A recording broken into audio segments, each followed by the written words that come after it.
Oh, oh, it's working. The stream seems to be up and running. And my dog got excited the moment that I started talking. Hmm. I always like when he shows up to put his face in the camera whenever I start streaming. Of course, it's too dark right now, but he loves the attention that I give him on the streams and being filmed. It's nice. He always comes up to my chair when I'm just sitting here, on the computer, and then he sits in the chair with me. But whenever I start streaming, he immediately comes over the moment that he hears me talk and tries to get in front of the camera. It's great. Oh, hello, Star. You're a star. You're a star as well. Um, Thank you.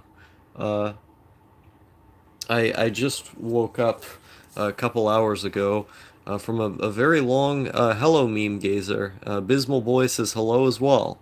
Flitz Pipe says how are you doing? I'm doing pretty well. I woke up a couple hours ago at like 5 or 6 a.m., but it wasn't really the time in which I truly woke up because I had only slept for like 3 hours, but I was asleep for like 5 hours before that, but I ended up waking up at like 11 p.m.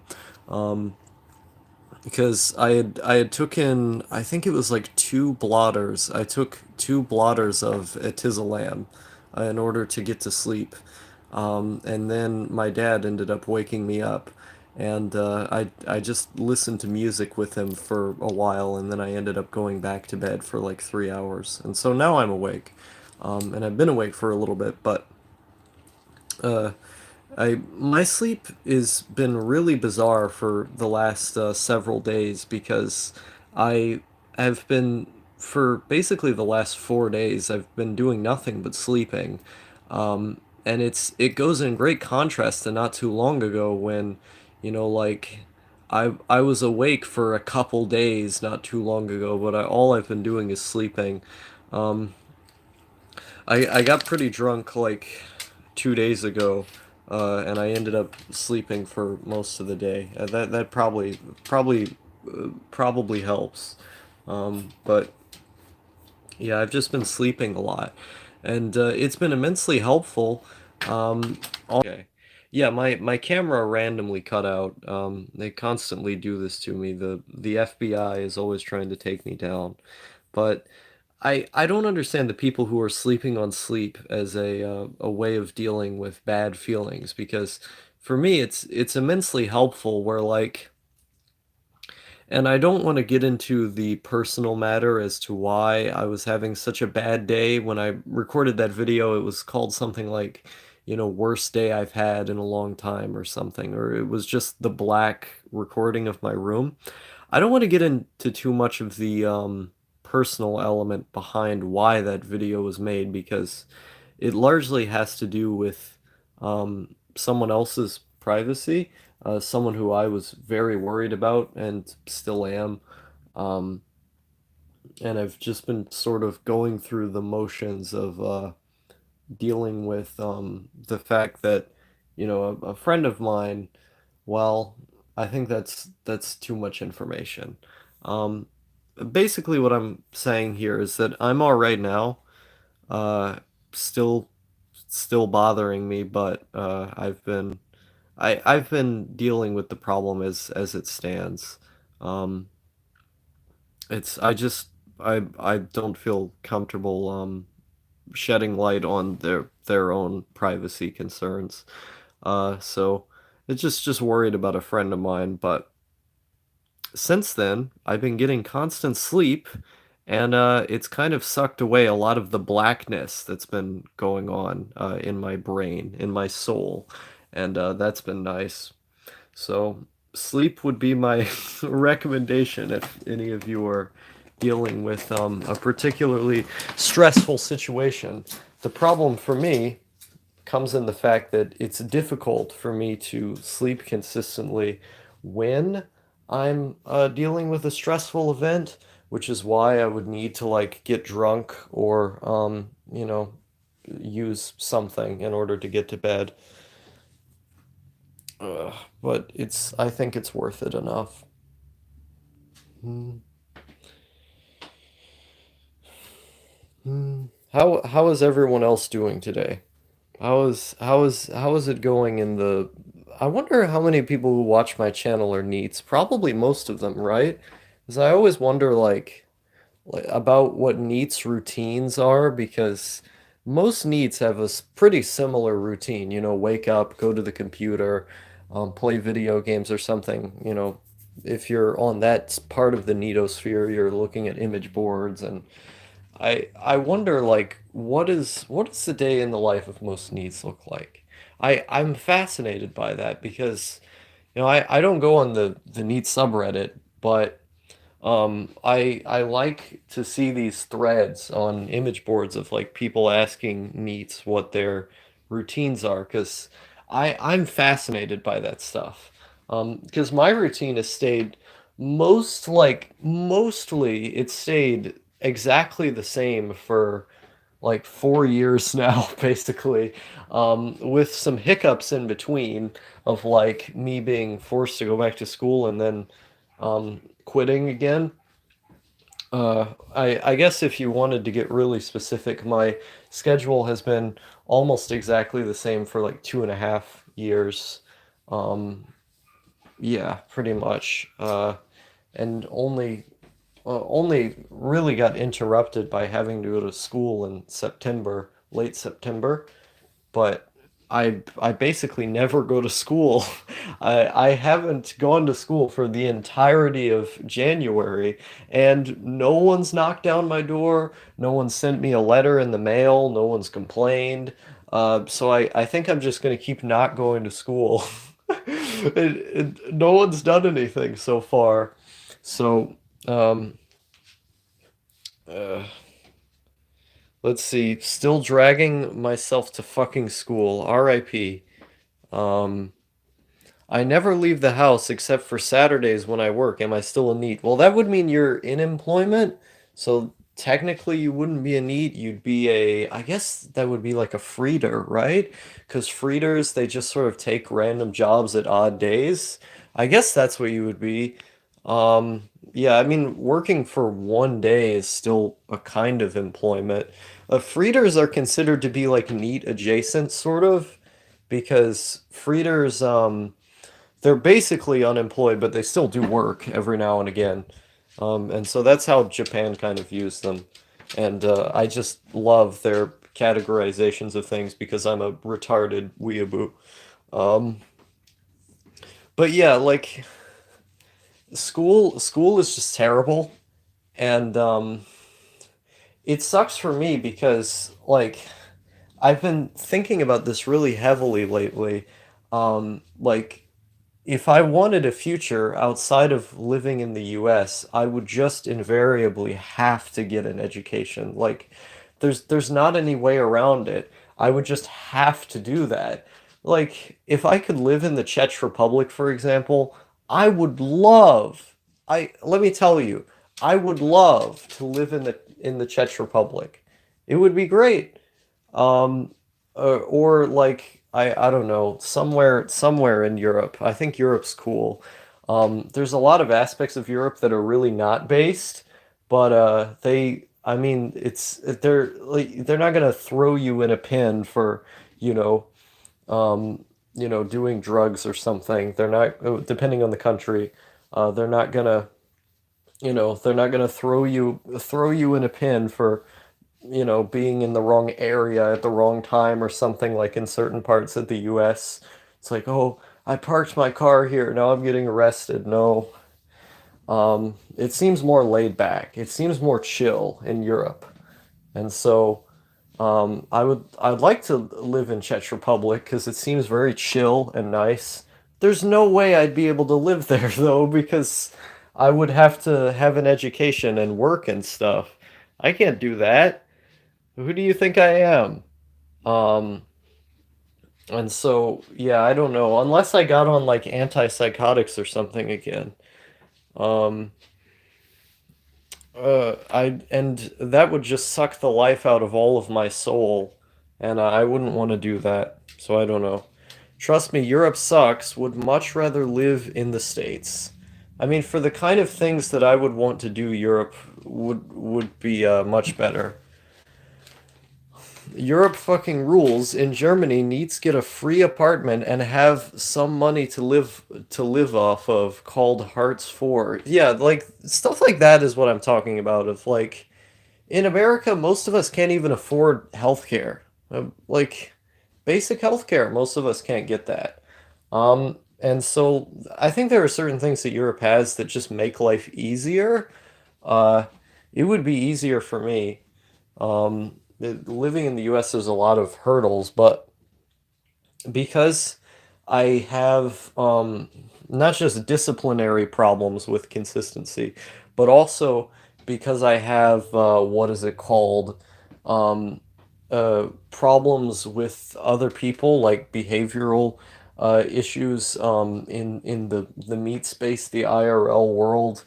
Um, I don't think I would be able to work because my mood symptoms and hallucinations and stuff. I don't think that would work very well in a working environment. I can barely go to school, you know. I don't think I'd be able to work. And so, and I refuse to take antipsychotics because they always make everything worse. They always make me feel much, much worse and mess up my heart and stuff. And so, I I just refuse to get that kind of treatment for the problem. And maybe the problem will be less difficult as time goes on, but I don't know.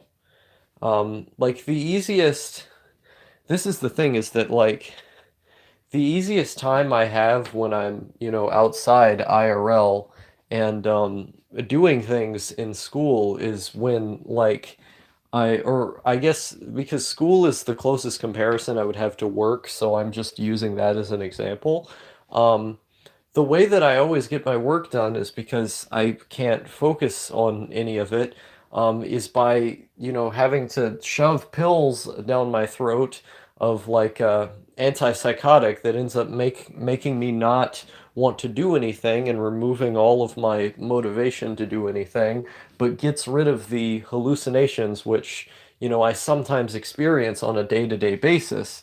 Of course, they're not always severe. Like, if they're not severe, I can get the work done. It's just a distraction at that point. But then there's other times when I just have no focus whatsoever, so I end up having to take like a Ritalin or an Adderall or something, which I haven't had in quite some time at this point. But I would use those supplementarily in order to get my work done in school in many cases. When I was 14 years old, I used to take these Adderall pills and crush them up in the school bathroom, and then I would snort them in order to just be able to focus on my work at school. And so, and I did a lot of Ritalin over summer 2019 just because it was fun. But I tend to use those things in order to focus because I just can't focus on schoolwork, or just things I dislike doing in general, where like I would end up using an amphetamine of some kind just in order to get through stuff that I didn't like doing because I had so much trouble focusing on it. And then on the other hand, I would end up, in order to like socialize with people and to get things done that I didn't want to do, to remove the irritability surrounding it, I would take like, Xanax or something, in order to calm my nerves enough to just brute force get through the thing, which is also not a healthy habit of consistently doing things because that inevitably leads to an addiction of some kind, which I did previously have with Xanax. Um, so it's really a mess. I have no idea. I have no idea how to do these things that society sort of forces me to do, without being changed chemically in some way from the outside, which either leads to problems like, the outside substance being less effective over time, causing health problems, causing addiction, etc., or just making it fixing one problem and then making everything worse, you know? So there's never an easy solution. I don't want a job either, but that's like a personal thing. That's something that if I tried hard enough, I could get over. Like just the idea of having a job, depending on what the job was. But I still don't want to, because I see my own life as needing to be free, wanting freedom and this kind of stuff, because you only get one of them. So what's the point of wasting all of it on working? The point of working then would only be to reach a point in which you aren't working, that you'd be working long enough to not have to work anymore. And theoretically, if I were doing that, I'd have to go live in a much cheaper country, like save up a couple $1,000s and then live in a very cheap place, not somewhere expensive like Czech Republic, which is where I want to go, you know. Um, so I don't know. Unless I could find someone, unless I could find someone who would let me live with them, in order to become a European bro, I don't think I'd ever be able to do that. Um, let's see. Living in the Mediterranean parts, people are nuts. Make my needy life a hell mate or a hellmare. Um, yeah, the Mediterranean parts of Europe seem really bad. I wouldn't want to live there. Um, I was a NEET when I started watching. Still a NEET soul, though. I see. Um, I am needing at home, but I am not a real NEET as I work. Sad face. Yeah, yeah. Um, I wish I could I I wish the idea of responsibility just didn't exist, that I just had unlimited money that I could always I'm so jealous of like those rich people. Well, maybe jealous is the wrong word. I don't really care, but I look at them and I go, if I could have the things that these people have, where they're allowed to just not work forever. And this is the crazy thing about those people, is that they still want to work even though they have all this material wealth. It's like, for what reason? To get more stuff? You already have all of the money for most things you could want. Where like if I had $1 million, I would be set for life. There would be no reason for me to do anything anymore. It would, I'm very jealous. Kaiku says, hi, hello there. Do you know the legal work from moving to a cheap country, paperwork and such? Well, if I wanted to live, because I've had two different ideas. If it really came down to it, like I really wanted to live in another place and just didn't care about like social policies and stuff, if I wanted to live in Vietnam, I would literally just pay like $150 and then I would get permanent residency, which lasts like a year. And it's really easy, like insanely easy just to do that. You don't even really need to speak the language. You just need to, put a paper in and give them a certain amount of money. Now, there's a lot of things about Vietnam that would make my lifestyle specifically uncomfortable. Um, because, for example, like for smoking marijuana, you get like the same sentence there as heroin or something. It's like insane. Like their drug policy is super, super authoritarian. There's other things about Vietnam I don't like, conceptually, but if I really wanted to live somewhere else, I could do that. Um, I don't think I would be able to stay calm there either, though, because there's so many cars, unless I lived in like a smaller part. But like there's so many buildings and cars, I think I would get incredibly overwhelmed, just by seeing all of the people. I think that would be overwhelming for me. But if I really wanted to live somewhere else, I mean, that is possible. Uh, if I wanted to live in like Kazakhstan, I would need to get a work visa, which it's really, really easy to work there if you're an American, though. That's the thing, is that all you have to do is get a TEFL certificate to teach English, which is takes 3 months to do. You have to pay like $1,000 or something to do the course. And then you have the certificate. You don't need a college degree in English or something. You just have it done. And so if I wanted to teach English, and I was able to discipline myself to the extent of not, having mental health problems at work or something, and I was able to get my mind under control enough to be able to do something like that, working in a third world country teaching English is easier than, working in a Western country. There's less restraint on you. And I wouldn't have to have a college degree, so I would just have to get my certificate and then talk to, one of these bona fide English teaching companies and then get them to sponsor a work visa. And that's how I would do that, which is that is the place that, like, out of all of the cheap countries, I would probably want to live there the most, just because I think it's a really cool place. Uh, but I mean, I'm a Westerner, like I'm from the West. Culturally, I'm from the West. I identify more with the values and the politics and the practice that the West generally has. Um, I would want to live in Europe, but it's just so expensive to do that, that in order to um, maintain a lifestyle where I wouldn't have to go to college and all these kind of things, um, I just wouldn't be able to do that. Uh, let's see. Um, I like to sleep too because my dreams, when I remember them, are powerful and amazing. Yeah, I don't ever get dreams, almost never. When I do get dreams, they tend to be night terrors. There was this medicine I took called Prozocin, which made literally all of my dreams go away.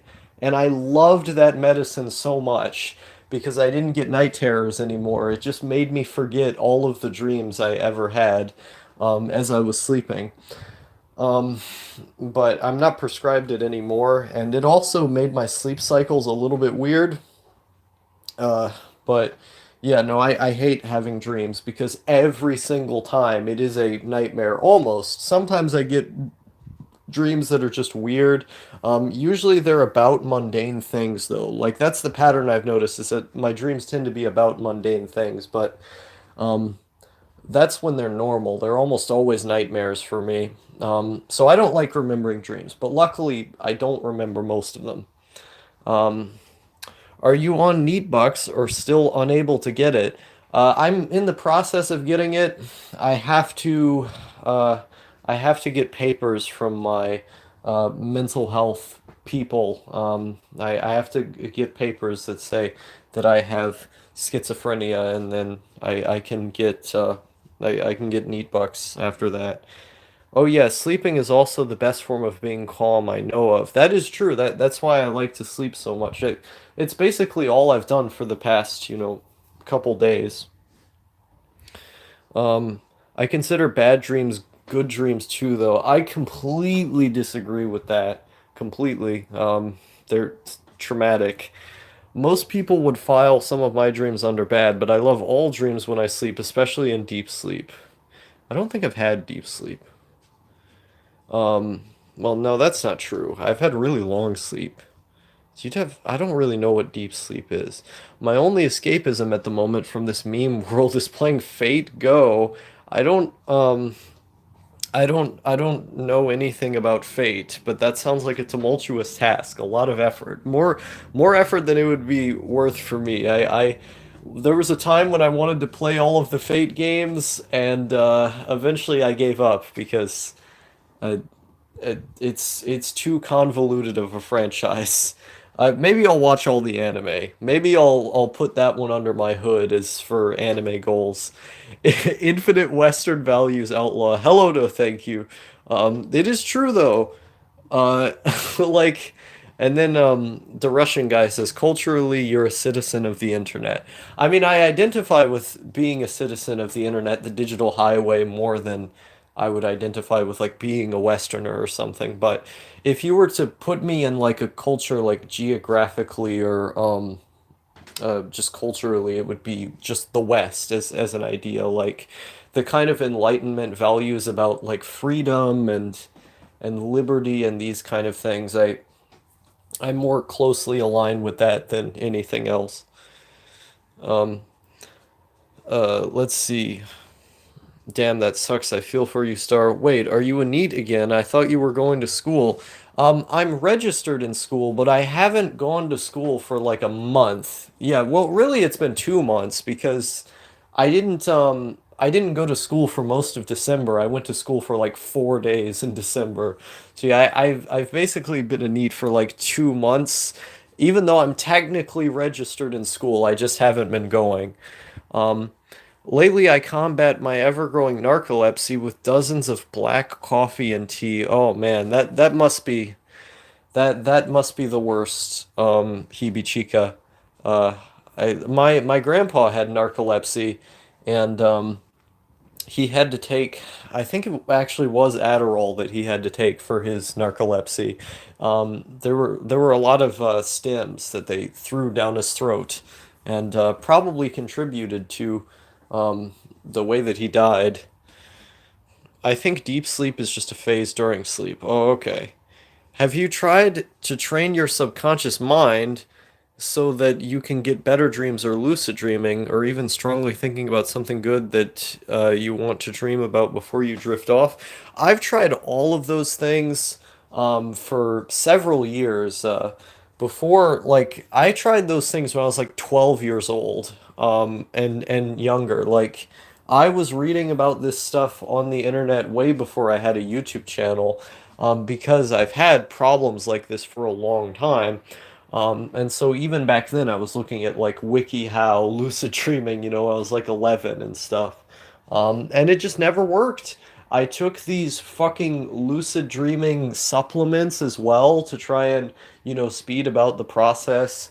It's some kind of like weird dream nootropics I tried out, and I tried all these things over and over and over again, and I just had no luck. It probably has to do with, me not being able to be awake and asleep at the same time each day, where, I always wake up at a different time, and I always fall asleep at a different time just because I've never been able to keep a schedule as for sleep. And that's one of the other inevitable problems with, having to work that I was saying earlier is that, if I had to work, I would be getting drunk like every single day just to be able to get to sleep. Which that doesn't sound like a healthy future to have, but I would have to do that just to sleep, because it really is that difficult for me. I've never had a schedule ever. My brain just fundamentally is opposed to it for some reason. And so the only way I'd be able to sleep consistently would be to, use an outside force. Um, and that's not really something you want to rely upon. Um, Hello, Star. Doing fine? I'm doing pretty good today. I woke up with a positive attitude, and then I'm just going through the motions. What do you like to do for fun and relaxation besides sleep? I like to play video games, writing. I like to write. I like to read. Um, Listening to music is nice. Uh, Favorite anime? Welcome to the NHK and Cowboy Bebop are my two favorite series. Those shows are very close to my heart. Um, yeah, I think those would be my top two.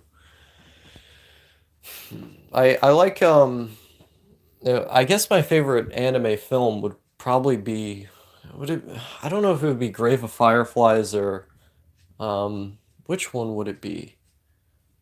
Yeah, I guess favorite anime film would be Grave of Fireflies. That one's really good. Um, My like third favorite show is Rakugo Shinju season 2. That's really good. Yeah, I have it's hard for me to explain like what my taste in anime is. Um, that movie made me cry a lot. It's really good. It's one of the best animated films in general, like ever. It's just too good. Grave of Fireflies. That's the movie Kazumi MGTOW. Um it's it's by who is the guy who worked with Miyazaki? Why am I forgetting his name at this point? You know, he did My Neighbors the Yamadas, which is another really good movie. He did Only Yesterday. Is one of my also one of my favorite movies. I love Only Yesterday. But I'm in the minority of people who thinks that that he as a director is better than Miyazaki. Um, why can't I remember his name then? uh, but yeah, have you watched Perfect Blue? That would be my favorite. I have. It was one of the first movies I watched when I was getting really into anime. It's a great movie. It's like I felt genuinely scared when I watched it. It's insanely well directed. Like it's probably the best like psychological horror movie in general. I think they did like an insanely good job on it. Um, Ever watch Ping Pong? I don't think I've seen Ping Pong. That's the show with the really unique animation, right? By the guy who did to. Okay, the camera cut out again.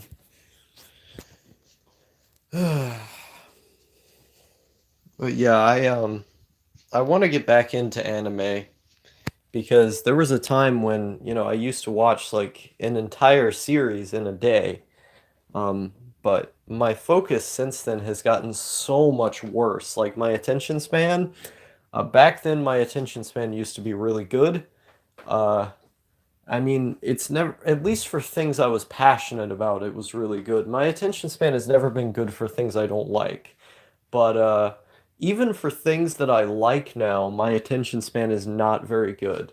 And I think it's deteriorated over time. I don't know why, um, but it's concerning to me as someone who, likes consuming media, where now when I try to watch an anime, it's much harder for me in comparison to before.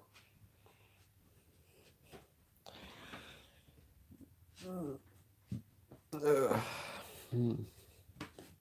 I think maybe I need to find something that I really like again. Something I can be passionate about like before. Um, I just need to look for the right show. As I miss being someone who just watched anime all the time. It was so much fun. I always drift in and out of my own thought processes where like it's difficult to pay attention to what's going on the screen because I get a thought in my head and I become, immediately entranced by that thought. I start getting distracted and I get distracted by things constantly, all the time. Hmm. Yeah, it happens to me sometimes. Hmm. I wanna, yeah, no, I like, this is what I was saying earlier of, I miss when I was in, when I was in middle school, I would just use Adderall all the time. And I miss it because if I had a bunch of Adderall and I was watching anime, then I would just pay attention to all of the things the characters were saying because I would be so focused. I would be so focused on what was going on that I wouldn't lose track of the story all the time. And that's why I miss it. It used to make focusing on things so much easier. I don't like reading subs. The only way I can watch anime is through reading subs. I don't think you can pay attention to a whole anime episode. I don't mean literally every little bit. Um, but it I think subs are the only way I can watch anime because I can't stand most of the dubs that come out where like you can immediately notice that all of the voice actors for each show are the same voice actors in every other show. That's how small the dubbing industry is. And I don't think many of the voices are particularly good either. And so it becomes very, very annoying. And also, the writing for English dubs tends to be worse than just the subtitled version. I prefer subbed media. Um, Do you ever watch seasonal anime? I do sometimes. I don't watch seasonal anime while it's airing though, unless it's a show that I'm like really passionate about. Like when Golden Kamuy season 2 was dropping, I was keeping up with the episodes almost weekly. Not really, but I was keeping up with them more closely than I would have with another show. And I'm probably going to do that when Golden Kamuy season 3 comes out, just so I can keep up with the story. But in general, I don't watch anime while it's airing. It's hard for me to pay attention. Like I'll forget that an episode came out, or I just won't remember, and I'll lose track of things. I much prefer to wait until the show is done and then watch like 4 episodes of it then and in these little chunks, or maybe if it's good enough I'll marathon the whole thing right then and there. But usually I'll watch them in little bits like that, but I need to wait for it to end or else I forget.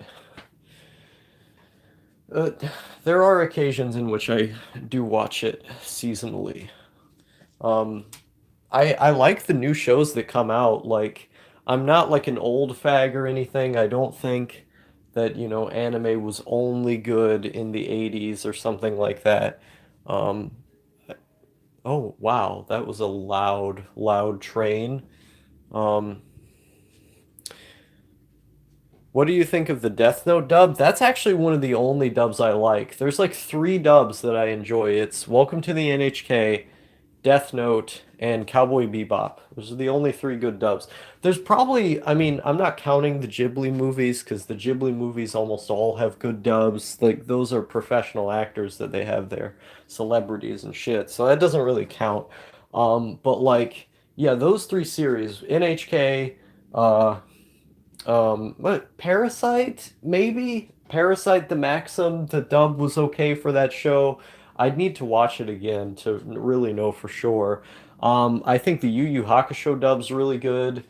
Okay, this is going way more than 3 then, where I was out of my mind for a moment there.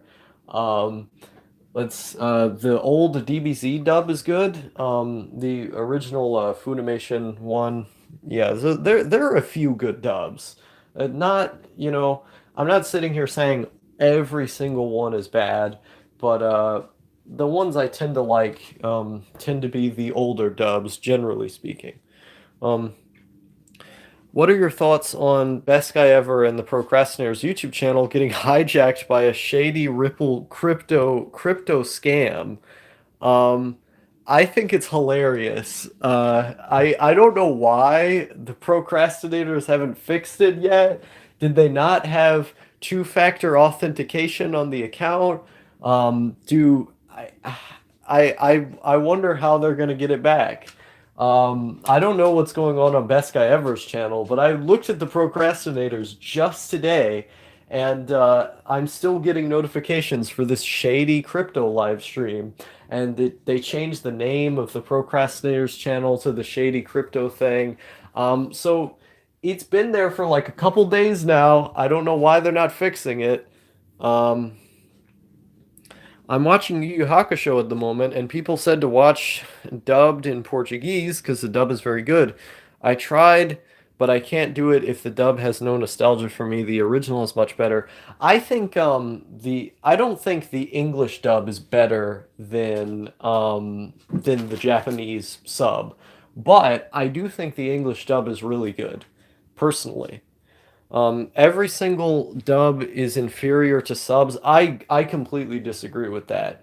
And the case in point I would give was Cowboy Bebop because in Cowboy Bebop, like Spike Spiegel's character, for instance, The English voice is much better at expressing the emotions of the dialogue than the Japanese character, where the Japanese version of the character just sounds like a cartoon.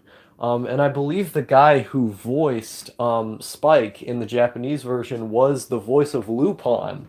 And if you don't know what Lupin the Third is, it's a cartoon for children.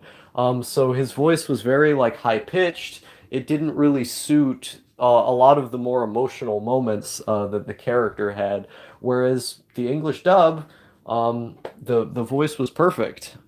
So I think Bebop is like the one situation where it would be better just because the characters are more emotive and the way that their voices are acted out work better for those characters than the Japanese version did. However, there are side characters in the English version of Bebop that do sound pretty bad. So from what I can gather, they didn't have the authentication, but the timing was so perfect. LMAO, because they were on holiday doing the meetup. Yeah, that's rip. F's in the chat. The director of Bebop literally said the characters are supposed to be American, and that the dub is the true version. He personally supervised the English dub. Oh, well, there you go.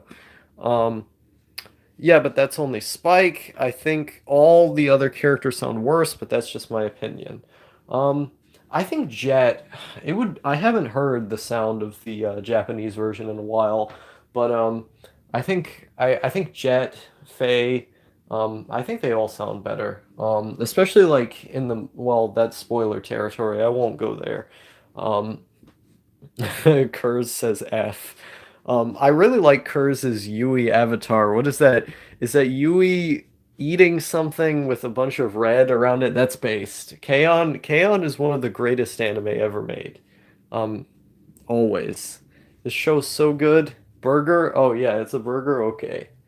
Um, yeah, Yui. I've identified with Yui for ever since 2016 when I watched the show. Yeah, I like her a lot. Yui pics are always great. I have so many of them on my computer, it's insane.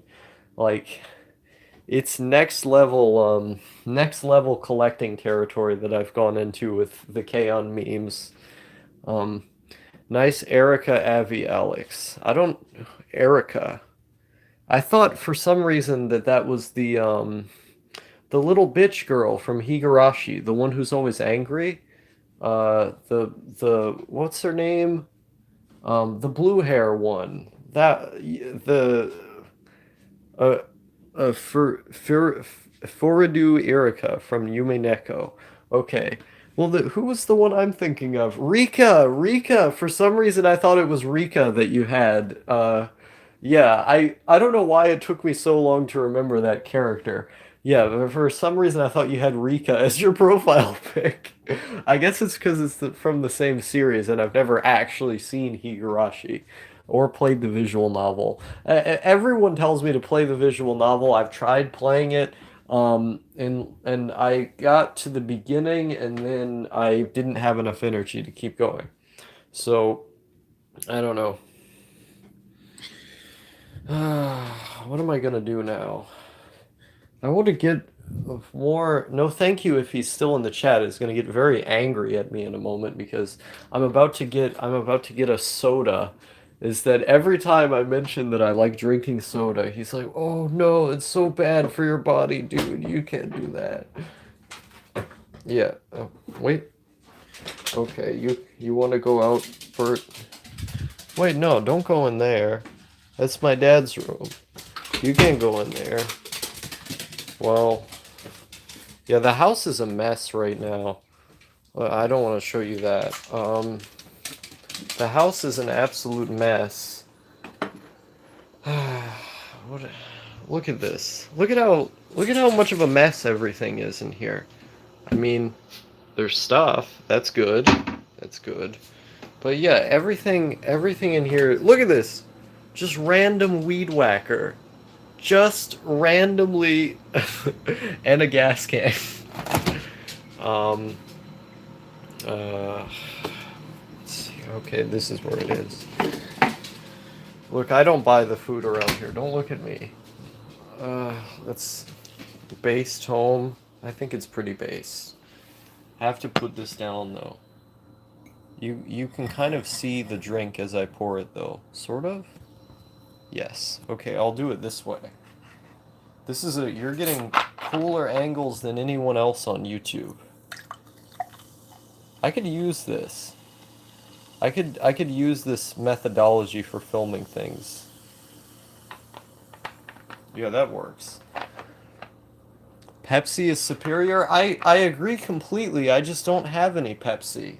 My dad constantly buys Coke, and it's all he's bought. It's all he's drank for the last like 20 years. If I could drink Pepsi, I would, but this is here. Let me show you something. Pudu pudu pudu mean. Let me show you something, because if you don't think I'm not being, well, I can't show you that. If you don't think I'm not being serious about this, look at all these. Just nothing but Coke. It's just nothing but Coke. Um, yeah, there's just so much Coke here. Pudu pudu pudureen, pudin, pudu pudu pudureen, pudu pudureen. Okay, time to take this drink somewhere else. What do you think the difference is taste is? Personally, I don't feel anything. Um, well, they're both reconnecting. Okay, looks like it's working now. Um, but I mean, they're both technically cola. I would have no idea at how to describe the difference in taste. I'm not a food reviewer. Bert, stop eating the cat's food. Pudu pudu pududeen, pudin, pudu pudu pududeen, pudu pududeen. Coca-Cola censoring the stream. It's okay now. Come on, Bert. You can't be out here. There's too many things that you could eat and break. Too much random metal. Pudu pudu pududeen, pudu pududeen. Normal Coke has more plant-like taste, I noticed. Um, and I don't like that.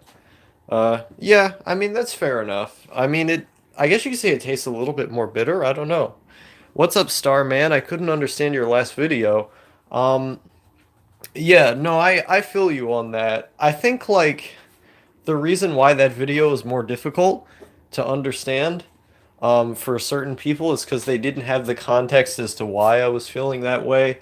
It wasn't just happening for no reason. It's just I'm not at the liberty to say like the reason why I was that upset, because it has to do with someone else's privacy concerns. I'm just gonna leave it at that. I don't get mad at soda. I drink energy drinks all the time. I simply think teas are cheaper and a healthier alternative. That is true. They are healthier and they are cheaper, but I don't care about health. I do care about cheapness. However, these are sodas that were going to be bought anyway. Like there was no choice involved. Um, like I think health might be the thing that I care the absolute least about.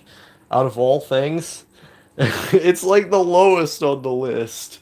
It's so hard for me to care about my own health. I've always been this way. Um, are you a duelist? What is that? I don't know what a duelist is. Um, but I guess it's because like my metabolism is so good that I could eat like a buffet, all the time or something. Um, and I would still be very thin. Um, and so I guess I just don't care about health very much because I've never had weight problems, and also because I enjoy doing things inside the house so much that it's never really been much of a concern for me. Now I have been concerned about like thinning bones and stuff, so that's why like I'll drink milk and I'll try to move around. You have to get movement for at least a couple hours each day in order to hoard back thinning bones later in life. If I get that far, you never know what's going to happen. But I do try to think about stuff like that. But generally speaking, I don't think about health very much because it just doesn't affect me. And maybe that'll change when I'm older. But as for right now, my my metabolism is just like really good, so I don't end up gaining much weight.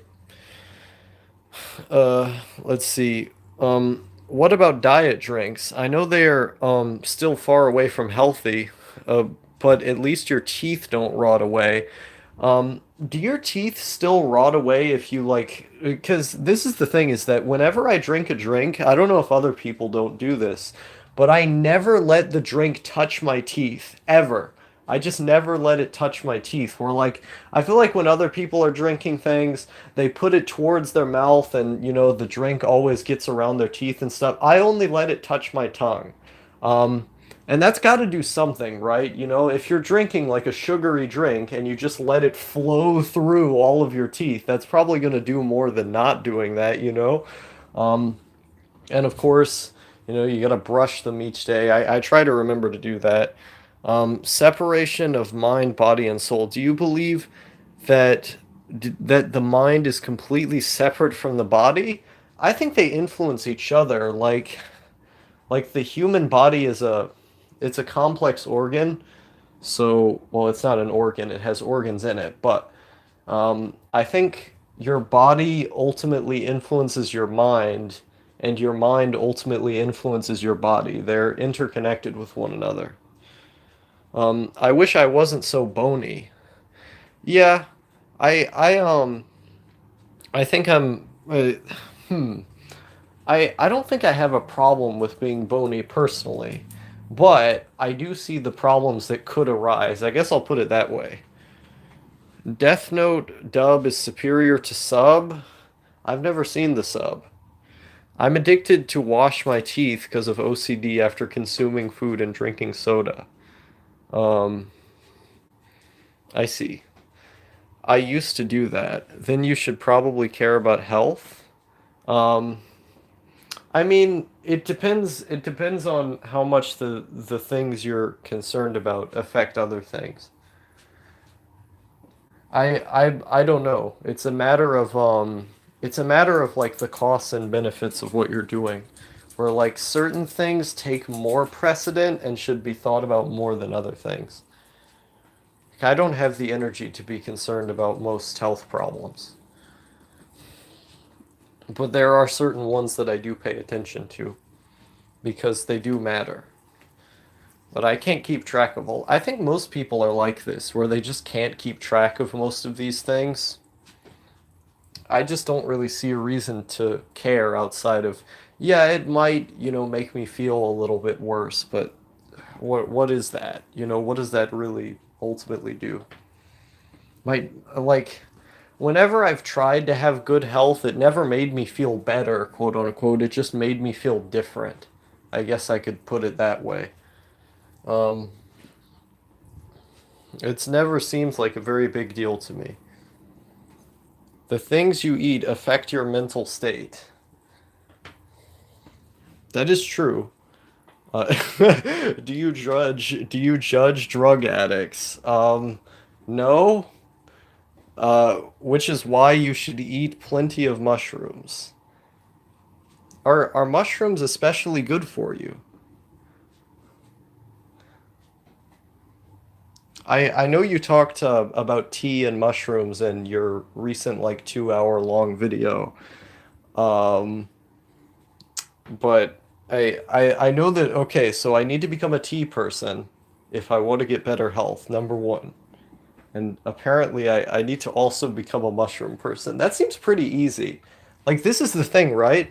Is that eating healthy food is really easy if you have the money to do it.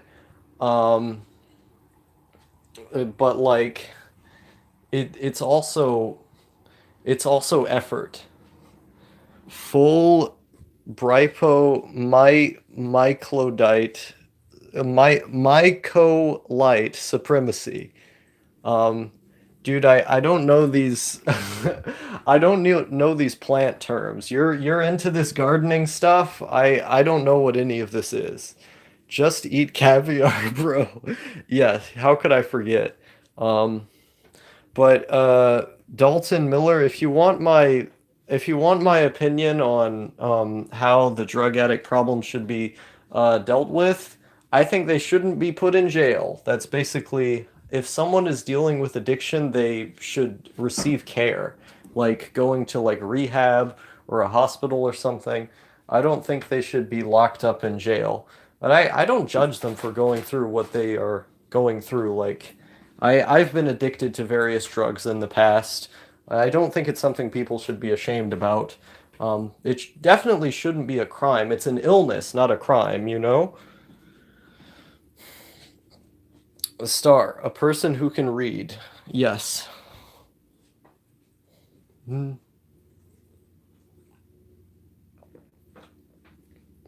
You're awesome, man. Thank you. I agree. Cool. Yeah, thank you. I still love that no thank you made that banner for me, Star, a man who can definitely read. Because I get these constant reading problems always where I'll be reading something and like I don't even know how to sound out certain parts of it off the top of my head, and so I end up just making random spatterings of sounds when I look at it, and it's very funny. What drugs have you been dependent on? Well, I used to smoke cigarettes, and now I don't smoke cigarettes anymore. I was addicted to benzodiazepines, more specifically Xanax. I was addicted to for a little while, um, and I've been addicted to painkillers as well. Um, when I had a kidney stone, they gave me oxycodone, and that had turned into abuse of oxycodone, and so I was addicted to it for a little while. Where like for the next like 5 days, basically, when I was getting off of oxycodone, I was like throwing up every day, and I had felt like I had the worst flu that I had ever gotten before. My entire body just felt out of it and gross. It hurt, like it hurt, to have run out of those drugs. It was getting over that addiction was not fun. But yeah, so I've been addicted to opiates before because I was given to them post surgery. And I was addicted to benzodiazepines because those were given to me for anxiety from the brain doctor. Um, and cigarettes just because I was retarded. Uh, I honestly don't think there's a single person in the world without some sort of addiction. Everyone's addicted to something. The question is if the addiction, like it, I guess it depends on how on how you deal with it. Or like, I think something only becomes in addiction when it starts interrupting other places in your life, where like you hear about people who are functional alcoholics and physically they're addicted to alcohol, but they're able to function in society well enough for it, not to be such a consistent problem. So I think there's different types of addiction where like most addictions that come about, I think people can get over before they get too bad. It's mostly a question of whether you're like physically dependent on it, psychologically dependent. Um, it, it Depending on if there's a physical dependence, then you either have to be weaned off or just stop before it gets to that point where it's really bad. Um, but a lot of it is a question of, is this thing keeping me from functioning? Then that's an addiction. Do I feel I can't function without this? That's an addiction because you're depending on it. Um, uh, um, okay, I'm trying to read this thing he's saying about plants. Moses, hornworts, and mowworts, mycolite, fungus, the two superior forms of life. I see. Benzo's withdrawal is absolutely terrible, I hear. Yeah. It's actual nightmare fuel scenarios. Um, I don't like reflecting very often on how I felt getting out of that. Um, by the way, I slept without sleeping pills last night, so I think I'm okay. Oh yeah, you were talking about potentially being addicted to sleeping pills. Um, yeah, I'm glad you were able to sleep properly. There was a time when I needed sleeping pills just to get to sleep. Ambien. I think he used like three different things, a combination of three different things. It was like Benadryl and then melatonin and then one other thing. I don't remember what the other thing was that he was using. He would like use all three of these to get to sleep or something like that. Hmm. Hmm. I wonder, hmm. I don't think that would count as an addiction. Hmm. Yeah, it didn't last nearly long enough to become an addiction. But there was a time when I would use like DXM, cough suppressant. I would use cough suppressant literally just to have conversations with other people. Where like and I mean this was like actually earlier this month, so it was not that long ago that I had stopped. But I started using DXM very often in order to just interact with other people like IRL. Um, and the reason why was because it calmed my nerves when I was around them, almost like the way that alcohol does. You know, when you get to the first plateau, and so I started using that in order to talk to other people. Um, but I haven't been using it that way ever since then. One because I ran out, and then second because I realized it was becoming a problem where, you know, if I kept using it that often, that wasn't going to be a good thing. Let's see. Addiction is literally a spook. Um, What do you think about the new Sewer Slut album? Um, I think it's fine. I'm glad you stopped the DXM. I've been addicted to downers such as opies and alcohol for the same reason.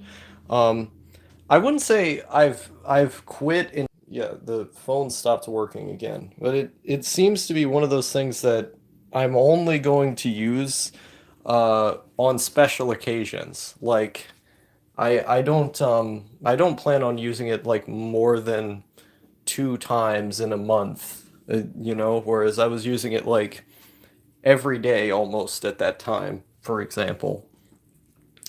So I plan on you know, being much more sparing. Or it's all about moderation, right? If you use things in moderation, you're not going to end up with these kind of issues.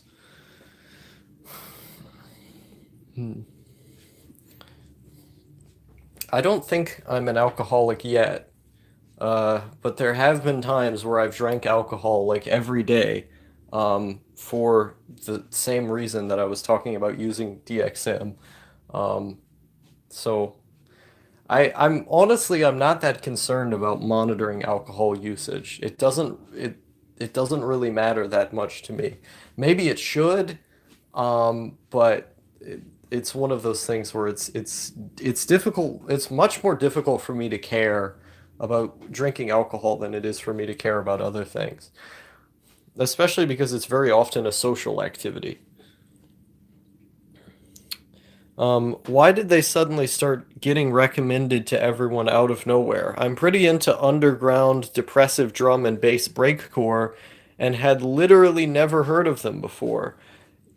Yeah, I think it's weird. I think it's weird that what was it called? That Sewer Slut ended up getting as big as they did, where like all of a sudden every single person who I talked to started linking them all the time. It was like everybody got recommended them at once. Um, where, you know, first it started out people getting recommended it on Spotify, and then it started happening all over YouTube, where like every single comment on their videos now, where YouTube suddenly recommended this to me. I don't know if it's like a CIA spook or what. I think most likely what happened was the fact that Sewer has a really popular Death Grips mashup that they did. And so because of that, I think YouTube just promoted them because they have a video with like 3 million views. I mean, YouTube tends to do that. Is if you have a video with over 1 million views, you're going to get promoted in the algorithm more. Dude, it would be so bizarre to have a video with like 1 million views. Like if I made a video like that kind of thing that Bald and Bankrupt does, where he goes to the ex-Soviet countries and then he gets like 1 million views on a video just because he was the only one who made that video, I think that's pretty cool. I if I could like go to like I don't know like Tashkent, Uzbekistan or something, or like one of these like obscure places that I like. Um, I think I could make videos of interesting things happening there that could get like, and this isn't me, trying to overstate my own confidence or something, but if I was in one of those obscure countries and I had a good enough title and a good enough thumbnail, I think I could accumulate, over like 100,000 views with just, having traveled to that place and marketed the video well enough, because on YouTube, people love these travel videos. The problem is that there's a lot of countries that just don't have videos made on them. Um, and so there's an open market there. Like it's just seizing for the taking. Someone could come out and make a video on one of these obscure places and then immediately get a ton of views, like what that guy I had mentioned had done, because there's just no one doing it. Or generally on YouTube, like niche content that has a broad, well, content that's not it's not niche because I was just about to contradict myself there, but content that has a broad appeal but isn't being made is like an immediate success on YouTube in most cases. Um, Star's Jewish side is showing. Yes, I've been hiding my power level this entire time. Um, Star in Best Korea. I would love to do a travel video in North Korea. I'm not like a tanky anymore. I'm not like a Marxist-Leninist guy who's like, "Oh, yes, full solidarity with the DPRK or whatever." I'm not on that life anymore. But despite, me denouncing my old political views, I still think it would be really cool to go visit the country. I think that would be cool. Um, the star in Dagestan would make for interesting content. I think that would make for interesting content as well. I love Sewerslut's music, and I'm glad YouTube let me discover it. That being said, the algorithm is weird. I agree. Anything for shekels. Yes, this is true. Digibro has 300,000 subs and gets 20,000 views. He hasn't grown in at least 3 years. I've never seen his level of mental gymnastics. I agree, man. Like, it's insane watching him talk about like marketing and shit because he'll be here like, "Oh yeah, this is how you market your content online. Yeah, this is going to be totally successful. This is what works." Meanwhile, you look at his channel and he barely gets any views anymore, but he talks like he's this authority on, "Oh, this is how you market you. This is how you become a big YouTuber, bro." And I can concede that he's become a much bigger YouTuber than most people on the site, but he hasn't been able to keep that momentum. And so why is he advising other people on how to do it? When he clearly wants to, like you look at his titles and thumbnails and all of the clickbait that's been on his channel these days, he very clearly wants to get more views. He's just not doing it. Uh, and so it seems a little bit weird that he constantly promotes this idea. Um, but I some of his anime videos have been pretty good recently. I like that he's upped the like angry, pretentious persona recently, where it seems like he's just been mad at everyone in the anime community. And so it's been very funny. It's been very funny to watch.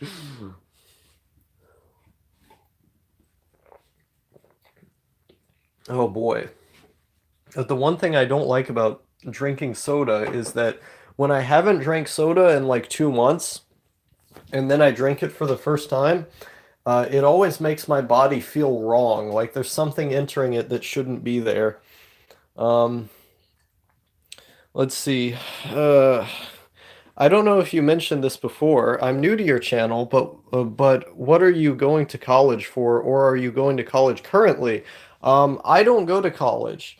Um, I'm in. Let me explain this. Is because it's a bit of a long tapestry. I'll give an amended version that's smaller. Um, but I dropped out of high school when I was 15 years old, and I didn't go back until late September of this year. So I'm for context, I'm 17 years old now. I'm actually very close to turning 18. In April, I'll be 18 years old. So I'm in high school. I just never show up to high school. I haven't gone to school in like 2 months, so technically I'm enrolled. I just never show up. I really I don't want to be there. I I wasn't there for like 2 years, like 2.5 years. I wasn't going there, but they basically the government forced me to go back to school or else my dad wouldn't get like welfare, which we needed to survive. And so I was forced to go to school on that basis alone. And fucking sucks. That's why I don't go there. Um what sort of obscure niche would you want to produce content in? I'm trying to find an angle for my channel, but I don't think what I find interesting is congruent with what potential viewers want. Um, yeah, I don't think there is an obscure niche that I would want to produce content for because I'm not really interested in getting a lot of subscribers where like the number of subscribers I have now I think is like the perfect amount. You know, I have 16 viewers on this live stream, a consistent, 3 or 4 comments. I like that because I can respond first of all to what everyone is saying. I can keep track of the comment section and respond and read what everyone is saying. I can have, an active live stream basis and be able to read everyone's comments. I don't want to get any bigger than what I've already done, where like the obscure community that I've kind of positioned myself in has just been the NEET community or like the hikikomori community back when I was a hikikomori. And I kind of made videos for those guys, and then I stopped once enough of those people kind of showed up onto my channel, and I haven't really made anything targeted towards those people in quite some time. And so, like, I I don't really think about, what obscure niche I would want to produce content in because I don't want more subscribers. Um, I would like it even if less of the people who are subscribed to my channel were watching, because a lot of those people, like, they come on my videos and then they say, "Oh, why are you in a dark room? Why are you talking about all these random subjects I don't care about?" So it feels like a lot of people have subscribed who just aren't interested in the kind of content I make, and I wish those people would leave. Um, so in that sense, I actually kind of want less people watching, but in general, I think I'm at like the perfect number. I don't see a reason to get bigger. Um, I I have a consistent enough viewer base that like this is all I would ever need, unless I wanted to do this as a job or something. I would never think you're 17 if you never mentioned it. I see. Yeah, the sound of my voice, I have a pretty deep voice, so that's one thing. And also, for how long I talk, like most people who are my age cannot talk this long. There's so many hours of me talking on the internet. Um, Damn, I didn't know you were that young. You're very well spoken. Fooled me into thinking you're in college. Thanks, man. Um, then we should switch subs, lol. DZ Dog, I would happily switch. Well, okay, maybe not switch subs completely, because you will only have like 200 subs, and you don't really get enough comments. So, like, if I got as many comments as I get now, or like close to that, and had like 500 subs, I would be total. Well, no, because then I wouldn't make ad money anymore. Okay. I rely on ad money too much to switch subs. If I didn't rely on ad money, I would switch subs with you, but it would be under the condition that I would still get like 5 comments on a video. I think 5 comments is enough. If I could get 5 comments on like most of the videos I make, I would be totally happy. Um, but let's see. What was I gonna say? Yeah, no, I rely on ad revenue way too much. We're like, there are videos that I have on my channel that, have a pretty sizable amount of views that just have a whole bunch of ads in them. And I've used that to pay like the rent so many times. I've used that to pay the electric bill. I've used that to pay my mom's electric bill when she couldn't afford heating in her own home because, she lives away from us. One time, I had to do that. And that was ad money. That was money I got from ads. Um, so I think ads have helped me out a lot. So I wouldn't want those to go away. Um, yeah, I enjoy the smaller audience here, and on channels like Red's, you get better interactions with the content creator. Also, I'll take quality, articulate narration over eye-catching visuals any day. Yeah, I agree. To be honest, I think I actually really don't like Red's audience, because a lot of them, because I think like if Red had better titles and thumbnails, he could easily have like 15,000 subscribers because his content, it's very broadly appealing. It didn't used to be that way. I think his old videos used to be much more like not dark per se, but like I feel like they were more impenetrable. But with the content that he's making now, like if he just had better titles and thumbnails, he could be a 15,000 sub YouTuber easily, easily. And if he had more drama with people, that's just the kind of personality he has, and it reflects in his audience too, because like so many of the people in his audience haven't even seen most of his videos. Most of them just watch him in order to like make fun of, oh, look at this sad guy. I can make fun of him now. You know, I don't like most of the people who watch his videos, to be honest. Remember, lads, subscribe to DZD. Yes, as I keep saying, subscribe to DZD. He's a good man. Um, I'd like more comments instead of subs, honestly.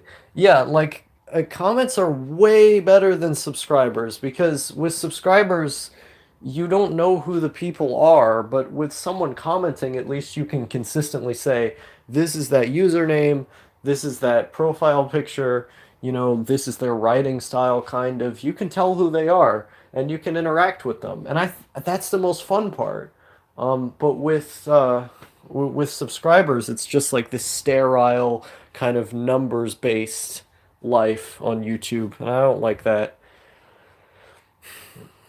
Walking in a forest, ranting versus visiting his GF, bring back the good old days. I agree. Like he used to make such like emotionally honest videos where you really got to, and I'm glad, like, okay, I'm glad Red is doing better as a person because he's a friend of mine and I want him to be happy. And I still think a lot of the videos he's been making are pretty comfy. But I don't know, I feel like he could still live in like the arc that he's living in this time in his life while making videos that are more personable, where now they just feel like, oh, look at me, I have a GF. And that's never a good route to go down on YouTube. Um, but like I said, it's just how I personally feel. Yeah, I don't like the more toxic people in Red's vids. I left his Discord because of him. Because of them. He's a nice guy though. Yeah, he is a nice guy. But his community is just super, super fucking toxic. It's because they come from the hiding in my room community. Always. But I don't know, like, I like the videos he does now where, it doesn't really focus on talking very much, but it's just him like walking around the street. I love videos like that. I watch so many videos of people just walking around with like editing editing the clips together of just them outside. I love those videos. I've done a couple like that. I want to do more.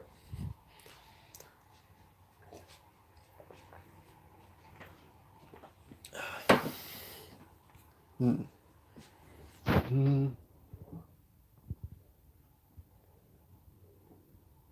you play any instruments, or what kind of outlets do you use besides making YouTube videos? I don't play any instruments. Um, I've written like rap verses and stuff in the past. Um, and I used to like making beats in FL Studio, but I was never very good at it. And I tried using FL Studio again, like earlier last year in 2019, and it didn't really work out. The spark that I had for making music, like I had when I was like 15, for example, just isn't there anymore. Um, I used to make like weird noise music in Audacity and stuff, which was just an experiment. Like Audacity is not something you make music in. But when I realized that I liked doing that, I started, going into trying to learn FL Studio and Pro Tools and stuff. And I started trying to make music digitally like that. And I had written a few raps. I like writing poetry, which I guess the reason why I liked writing raps was because it was kind of like writing poetry, but just converted into music. And so I found that to be like an easier place to start in terms of producing things. But I just don't have the spark that I used to have anymore. Where like back then I was really excited about it, but now it's hard for me to be interested. And I made this whole video why I'll never be a musician, where like I'm just not a very musical person, so the kind of effort that it would take in order for me to learn would be substantially more than other people, I think. Especially because it's hard for me to focus on things. I tried to play the guitar for a while when I was younger, and that never really worked out. I didn't put in enough effort though. So yeah, I don't play any instruments. Outside of making YouTube videos, I write. Sometimes I make poems. Sometimes I write little stories, but a lot of the time, like most of the things that I write are just converted into videos. There are things that I keep to myself privately, like the poetry. Yeah, because you had just asked, have you shared your poetry on your channel? That's one of the things that I tend to keep to myself. Um, I was in a relationship. It's funny. I was in a relationship with this one guy, and I always gave him a poem every single day. That was like the thing that I did when I was with him, was I just gave him a poem while we were together. Because like it wasn't something I couldn't just switch it on. Like when I write poetry, it's not something that I can just do. I have to feel it. And so I guess being with him just made me want to write stuff. Um, uh, I'm a writer and I'd love to see your writing. If you ever felt comfortable sharing, I'd get it if you didn't though. Yeah, I think the best stuff I've written is on my channel. But I a lot of my stuff I like poetry specifically I tend to keep private. But yeah, there are things that I've written that are on my channel. If you go to the playlist tab, you can find like scripted videos, or you can find the Essential Star playlist, which has a bunch of written videos in there. Well, actually, no, it's called Important Stuff Here. That's the name of it. Important Stuff Here. In that playlist, there's a lot of written stuff. Um, but if you want to get a sense of like what my writing style is like, my two favorite things that I've written are the video "Laundromats Are Cool" and "These Four Walls." There are still four walls is pretty good video as well. That's a sequel, but yeah, if you want to get a sense of what my writing is like, I guess watch those videos. Poetry be like, get into the groove, boy. You got to lose your love for me. Damn. Um, that's pretty cool, brother. Thanks. Um, but yeah, I sometimes I think about it and I think, I want to take writing poetry into music, but your writing always feels natural. I couldn't tell if it was off the cuff or not. Thank you. Um, yeah, I that the way that I tend to write is stream of consciousness. So I don't write by like sitting down and thinking about every single line. I just go from the hip, like the way Charles Bukowski wrote, because Bukowski's my favorite writer, and the way that he always wrote was that he had always said that it was about the next line. It's always about the next page. Um, and that's my mentality. Like I like to practice a lot, and if I'm just in the groove with things, then sometimes I make something good, sometimes I make something bad. It's a matter of experimentation. And so I think it probably feels natural because it is literally stream of consciousness. Um, do you have a favorite poem? Ooh, hmm. That's a good question. I don't know. There's a poem that doesn't have a name. It's a nameless poem by an anonymous person. Oh, could I recite it off the top of my head? Let's see. Probably I can find it. If you could bear with me for a moment here, I know which poem I'm talking about. If I look up a line, you're gonna laugh. You're gonna laugh because it is a Christian poem, or it's included in a lot of Christian books at least. But it's very near to my heart. Um, uh, what is it? Content with. Yeah, I just need to look up this line and I'll find it. This is, let's see. Okay, here it is. I found it. Um, oh, wait, it says it's by Edgar A. Guest. I suppose it is. This is according to Goodreads at least. Um, yeah, this was shared to me. Where did I find this poem? I think it was Caleb Maupin shared this poem. But yeah. Okay, here it goes. I watched them tearing a building down, a gang of men in a busy town, with a ho heave ho and a lusty yell. They swung a beam, and the side of the wall fell. I asked the foreman, "Are these skilled?" And the men you'd hire if you had to build? He gave me a laugh and said, "No, indeed, just common labor is all I need. I can wreck in a day or two what builders have taken a year to do." And I thought to myself, as I went my way, which of these roles have I tried to play? Am I a builder who works with care, measuring life by rule and square? Am I shaping my deeds to a well-made plan, patiently doing the best I can? Or am I a wrecker who walks around the town, content with the labor of tearing down? Um, I think that's a really beautiful poem. And for some reason the phone cut out, but it's working again. But yeah, it kind of embodies the way that I want to live, where like I want to be constructive in the things that I do. I don't want to just destroy stuff. And so I like that one a lot. Oh shit, I've heard that poem before. It's very beautiful. It is very beautiful. Google angry for wrong think. Yes. Like it's called A Builder or a Wrecker. That's the name of the poem. You can find it on wait a minute. Wait a minute. It says that there's different authors. Originally published in 1967 in the Songs of Free State Bards. Wait a minute. So the Bible.org version is slightly different. The Goodreads version is slightly different. I don't know.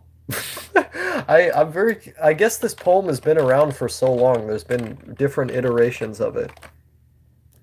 Uh, you liked Bukowski too, right? Yeah, he's my favorite writer. Out of all of them. Uh, I don't really have a favorite Bukowski poem though. I think Bluebird is good. Alone with Everybody is a very good poem. Um, what was it? The city dumps fill, the junkyards fill, the madhouses fill, the hospitals fill, the graveyards fill, nothing else fills. Um, it's a very simple poem, but impactful nonetheless. Uh, yeah, Bukowski's poetry is very good. I prefer his fiction, though, much more. Mm. E. E. Cummings is Big Mood. Yes. Mm.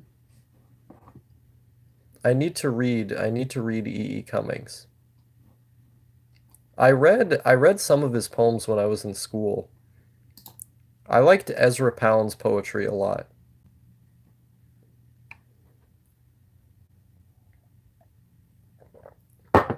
Oh boy.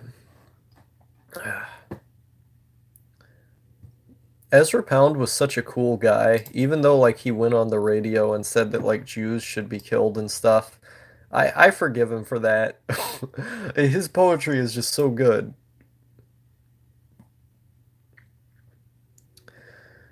Also, hello, element of naivety.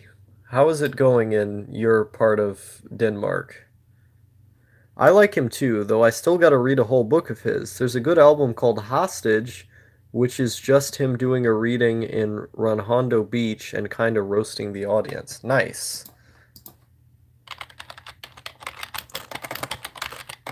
I'm starting to remember where everybody lives. Like, I know that Pudu Pudurin is from the Netherlands, for example. I've been reading Sylvia Plath recently. I enjoy her poems. Nice. Plath. I've never heard of her before. Hopkins is probably my favorite poet. There's something about a depressed gay priest doubting his belief that resonates with me. Nice. Um, I got into Bukowski from an MF Doom album. Which one? I love MF Doom, and I didn't know he had ever referenced him. I'm I'm from one of those Greek islands, truth be told. Oh no, don't tell me you're from Cyprus, Hebe Chica. Is he's getting BTFO'd by the Turks as we speak right now. Oh no. Hebe Chica is from Cyprus. That's why he told me he lived close to Israel. Oh no. Poland here. That's pretty cool. Poland is based. I don't think any of my favorite poets didn't suffer from major depression. I know that feel. All of my idols in art are all depressed. I got a week of vacation left before school starts, so I'm cooling. Good luck over there. It must be nice to live in a cool country like I almost said a cool country like Europe, in a cool country like Denmark. Where are you from if you're comfortable answering that? Oh, I've said so many times I'm from Tennessee. I lived in Tennessee for 16 years, the all of the beginning of my life, and then randomly, um, in 2018, I just had to go on this locomotive chase all around the country, where I ended up living in like five different states that year, and I visited, yeah, almost the entirety of the United States. I went across at least. So I went all over the place. I lived in Nevada, I lived in Oklahoma, I lived in Virginia, I live in Kentucky now. I lived in Tennessee that year because that's where I grew up. I lived in Maine. I lived on the Canadian border in Maine. That was pretty fun. I want to go back. It was way better. Um, but yeah, so I've lived all over the US. I've been all over the US, but that all happened within the span of like 1 year. Just during that year, I was doing that, and then and then 2019 happened, and I've just lived here ever since. Um, so I live in Kentucky. I don't like it in Kentucky. Uh, it's has the same problems as Tennessee pretty much. Um, it's I'd like to get out of here whenever I can. I don't know when I'll be able to get out. It's from Born Like This. Wait, so that was okay. Um, I'm from bumfuck Nebraska. Maine would be an awesome place to live. Um, I think, or was I? I think I was in Nebraska very briefly. We drove through Nebraska. I never stopped at a bus stop there. Um, yeah, Nebraska is actually pretty cool. Like, I don't like the US generally speaking, but like out of most of the states, I would say that one's a bit better. Um, uh, I'm a New Englander. It's an okay region. Wait, New England is New Hampshire, right? I think New Hampshire. Yeah, New Hampshire seemed boring. I think Vermont and Maine were the best parts of that of that like part of the country, which I mean like the Northeast is the only good part of the country, but like I think Vermont and Maine were like the only good states that were there anyway.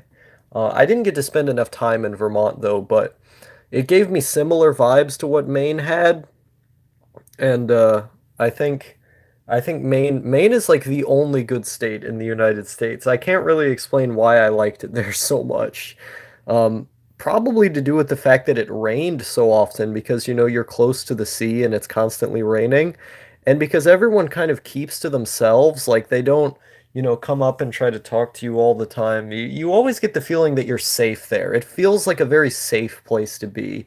Or like I'm not afraid to go out and then walk around in town, for example, the way that I am here, or the way that, you know, I was being in like Nevada or New York or something. Um, I'm from Connecticut specifically. It kind of sucks. Being in close proximity to New York is nice for cons and concerts every once in a while, I suppose. Um, I like being as far away from New York but still in the Northeast as possible, just because I hate New York. I think I have very complicated feelings. I just hate that city so much. I don't know how anyone could want to live there. Um, there's just so much fucking noise all the time and so many people. It's an absolute nightmare. Um, and I hate New York. But having to deal with like the traffic of people going in and out of New York seems like it would be a lot of hassle. And the same with like Massachusetts.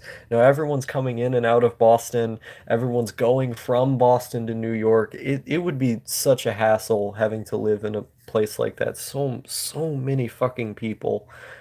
Maine is nice because it's the people are so spread out and there you don't get the sense that there's people everywhere. Like I I guess to further elaborate on Dalton's question was that I grew up specifically in the woods, and so because I lived, you know, like for 16 years in this house, where when you walked outside, you would see nothing but trees. The neighbors were all spread apart from one another by those trees. There was lots of open land. I was kind of used to the idea of it feeling safe from having known that that there weren't other people around. And I just enjoyed the quiet where like just sitting outside and just listening to the birds and the bugs making their little noises. Um, I I really like that a lot. And then when you go to the city, it's like there's constant noise pollution everywhere and people are always doing things and it's not comfy. Um, you lucky bastard. Growing up in the woods sounds so comfy. It really was. I was bored all the time when I was young because I didn't like going outside. Uh, but I preferred it.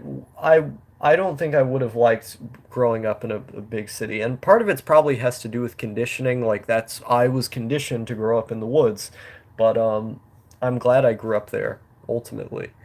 Um, Yeah, big cities like that sounds like madness, and NY in general seems like the city from hell. It really is. Like, did I ever tell that story of the homeless guy who thought I was a member of the Beastie Boys? Yeah, I was in a McDonald's and this random homeless guy started rambling to himself about how I was a member of the Beastie Boys. And that's New York. It just happens all the time. And it's quite a depressing place to be in. With Maine, it's like you get the benefits of being in the Northeast while also at the same time getting rural living, like not having to deal with people all the time and that kind of stuff. I think it's pretty nice. Um, I like North Dakota. I think North Dakota's pretty based. Even South Dakota, to an extent, I think is pretty based.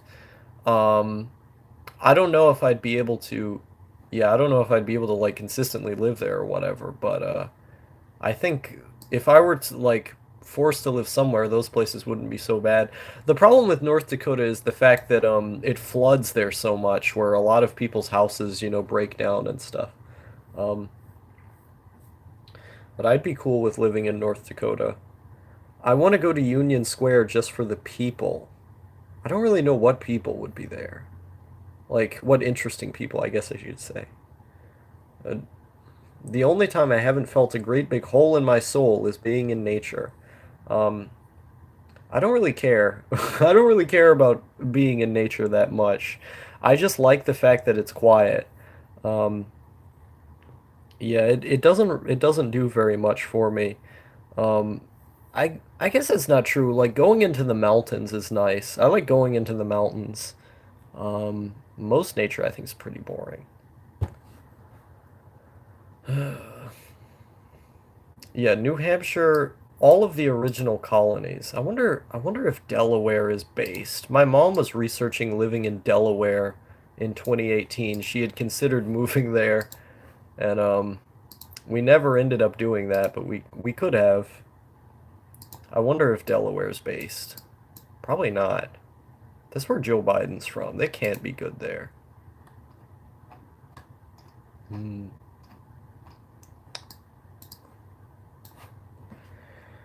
Hmm. But yeah, I tend to just like sitting on my porch and then looking out and seeing that there's, not much in the way of there. Actually, now that I think about it, I actually do enjoy city landscapes more than I enjoy nature landscapes. The problem is about the size and the scale, where like I like to live in small cities that just have interesting things about them, or small cities where everyone keeps to themselves. Like a good example of this is Bangor. Bangor in Maine, that place is pretty cool because they have like 30,000 people there. It's not a terribly small city. I guess to some people watching you might think it is, but it's not super small. There's like 30,000 people. That's about as many as that live where I live now. Um, but their architecture is just really pretty. And you get like, look at this. This is a picture. You get like the little, small town vibes. You get, a big like ravine that you can go, oh, I'm going across the bridge now. Like it's nice. It's a good vibe. Like I like stuff like this. I like looking around and seeing stuff like this. Like this is really pretty to me. That's the ideal. That is the absolute ideal. But that's where I want to live. Um, and look at this. Dude, I fucking miss this place so much. I miss this place so much. It was so pretty. Let me try and find other pictures of this place. Yeah, this place is cool. All of the buildings look like this, by the way. They've got random, random little castles, like a big bridge. Yeah, northern Maine is actually like one of my favorite places on Earth. It's like I was saying that I don't enjoy going in nature that much earlier. I actually really like going in nature when I'm there. And northern Maine is so beautiful. The cities are beautiful, or I guess you could call them towns more like. Um, the nature is beautiful. Everything there's beautiful. Um, I want to go back so bad. At this point, I'm like, could I just run away from home and then get a job there or something? Like when I'm 18 years old, is it possible for Infinite Star, Infinite Outlaw to get their mental health good enough in place to get a job? And I know there are like programs for mentally ill people to get jobs, right? So, like, if I could get a hold of like a program that would, make the job slower or accommodate me with my mental health problems, straight up, even though I have a YouTube channel about being a NEET, if I could just live in northern Maine again, I would work a job. You can hold me to that. You can hold me to that. I keep that on record. Because I just liked living there so much. A lot of forest there. Looks nice. American towns and cities can't compete with the beauty of European places. I would agree. I mean, I was just talking earlier about how much I want to live in the Czech Republic, so I don't think you're going to be able to get me to disagree with something like that. I think Eastern Europe is the prettiest, though. Like that area, Czech Republic, Poland, Hungary, Russia, the parts of Russia that are in Europe at least. I think those look the prettiest. Maybe make it a goal for later. I mean, like, theoretically, if I wanted to, I could just leave. As soon as I had money, and I had the ability to go, i.e., being an adult, being of legal age, I could just jet and leave. It would be completely possible for me to do. What's the one mental health problem that's been the most debilitating? That would be psychosis. Seeing and hearing things that aren't there makes it very difficult for me to do basic activities oftentimes. And people like, I think people have a perception in their head about what schizophrenia is, where, they think of these like really like uncharismatic, like retarded, socially inept people who just aren't, just don't know how to do anything. Where like when I tell people that I have schizophrenia, they're always surprised because they go, "Oh, but you're so well spoken and you've done all these cool things." And like just because you hallucinate, it doesn't mean that, you don't you don't also have the capability of speaking well, you know? But I get these people all the time where it almost feels condescending, where people are so surprised that I have schizophrenia that it almost sounds like they're talking down to me, you know? And I don't like that. But yeah, that would be the one issue that's been a consistent enough problem where, because I'll go into bouts of paranoia, and because I'll be in bouts of paranoia, it'll make it difficult to do certain things. And I also, because I'll be like hearing or seeing things that aren't there, it'll make it difficult to be able to do tasks that I would otherwise be having to do. The other problem is sleep. I can't, no matter what I've done, I haven't been able to sleep on a consistent sleep schedule. And so it's been very, very difficult for me to like go to school, for example, ever since I've been in school, just because I have so much trouble sleeping. Where like in middle school, there would be certain times where I would be awake for 4 days straight, just because I could not sleep on a schedule. I going to school physically this year, I've had that same problem where I'd be awake for 4 days straight because I just couldn't get to sleep at the time that they wanted me to sleep, excuse me. So those would be the two biggest problems. If I could get those things under wraps, I think I'd be okay. The problem is that I kind of refuse to take antipsychotics at this point, where antipsychotics remove all joy from my life. Like any joy that I could get whatsoever, it's gone. And I just start thinking about death all the time. And I've had like some self-harming behaviors before on antipsychotics, and it also just fucks my heart up. It just makes my heart hurt all the time, where like I get these like really severe palpitations every single time on antipsychotics. Uh, so it I hate them. Every single one I've taken has always made things worse. Even if it got rid of the hallucinations, it still made things worse.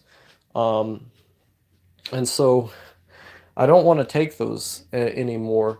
And so the only way I think I'd be able to work a job was if I like had like assisted work, like a job that's specifically made for mentally ill people. And I know the government has stuff like that, So it could be possible.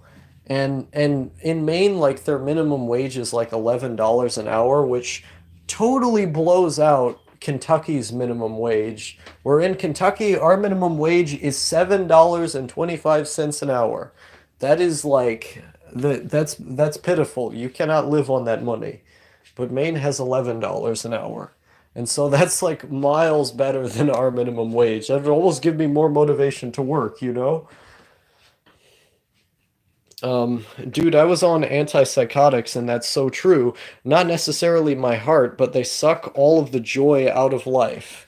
Yes. Like it's because antipsychs are a dopamine they regulate the level of dopamine that you have, so they have to bring the level of dopamine down, and that's part of what they're made to do. And they don't really know if that's the reason why they keep people's hallucinations out, because there have been some theories that have suggested that the reason why people hallucinate is because they have too much dopamine, but literally the only evidence they had for that reason, was just the fact that antipsychotics bring dopamine down, which a lot of people have pointed out that that's not a very good way of measuring whether or not that was the cause of schizophrenia or psychosis in general. So they don't know why the medicines work, for one, and they don't know what causes psychosis, but they do know that antipsychotics bring your dopamine down. And so that's probably why it makes everything so joyless. You know? Are you still streaming? I am still streaming. Yeah, fuck that. I got antipsychotics once in the mental hospital and I was so fucked up afterwards. It just makes everything worse. We're like, I would rather get paranoid or hear and what I mean, paranoia can be combated in other ways. Like there are other medications you can take for being irritable and anxious that remove a lot of the paranoia.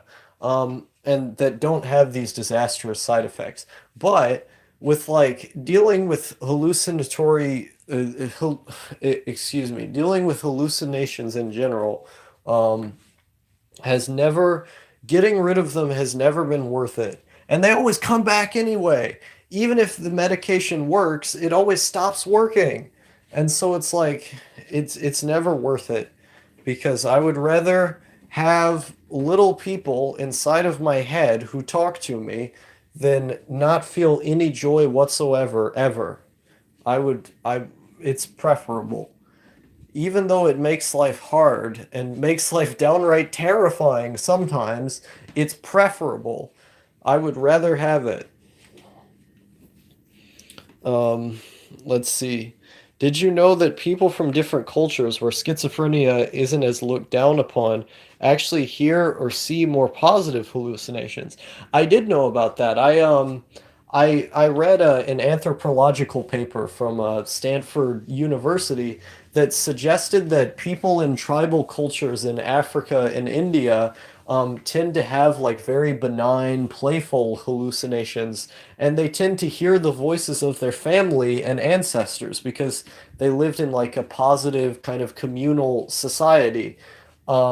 Whereas in the West, where, you know, mental illness is not just frowned upon, we're also surrounded by a very violent, individualist culture, and there's a lot of militarism in the media and stuff. It influences people to believe that, you know, that the world is a scary place, and we're sort of conditioned to be violent in a lot of ways. And it's part of, you know, it's part of what makes Western society what it is in many cases. And so like the what that study, basically what it found was that people who had lived in more like, you know, positive small communities had they had the symptoms of psychosis, but they were positive, whereas in the West, they've often been negative. And I could identify with that study to a certain extent because I have hallucinations that are positive. I just also have ones that are very negative. And so I've seen both sides of the coin where, like, some people have gotten on my case for referring to certain people in my head as friends. And I know they're not literally friends, like, they're not real, but they feel kind of like it. Like, some of them feel like it when you've heard them talk for long enough. And I don't know. It's multifaceted. They thought it would help with my intrusive thoughts, but it made it a lot worse that night. Yeah, I can imagine. Now it's time for you to see the little man in my head called me. Yes. I feel like I've heard that before. I don't know where I've heard that before, but it sounds familiar. Um, but uh, but yeah, if I were to work, I would need to not have I would need to not have these problems be as clear, happen as often as they do.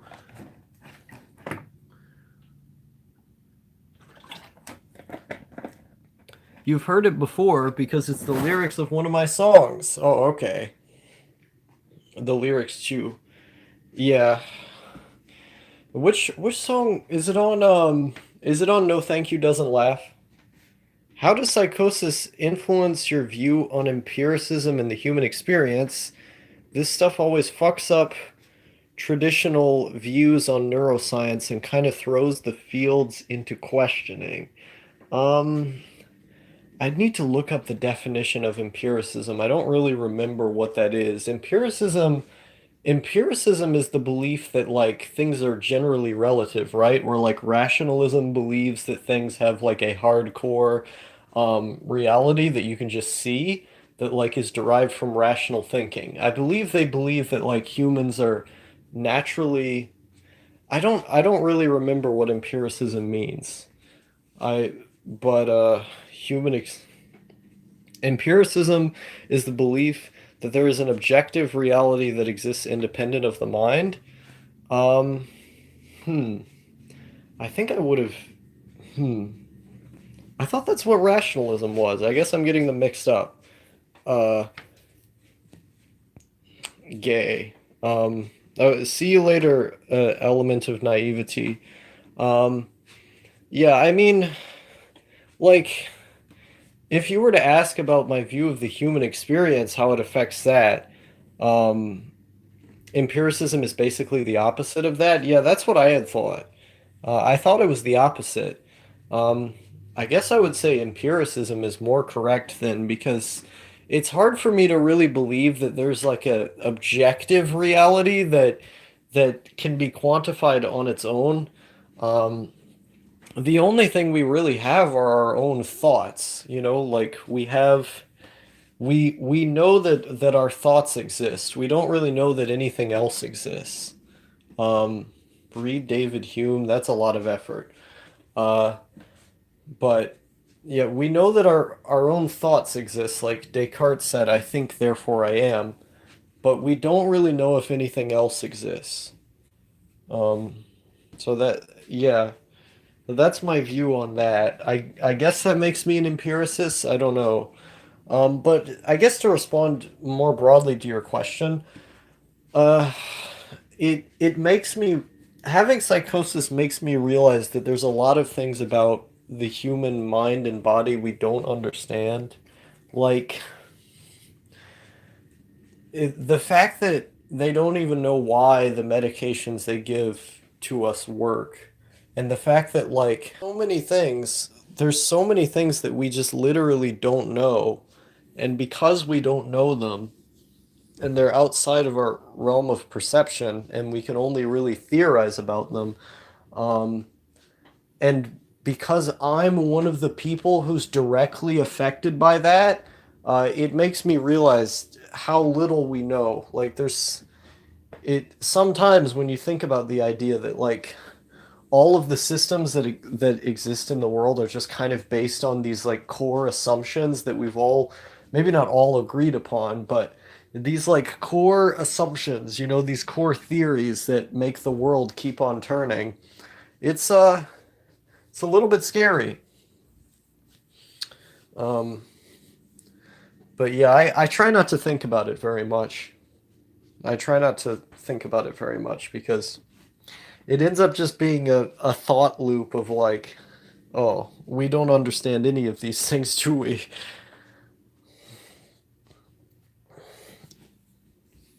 Yeah, no, I don't want to put in the effort of reading Hume. It's a lot of work.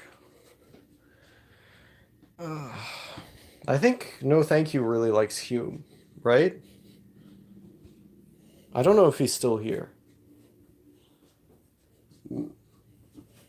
I think a lot of postmodernist guys like Hume as well.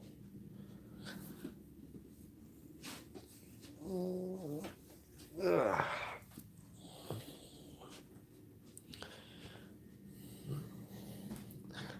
Does the body rule the mind, or does the mind rule the body? I don't know. Let's see, what else do I have to say? It says I've been. Don't read Hume unless you're literally brain dead. I see. Okay. For some reason, it says I've been streaming for 48 minutes, but earlier it said I was streaming for an hour? Maybe I'm looking at the phone wrong, though. Like earlier, I thought it said I had been streaming for an hour. Do you guys ever wonder if Moogie from K-On! Has brain damage? Like, Moogie from K-On! Feels like she has brain damage, kind of. Moogie is a war criminal. Yes. Oh, it says I've been streaming for 2 hours? Okay, I had no idea. Did it drop your stream for a moment? It did earlier. Man, fuck what you heard. Fuck what I heard on what? I'm confused. I said a lot of things. Man, fuck what you heard. Fuck what you heard in here. What did I hear? Yeah, Moogie has brain damage. I like her. Why does No Thank You hate her so much? She's a good character. Ugh. She stole the strawberry. Unforgivable. I think that's based. I wouldn't say postmodernists like Hume. I know it's a lot of effort, but in my opinion, he's worth reading more than any other philosopher. Also bourgeoisie. I don't care. Thank you. No, thank you. You don't realize? No, thank you. Your best friend is literally like a billionaire who has like five different houses. What are you talking about? Is bourgeoisie? I refuse. I refuse to take this meme. Let's see. Who's my favorite K-On? I said Yui. Yui was my favorite K-On. I like her the most. I'm just memeing, you know all the K-Ons are good and cute. Okay. What anime character doesn't have brain damage? Ken from Hakuto no Ken, objectively the best anime series ever made. He's the only one who doesn't have brain damage, confirmed. And you know how I know this? It's because his muscles make his brain larger. And as we all know from reading the NEET subreddit, r slash NEET, that the larger your muscles are, the larger your brain is. You're damn right. Yes. I would like to mention real quick that Code Geass is a literal 1 out of 10 show. I haven't seen all of Code Geass, but I also haven't seen it in several years. But I think if I watched it, I would still think it's pretty damn good.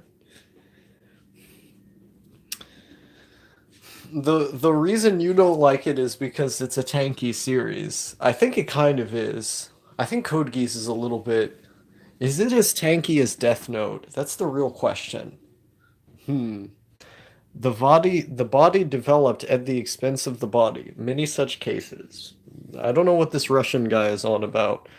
I liked Code Geass. I see. Code Geass is a Nazbol series? That's fucking based. Now I really need to watch this. What does tanky mean in this context, though?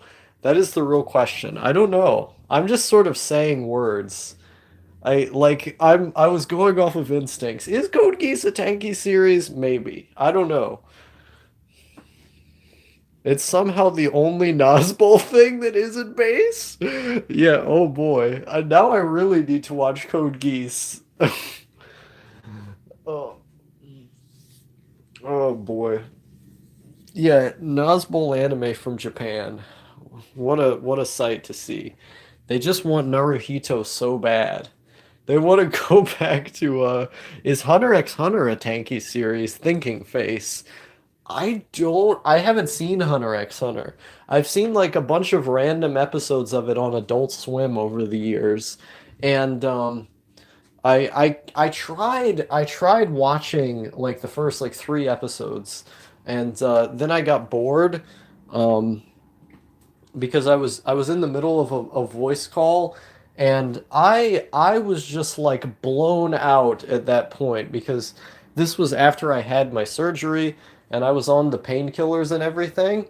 And so I was getting I was getting BTFO'd by all these painkillers I had taken, and I was just, I was just dandy. I was in the getting the euphoric feels, and so I was like, oh hey, I'll watch Hunter x Hunter. That seems like fun, and I really enjoyed like the first 3 episodes. I was so happy, and then I couldn't keep watching it because I started falling asleep, and because I was falling asleep. Um, I couldn't keep watching the show. Code Geass is somehow how nationalist and anti-imperialist. It's hyper-individualist and anti-capitalist. You can be nationalist and anti-imperialist. You just have to be like if you're a country that's experiencing imperialism, you can be nationalist for your own country because you're fighting against like colonizers, you know?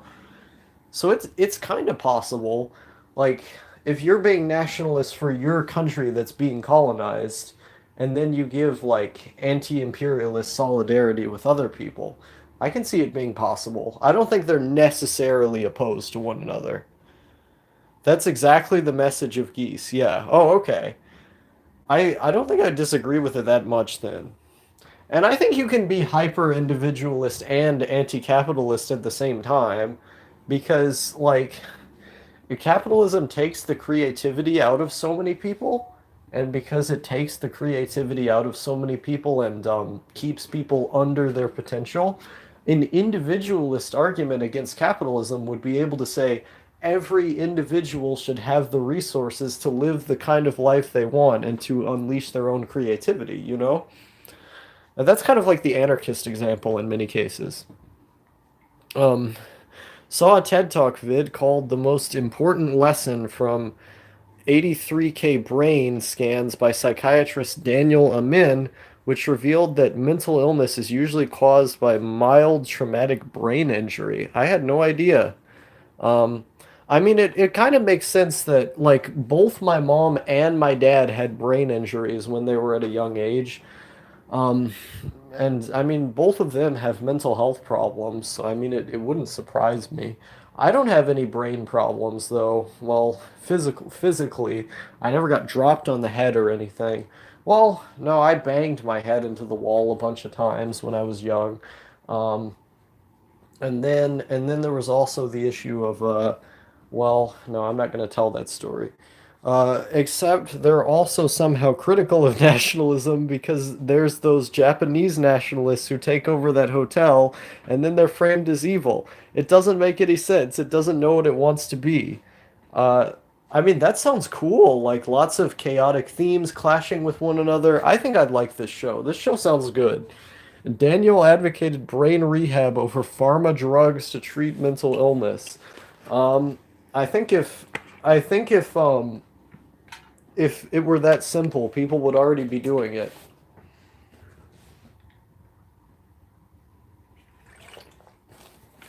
No, Star, don't do it. You're just making me want to do it now.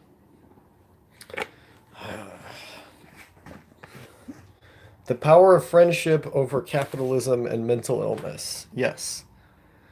I'm considering making an hour-long video about why it's so bad. Please do, and then I'll watch the show even more afterwards. I feel like your video on why it's bad is going to give me so much more of an appreciation of why it's good too. Like based on the way you're describing the show, I feel like that's going to be my exact reaction. Please make the video. Um, it'll be like Digi's SAO video, but actually well written. Yes, yes. I need Is there a version of Slay Queen that applies to men? I suppose I just said that. Do it. Do it. Um, but yeah, I need the deep bath scenes analysis for Code Geass, but an hour long. Do that. That would be good.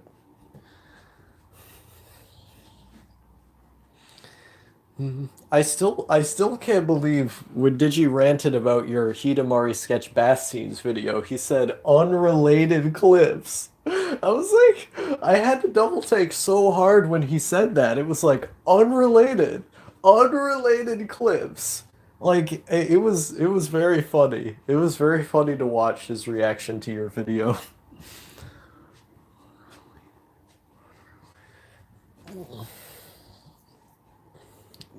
Digi literally cannot parse media. That's pretty based.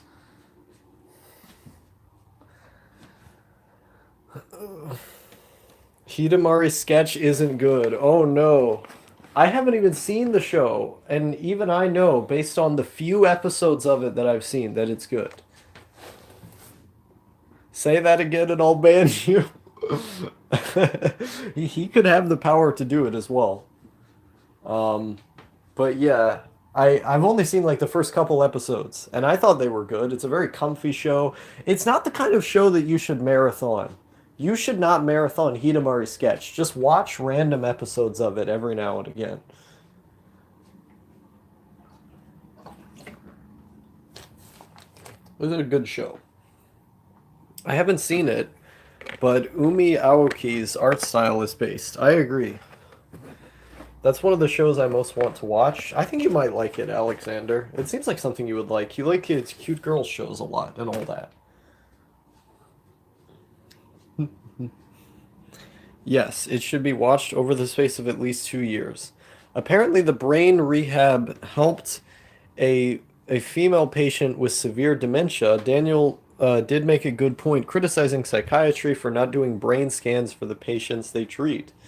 It makes sense. I mean, like, the brain is something you can physically analyze, and so you would find more substantial evidence surrounding the way that the brain is formed than you would just by going off subjective symptoms, right?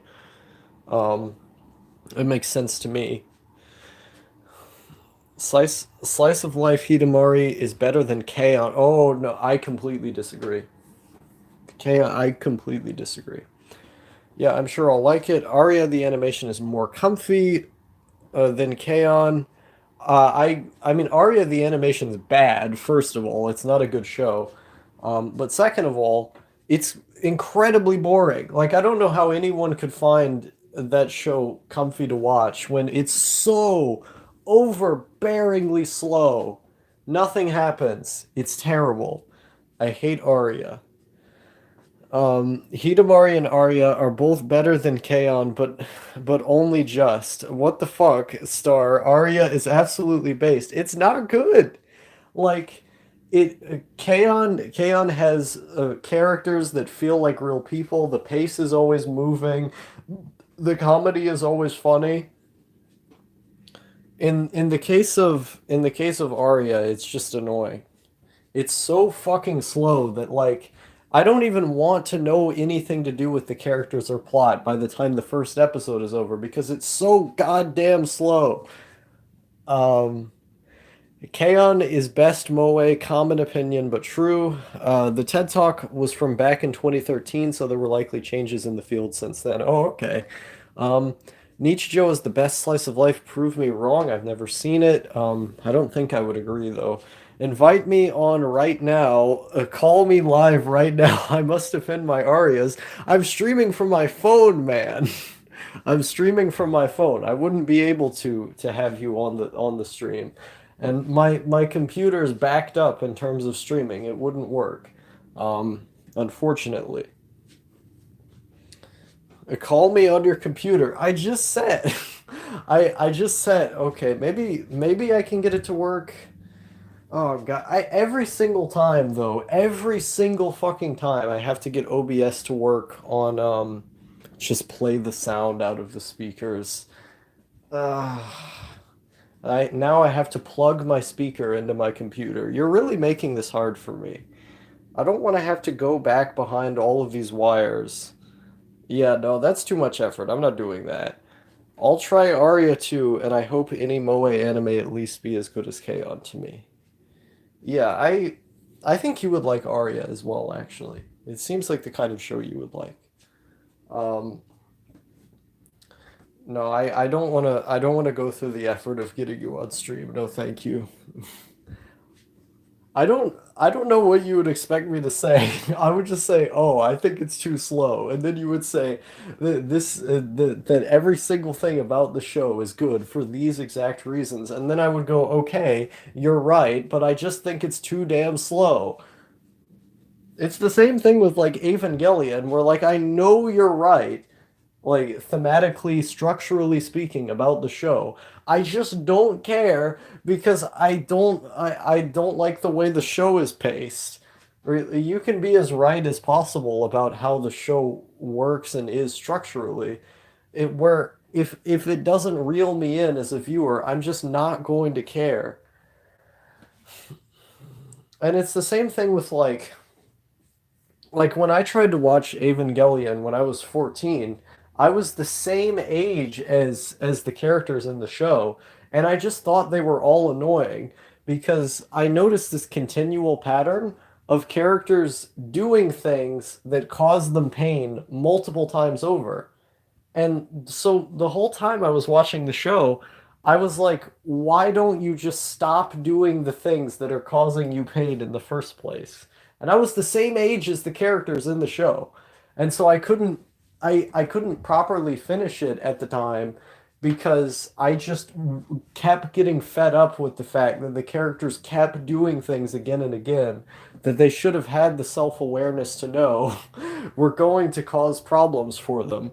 Where like I kept thinking, bro, you're just posting cringe. You're just posting cringe every time Shinji Ikari talked. And I would, I can empathize more with the character now as I've gotten older. And I realize that that that a lot of people who are that age are like that. But I wasn't like that at that age, like I would reflect on what I had done and I would try to stop the behaviors. It felt like there was no drive to do that among any of the characters. And so it was very annoying. And so, like, things like that end up annoying me more than, however good the themes of a show are. Or, like, things like the pacing of it being too slow or, something like that end up bothering me more. Um, Strawberry Marshmallow is all on par with K-On! Lucky Star is up there too. Yeah, Strawberry Marshmallow is a very underrated show. It's very, very good. I watched my video about Nobuo Ito. I did a anime video about her, and it's good.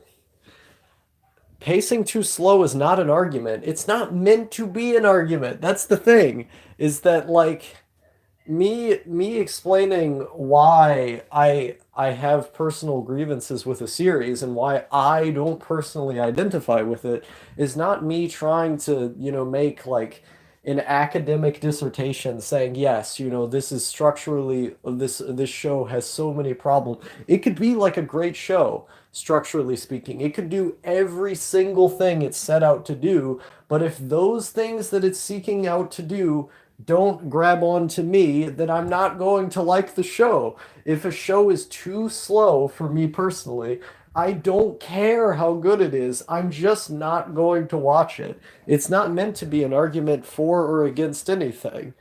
Um, Bro, you love Ashita no Joe, a show where literally nothing happens. I completely disagree with that. It's like the show continually has things happening each time. And also a show where people keep doing stuff that hurts them without changing their behavior even more than Shinji. But yeah, but the point of the character is the fact that the character does that. Like that's the idea, is that he's an older guy who's doing things that are retarded, and sort of the journey of the show is exploring the psychology of this bad person. We're like, I don't get the sense that Shinji is a bad person. I just get the sense that he's annoying, or like I get these fuck kids vibes when I watch the show. When I watch Ashita no Joe, it's not fuck kids vibes. It's, oh, look at this guy, he's messed up. Um, and so that's what I would say to that. But also, like, there's something that happens in each episode where even like the most mundane slice of life episodes that are just there to move the plot forward somewhat, um, are you get these little moments with the characters in Ashita no Joe that tell you a lot about their psychology. And I think the length of the series ultimately helps, the story of telling someone's entire life story. Like that's cool to me. I like the idea of getting a full-fledged a full-fledged character study of basically one guy. Um, oh, is it? Is that the fucking point of the characters? Is it about someone learning and growing from a bad person? Is that just like what fucking Ava is? Um, I, again, again, there are certain, like, I don't think you can whittle it down this easily to, I like character studies and I don't. There are certain things about specific character studies that ostensibly can have the same problems on the surface, but you may like one over the other because it doesn't do certain things. Like there are things that Ashita no Joe does that I like, that like the aesthetics, for example. Just looking at the show, and seeing like the characters and the setting that they are is already way more appealing to me from minute one than the setting and aesthetic of Ava is. And that's something that reels you in. It like art it's about getting you like if there are things that don't appeal to you enough in the first part of the show and they keep not being appealing to you, you can still have things that, you would eventually like in the show and just not watch the show because there were enough things that you didn't like. I it's difficult for me to explain this off the top of my head because I haven't thought about this kind of thing in a long time. So I think I'll have to do another video explaining this because um, it's a very nuanced discussion that I can't just pull these things off the top of my head. I'd have to think about it for a little bit. Um, no, since you love Lane, what's your opinion on Haibane Renmei and Technolize Star 2 if you've seen either? I think Lane's really good. It's one of my favorite TV shows ever. I have a Lane poster. I guess I can just show it to you. I have a Lane poster right by my computer. Um, Star, have you seen Girls Last Tour? I have. It's a great show. I made a whole video about it. Um, I haven't seen Technolize. However, Nya Under 7 is by far the best Abe anime because of the fantastic OP. I need to watch Nya Under 7. I think that show would be cool. Um, where did you get that poster? I got it from Hong Kong. eBay. It's a bootleg. Uh, but yeah, now I'm really starting to think about this I'm really starting to think about this appeal of art thing because like I haven't really made a lot of videos just explaining what I look for in anime. Where I think if I made a few videos clarifying that, I think the reason why I would like, like a show like Ashita no Joe and not Evangelion, would make a lot more sense. So I'm gonna have that in the works, just videos explaining what I look for in anime, because I think to a lot of people, if they look at my mal, it's incredibly confusing. Um, oh boy, like I feel like what Noah looks for in anime is much more obvious because you look at it at his mal, and all of the shows are, pretty similar, except for like Take You and stuff. Ugh. This place is such a mess, man. Like I come out here Ugh, look at this. This is such a mess. There's so much stuff out here, and I can't clean any of it because it's not my stuff. But I wish I could like walk over there or something, you know? There's just so much stuff. There's so much stuff in this house. And it's had to have been all taken out from the storage unit because some of this stuff is my mom's stuff she just hasn't taken yet, but there's not a lot of room in this house, and so there's just so much stuff that's probably not even going to get a place. And I wish the house could get cleaner soon. But that TV that's over there is broken. It's just been sitting there. That big square TV, that TV was like the second TV that I ever had. I had another big square TV that was just like that, that broke when I was like 4 years old. Or yeah, I think I was like four. And then so my dad ended up literally stealing this TV from a TV repair shop that doesn't exist anymore. And so like we were getting the TV repaired in the living room, and they had given us that TV as a spare, and we just never gave the spare TV back when they came in the big van to roll the, broken TV into the house. And so I kept the spare TV in my room because mine was broken. Um, Star, you should watch Makasete Iruka. You'd give it a 9, and it's also a one episode OVA so easy to watch. Yeah, yeah, sure. I'll watch it later today if you remind me. It sounds like fun. But yeah, it's a little bit annoying having to go through like such a large mess where, like sometimes I wish I lived alone because not living alone and living alone have their own benefits, right? Where if you live alone, you're the master of your own space and all that. You can deal with your environment and sort of customize it, and you don't have to deal with other people's stuff being around. You don't have to worry about making too much noise and stuff like that. But living with other people is also hugely beneficial. Um, where like if you're having a problem and there's someone there, someone can just easily help you. And so why don't you just throw the TV away? I have no idea. It's that very often we keep things that um and the rest of the useless things you won't lose. I have no idea. I don't know why. I don't know why my family don't just get rid of this stuff. I would get rid of this stuff if I were in charge. Like most of this stuff would just be gone if I were in charge, but I'm not the one who's in charge.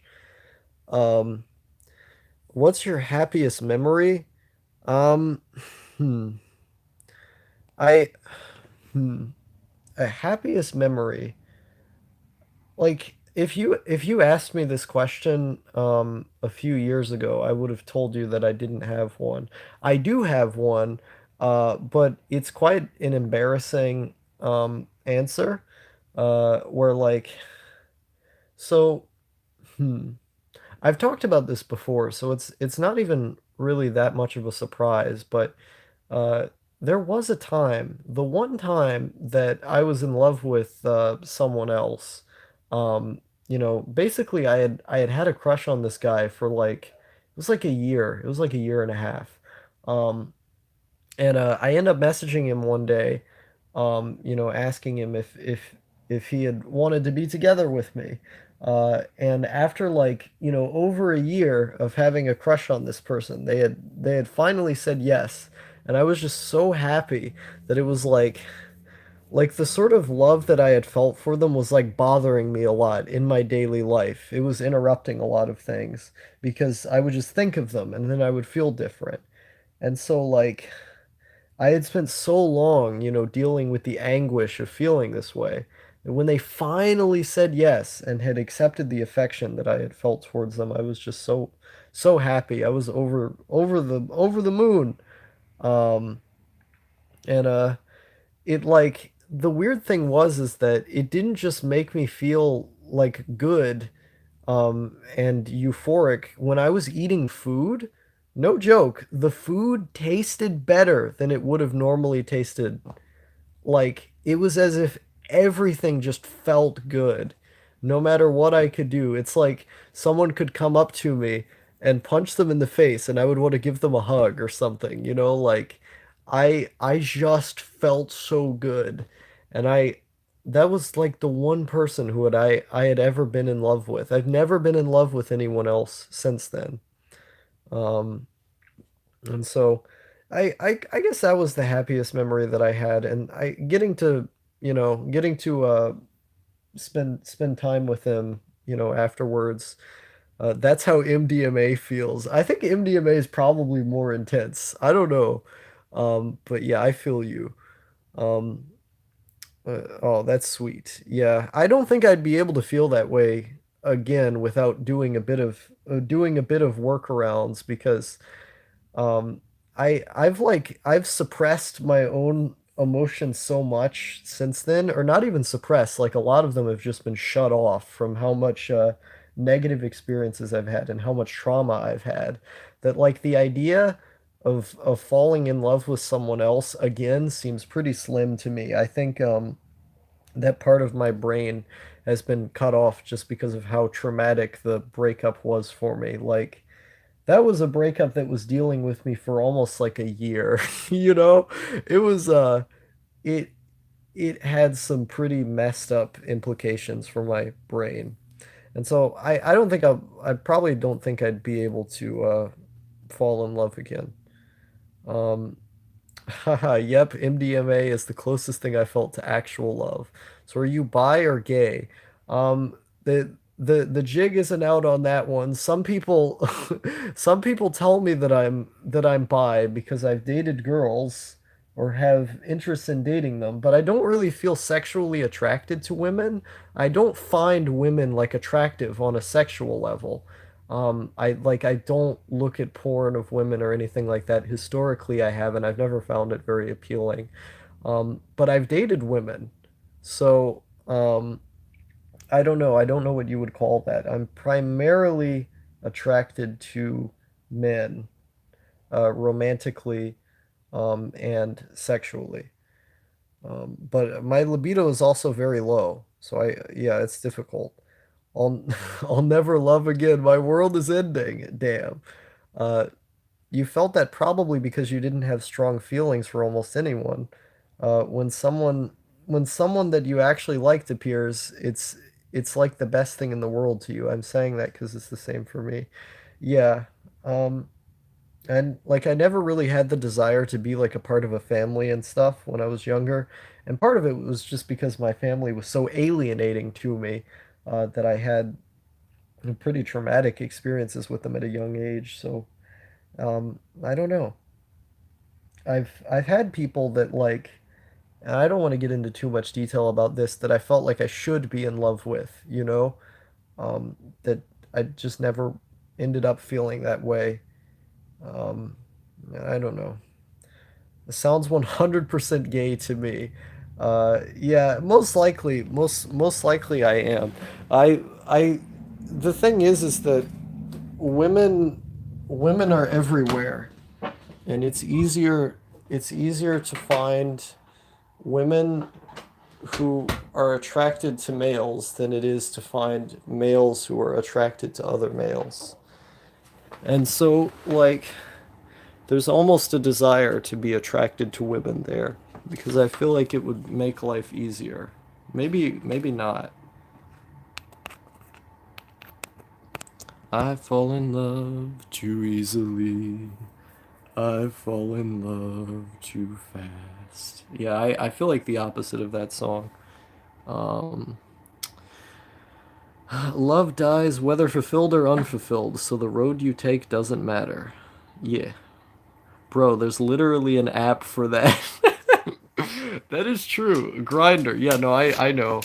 Um, it like it is one of those things where I don't want to put in the effort. I've actually I don't know how much information I should let on about that, but I've looked into apps like that before, and I've tried messing around with them, but I would never get to the stage of actually meeting somebody, because to me it's just kind of a game. It's kind of a game of seeing if I'm able to be flirtatious on there or not, and then I never end up actually doing anything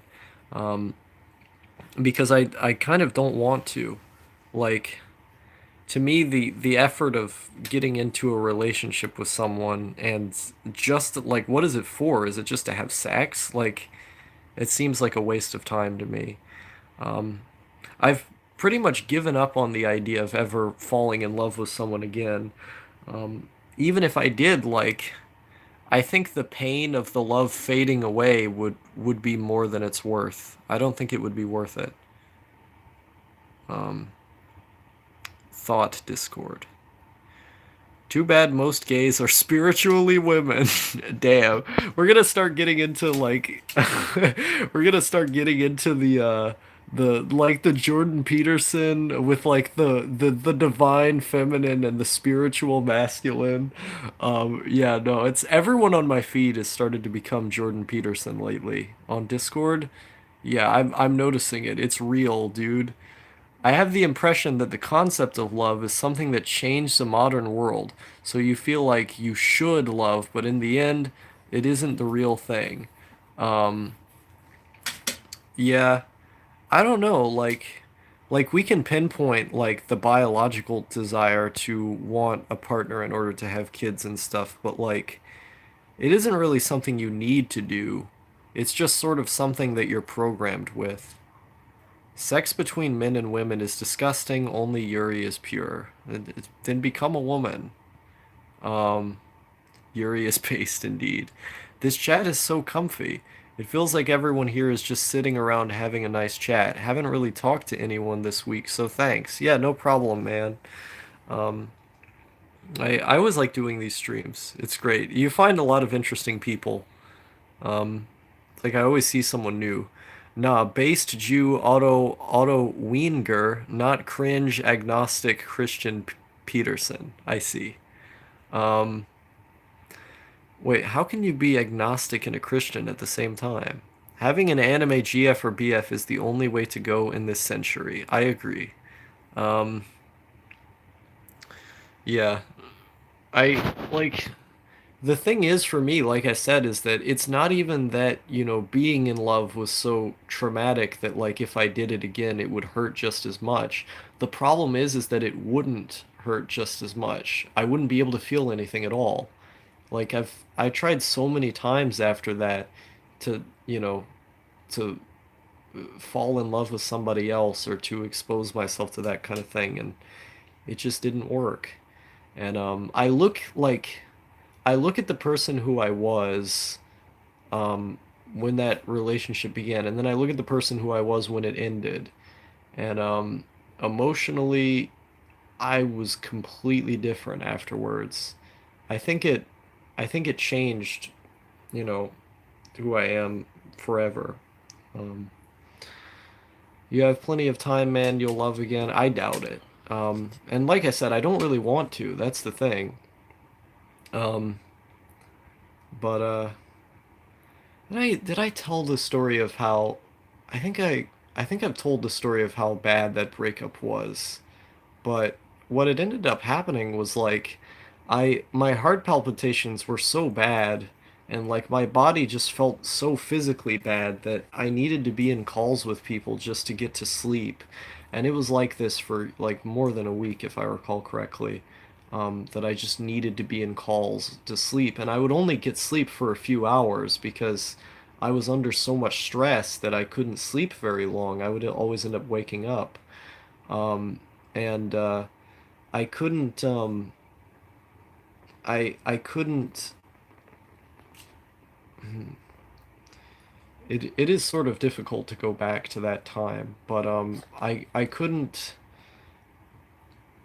hear my own thoughts without feeling like something, bad was going to happen. I couldn't just be allowed to sit there and think because something negative was going to come up again. And I was going to be reminded of how bad I felt. So the only thing that would even remotely calm me down was just talking to other people. I couldn't enjoy eating. I didn't eat for several days. I just couldn't eat. If I tried to get the food down, I felt like I was going to hurl or something. Um, and I did that video, Food Doesn't Taste Good Right Now, where I was just saying how hard it was for me to eat. Um, I was I was drinking. I was drinking pretty heavily. Um, I I was like crying every single day, all the time. Um, I just wanted to end my own life. I didn't want to be alive anymore, and it was hard to enjoy anything. And it was hard to enjoy anything for like several months after that breakup had happened. Like for like I said, almost a year, it was still bothering me. Um, but now I look at how emotional I used to be when that happened, and the kind of emotional person that would be led to being in love. And I look at how dissociated I am from my own emotions now, and I don't think it could happen again, or it feels like my soul is a lot more black than it used to be. And not in the sense that like of like wanting to hurt other people or whatever. No, it's not that. It's just like it feels like a void. Um, does he know you have a YouTube channel? Yeah, yeah, yeah. Yeah, I'm not gonna get into the details of that and all that, but yeah. Um, love is like cheap, sticky tape. You can only use it once. I like that. It's nice. It's been a long time since I felt love towards someone. Too lazy for that nowadays. That's the life. I've become too comfortable in my solitude to enjoy relationships. Yeah, I think for a lot of people the answer is just to get up and get out. You know, if like if solitude is the habit, then it's just about breaking it. But for I think like even for someone like me who's been a solitudinal person for since the very beginning, where like I was homeschooled and you know, I like one of the first things I ever said was "by self" to my mom when she was asking me if I wanted to do something with her. And I've always had this sort of mindset of being alone. I think even for someone like me, like if I really, really tried, I could change. Um, the issue is I just don't really want to. Um, I think everyone can. It's about habits. If you change the habits, then you can change the person. And so I think a lot of people desire, they want to be with other people, and it makes them happier. And so if there's something that makes them happier, they should do it. And I think comfort, you know, the idea of comfort often gets in the way of that because what could make you happy is also potentially a risk, you know? Love someone is something that just happens. That if it happens, okay. If it doesn't, it's okay too. Yeah, I agree. This will sound dumb, but using text chat Omegle for finding people, at least online, I've met an anxious trap from Utah just a couple days ago. You have to type in some tags. That's pretty based. It happened the same thing to me, except I kind of had some hallucinations. Until today, I only sleep when the sun come out because I can't sleep when it's night. Yeah, I've been there. I have never felt love towards another person. I see. I feel pure, beautiful platonic love towards from Hidamari's sketch. That's pretty based. Um, yeah, I think the problem is really wanting to do it. Make friends, join Kefi form. I will give no further hints. I don't know what Kefi is. Kefi form. Is that the form? No, thank you. Finally made. I doubt it. He's not going to do it. Make the form or the image board or whatever you said you were going to do like a year ago. You still haven't done it. By the way, what's your opinion on RL traps? Do you mean RL or IRL? I think you mean IRL. Um, I'm not attracted to them, but if that's your thing, I mean, okay. I think personally, I don't think having kids is a good thing because of, you know, the way the world is right now. Like we got random coronaviruses coming about, or corona, however you say it. We got, climate change problems are going on, people being displaced and bushfires and earthquakes and stuff. It doesn't seem like a good world to have kids in, you know? So I'm not, if you have sex with like a biological woman, it's much more likely they'll have a kid. And so if you swing that way, if you're attracted to traps, I would say having sex with a trap would be preferable because you wouldn't potentially get, someone pregnant, which I think, especially if like the parents aren't prepared, if they don't know how to deal with kids and they're not really ready, that can be a huge problem. Like my parents weren't ready. They were not ready to have a kid, even though, my mom had had my brother in like 95 and I was born in 2002. Um, it's so she had had a kid for like 7 years at that point. Like she was not ready to have a kid. Like my mom has brain damage. She has borderline personality disorder, like literal borderline personality disorder. Um, and she she has a lot of mental health problems. And my dad, when I was a baby, like he was like strung out on, well, uh so anyway, there when I there was a lot of, basically there was a lot of problems when I was very young, without getting into too much information. Um and so I think most people shouldn't have kids. In the world we live in, I don't think people should have kids. That's just generally speaking. But like, if the world we were living in wasn't as, chaotic and dangerous and sad as it is now, I still think most people shouldn't have kids in that world because they just don't know what they're doing. Like, my parents had no idea what they were doing, and look how I turned out, you know? I wouldn't want that for someone. R.L. Traps is a compelling author, but I it's Monkey Zulu. R.L. is a compelling author, but I have to question why Scholastic markets his erotic murder stories towards children. Yes, I agree. I haven't seen you in a live stream in so long. I'm glad to have you here, Monkey Zulu. Um, that's why contraception exists. Yeah. Like there's like, the baby go away pills, and then you have, like condoms and stuff. A lot of people don't like using condoms. I don't know what that's about. Is that people say, "Oh, it doesn't feel as good, bro." I don't know what that's about. Um, but yeah, those things do exist. Um, Goosebumps is actually lit.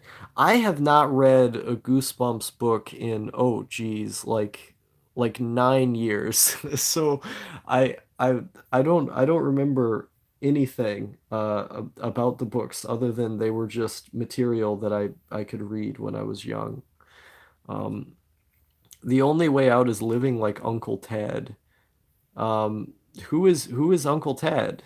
I would prefer to live like Bill and Ted. That would be a preferable life for me. Um, oh, the Unabomber. Yeah, no, Ted Kaczynski, like I was reading Industrial Society and its future the other day, and I realized that I agreed with a lot of the stuff he was saying. And like I just had to take a step back for a moment, and I'm like, I agree with the things that the Unabomber was saying. It was kind of a self-aware moment of me like considering the way that I think about the world. Um uh Sometimes I wish I was aborted. Do you ever feel that way? I think I used to feel that way a lot more than I do now, where like if I were to speak to you completely philosophically, I would just say yes. I'm sorry if I'm annoying you with my questions. Oh no, it's totally fine, man. I think you ask interesting questions. Much more interesting than I usually get. Where like your questions I have to think about a bit. And so they're fun to read. Um, but yeah, like philosophically, and this is often a quite depressing belief that I hold for a lot of people. Is that certain people don't like it when I say this, is that I don't believe that even in, like, again, even in the world where we're not being ravaged by climate disaster, and even in the world where things are totally okay, I would say it's okay to have kids, but at the same time, I still believe that having kids is wrong because they can experience pain. That a life where you can potentially experience pain is itself not worth bringing into being. And I've heard the counter arguments for this, but personally, I draw from sort of a Buddhist, like the more hardcore Buddhist sects, where their belief on life is that you shouldn't have kids because it brings out pain potentially. Um, and that the fact that you're creating any pain is itself a bad thing. Also, because of the various mental health complications that people can get. Nothing wrong with being wrong, Star. I see. The various mental health complications that people can get just for no reason, uh, where I don't it's complicated because on an individual level, I believe that life is worth living, but for a lot of people, that's why I have to be incredibly careful. I have to be incredibly careful when saying that because I have I have a lot of very vulnerable people who watch my channel, and so when I say stuff like for a lot of people life is not worth living, it can be very scary. It can be very scary the potential consequences of what I'm saying. Um, but I do think that is the case, that for a lot of people it's just not. Um, but you can still change. Like there's still the potential for things to go good for a lot of people. And so that's why I don't like saying that, because I feel like the worldview could potentially, harm somebody who I don't know. But yeah, I have generally negative views on existing in general. So if I were to answer your question with you know like just my philosophical stance on existing, I think I should have been, yeah, aborted. I would agree. But but um I do think that my life as it exists now is worth living. So it's complicated. Like everything, it's complicated. So I don't know. Uh, that was a minefield to go into. Five Nights at Freddy's is just Goosebumps for Zoomers. I mean, that's an insult to Goosebumps. This guy actually have good points, I see. Because we live in another world's hell, I agree. Pain in the end is just the effect of people having the freedom to choose their own decisions. When you can choose things, enough room, there's room for shit to happen. Um, I think desire is ultimately the root of all suffering. Is that the more that you desire things, the more that you also have to bear the blunt of eventually getting them, and also bear the blunt of not getting them, of desiring them, which itself, yeah, I'm not a Buddhist anymore, but I agree, like, with the basic philosophical conclusion that desire is the root of suffering. I believe in. Um, which I guess you could put choice in alongside that. Star perpetuating suffering by feeding hope into vulnerable fans. Um, well, I don't. This is the thing, is that, like, for a lot of people, I do think it is possible. Is that if you never know what you're going to be like in 5 years' time. So I was out and about today, and it struck me how ugly the place I live in is. It's a concrete jungle filled with unhappy drivers, and it makes me realize that NEETs have their privately owned spiral galaxy. Or you live in the UK, right? Everything about the UK is unhappy. Yeah, NEET is a dream. NEET is a dream. Truth, yes. I'm glad we're in agreement on that because I've talked to certain people who are like, "Oh, I love the UK. Oh, I'm a Londoner, man. I'm a Manchesteran man. I'm a Welsh man." Ugh. Actually, North Wales seems pretty cool. I would live in North Wales. I think North Wales is cool. Let's see. Wait, no, I don't want to show you my computer password. I bet you like cats better than dogs. Yes. Well, I like them about the same amount. Sometimes, sometimes it depends on the day. It depends on what day it is. You ask me if I like cats more than dogs, and I'll either say I like cats more or I'll say I'll like them the same amount. Depends on when you ask me.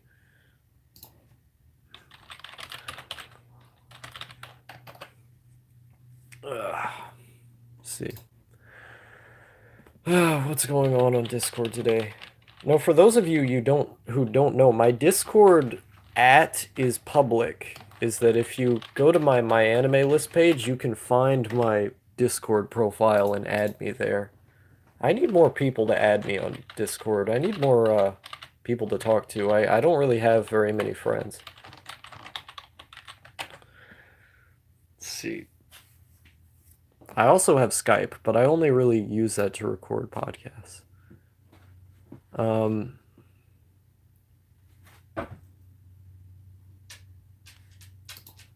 Let's see. Let's see. You got me. I see. Wait, what did I get you on? A silly Douglas. What did I get you on? I'm confused now. Read this message, says Flitzpipe. I just read it. I read your message. Where did it come from? Where did it go? Where did it go? I don't understand. Where did it go? No, like as a friend. Oh yeah. Yeah, we talked just the other day. It was a lot of fun. I'm glad to have you as a friend, silly Douglas. Good man. Sick. I have Flitzpipe. I need to talk to Flitzpipe more. I can't get out of the roof. I'm on your roof, man. I can't get off of the roof. I'm climbing up them pipe faggots. I'm on the roof. Okay. Yeah. Is there anything is there anything anyone else wants to ask? I don't know what else there is to talk about. I think I've just about exhausted my brain of things I can think of talking about. Yeah, man, talk about talk about drugs in Europe. What could I say? What drugs do you want me to talk about? Um, I took two blotters of etizolam. How do you say that? Etizolam. I think that's how you say it. Yesterday, and it made it a lot easier to go to sleep. That was pretty cool. I liked that. Um, uh, yeah, that was fun. How does weed affect you? It just makes music nicer to listen to, and I start giggling a lot. Um, Sometimes it makes me anxious. Like sometimes it depends on how much weed I've smoked, but it can make me anxious, and I get very light hallucinations, like not like bad ones, but I do get them if I've smoked too much, and it can make me anxious, but usually what I end up doing is not going to that degree. I don't smoke that much. Or what I do is I chase it with something else because the anxiety, doesn't come about if you've had like Phenibut or something. If you have Phenibut while you're smoking weed, you're going to be completely calm, and then it just accentuates the euphoric parts. Um, have you ever done hallucinogens? If so, if so, how does that go with your schizophrenia? I'll answer that one in a second. Why the fuck do they have benzo blotters in the US? The US is the medication capital. Um, it's because with etizolam, it's a gray market drug, so it's not a drug that's like legal, but it's unscheduled. So you can buy it on the internet for like very little money. Well, if you know the right place, you can get it for very little money. Because you're in the EU, you can go to like Chemical Planet or something, and I'm sure you can buy it there. I don't know if they have it, but that's just an EU. That's just an EU research chemical place. Like the other one is that there's a Kalanzalam. Kalanzalam you can get blotters of if you want a again like a benzodiazepine that's unscheduled that you don't have to have a prescription for it. You can just buy it on the gray market. So I've never done that one though. I've heard it's very potent, so I wouldn't recommend it on that basis. Like take like 0.1 milligrams or something. Don't do the full, 0.5 milligrams because that'll knock you out. Um, let's see. What's your opinion on Stoicism? I think I think Stoicism in certain regards is cool. Where like for example, like with getting angry, I think getting angry is a pretty useless emotion. Where the Stoics would argue, well, getting mad only causes you more pain and pain for the people around you. So why get mad at all? When, the thing you're getting mad about is something you can't really change, or if it's something you can change, you can just do it without getting mad. And so I think like there are certain aspects of stoicism that are emotionally healthy, that like there are certain emotions that just make things worse much of the time. But I don't know if I would ever be able to be the kind of person who can just buy into like, completely cutting off all of your emotions. That I don't think I would be able to be a stoic. And it doesn't seem I think some people enjoy it. They like it, but I think you'd have to be a really specific type of person. There are some lessons from it that I think. Let's see. Okay. Let me let me read let me read here. Um, what painters would you recommend, modern or older? How does visual art affect you for inspo or aid in other areas? Um, let's see, what painters? I don't actually know like specific painters by name. Um, a lot of the visual art I find is just like by accident. Like I find it on 4chan or some other image board. I find it just looking around on the internet. I don't really know painters, but I love visual art. And it does inspire me. Like looking at a lot of my favorite paintings can often just make me feel better. Headline: Man hospitalized from stab wounds after offering Flintstone vitamins at a back alley drug deal. Nice. Holy shit, I thought Germany with its 1 million benzo addicts is much. Um, I don't know if it's scheduled in Germany. Where do you buy it? Uh, I mean, you could just look around on the internet. I don't really want to let people know specifically where I got it because it's a bit of an exclusive club, I guess you could say. I've done it and it's way too strong. It seems like it. I went into stoicism hard in my early 20s slash MGTOW days. Yeah, or a lot of people it seems like it doesn't work.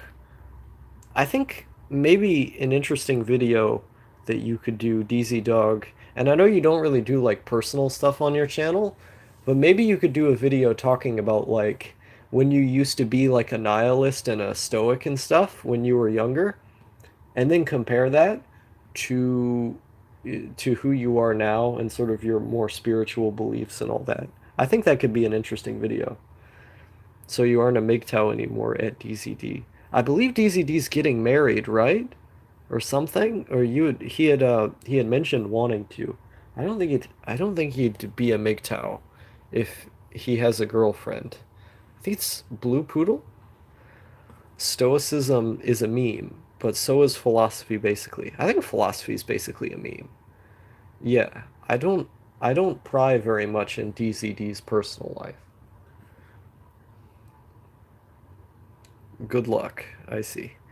You have to get it prescribed. It's mostly old people, 50 and 80 years, who get addicted to diazepam. It's like a tenth of Xanax, but you get 10 times, but you get a 10 times stronger dose. I see. Um, uh, yeah, diazepam. My mom used to take diazepam, but it was because she's epileptic. It wasn't for whatever they had it for. Um, People get diazepam for anxiety. Let's see. Okay. What the fuck is on the floor? I was just pointing at a book. Um, but yeah, I don't know if yeah, I don't know if like the ones I mentioned were scheduled in Germany or not, because Istizolam and Kalanzalam, as far as I know, can't be prescribed. I don't think those are prescribed medications. Those are research chemicals. And so that's what I was mentioning earlier, is that you have to get them on blotters and stuff. Um, Buddhism has practices to help with detachment, while Stoicism is more intellectual, might over emotions, which rarely works. Yeah, I would agree with that. I would definitely agree. No, you can be a MGTOW with a casual girlfriend, but I don't personally do that. Huh, I didn't know that. I thought you had to be celibate. Um, I'm not a MGTOW anymore. As for the marriage rumors, no, I'm not getting married yet. I see. Marriage makes me cringe. I think I don't want to get into a whole big marriage debate because I know Kazemi is particularly passionate about this, but I think I think it works for the people it works for. Like if it makes you happy, I don't see anything wrong with it. There shouldn't be a reason to shame other people just for doing, what gets them through life. I mean, some people just want someone else to spend time with. There's nothing wrong with it. On the floor is Earth, because that's what everything is on. It's taking this to a new level. Um, but mm, yeah, yeah, the world's weird, man. It's hard to make sense of things like people ask me my thoughts on all this philosophy stuff all the time, and I'm just giving my best guesses when it comes to these things. Like my opinions constantly change because there's not a lot of things that I actually really know. Like it always feels like I'm learning new stuff that, like it feels like the longer I'm alive, the more I realize how much stuff I don't know. I'm constantly realizing how many things I don't know. And so a lot of the time when people ask me certain questions, my answer changes. I don't really like having hard line stances on stuff. I don't like doing that. I don't like having me saying this is absolutely true or correct or whatever, because my opinions change. I'm always learning new stuff.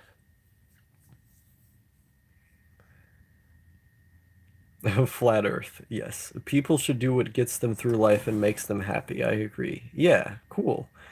That said, marriage makes me cringe, and I don't think there's a genuinely happily married man, and if they do exist, it's definitely the minority. I do think it is the minority personally, just because I've observed so many bad marriages.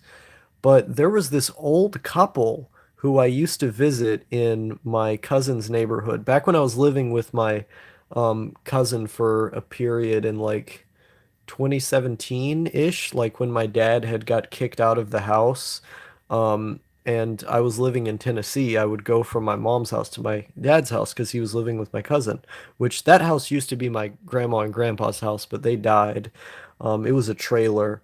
But I would be in the neighborhood, and I would sometimes spend time with this old couple, and one of them was he in the war in Vietnam? I can't quite remember. He was in the Air Force. Well, it wasn't in the war in Vietnam, but he worked in the military around that time. And he was a really interesting guy, very kind. Like he would be watching the news and he would see people like bad stuff happening to people and he would just turn it off because it would upset him that, bad things were happening in the world. You could tell that he cared about other people, but they just gave me free food and let me stay in their house. And I just kept talking with them. I just had so much fun talking with them where like even though the guy and the woman were like almost in their 80s, you could tell that they loved talking with each other and that it wasn't a performance. Every time I came over there, it was like that, that they just cared about one another and they enjoyed each other's company, where like after all the years had gone by, they still felt that way about each other. And I think that's incredibly rare. Most people just get with each other and then stay with each other because of social obligations. But there are times when people, they really do tie the knot, and the love ends up building over time instead of just going away. And I think for those people, they have a good life on their hands. Um, you're still very young. Wait until you have like 30 years and become the Sage Star. Yes. Um, what I really want to know is how far marriage goes along with Abrahamic history, the Paper Mario Sage Star. Um, yeah, like I know monogamous marriage and a lot of the ideas we have about marriage come from the Abrahamic religions, where like eventually they just decided, okay, marriage is between man and a woman. You got two people, and that's how it is. And it just kind of shaped society from there. And we don't have polygamous people running around anymore. We're kind of getting a resurgence, but that's more of in like an atheist context. Um, I think it's interesting that that's the way that the society developed.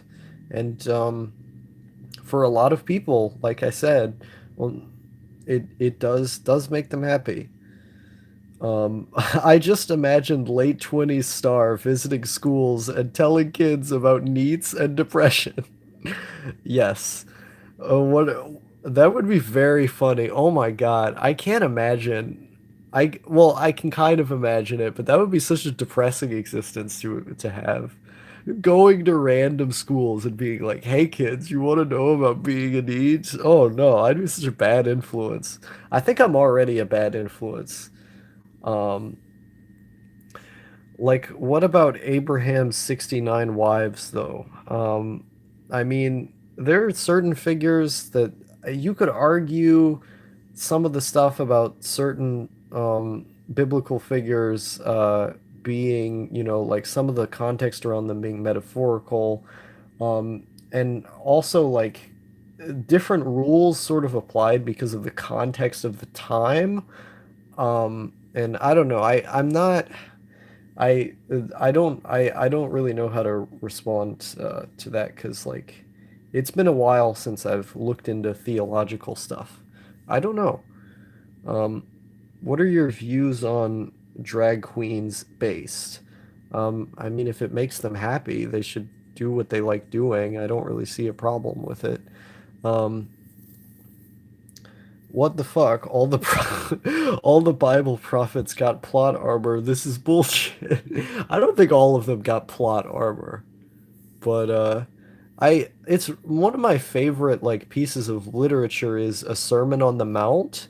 I think that's Matthew 6 through like 16 or something. I don't remember the exact numbering, but A Sermon on the Mount is just really beautiful. It's where, Jesus goes up there and he's talking to his disciples about the Ten Commandments. And one of the line about an eye for an eye was especially interesting to me, because he basically says that, an eye for an eye is still the rule, right?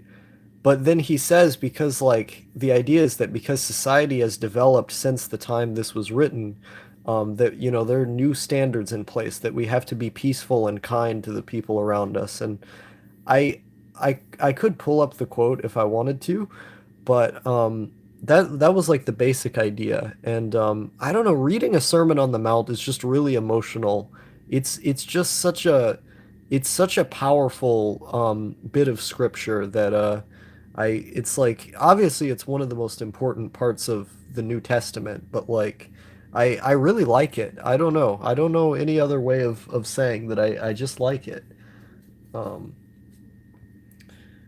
Uh, why is it called drag queens? I think it's because they're performing drag. Um, Drag should always be for comedic purposes. I see. I don't really like drag. It feels like a crass perversion of feminine aesthetics more often than not. I think the point the point of drag is sort of to caricaturize. It's to caricaturize overly feminine attributes. And so the idea of drag is that they identify as men, therefore they are men, but they're caricaturizing overly feminine elements, and it's for the sake of comedy. I don't really think drag exists for anything else.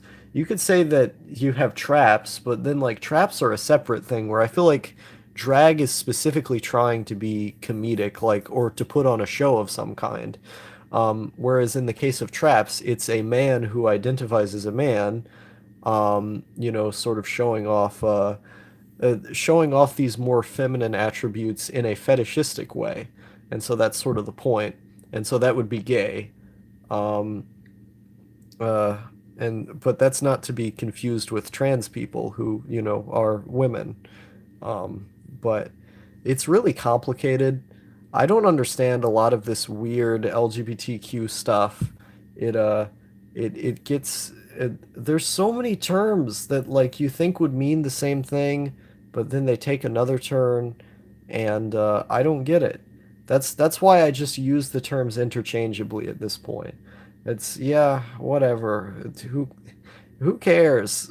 I people what Star says is gay should be taken as gospel. Yes, everything I say should be taken as gospel. Um, Reign of Clowns. Yeah, I language. This is my stance: is that language should be free, and people should be free.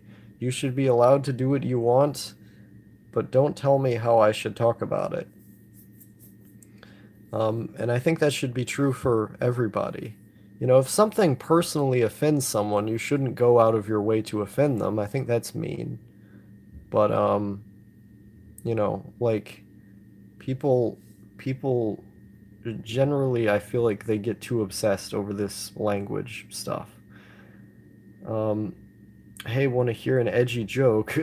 Drag queens are basically a subset of clowns. I mean, is that not just literally true? I feel like that is just literally true.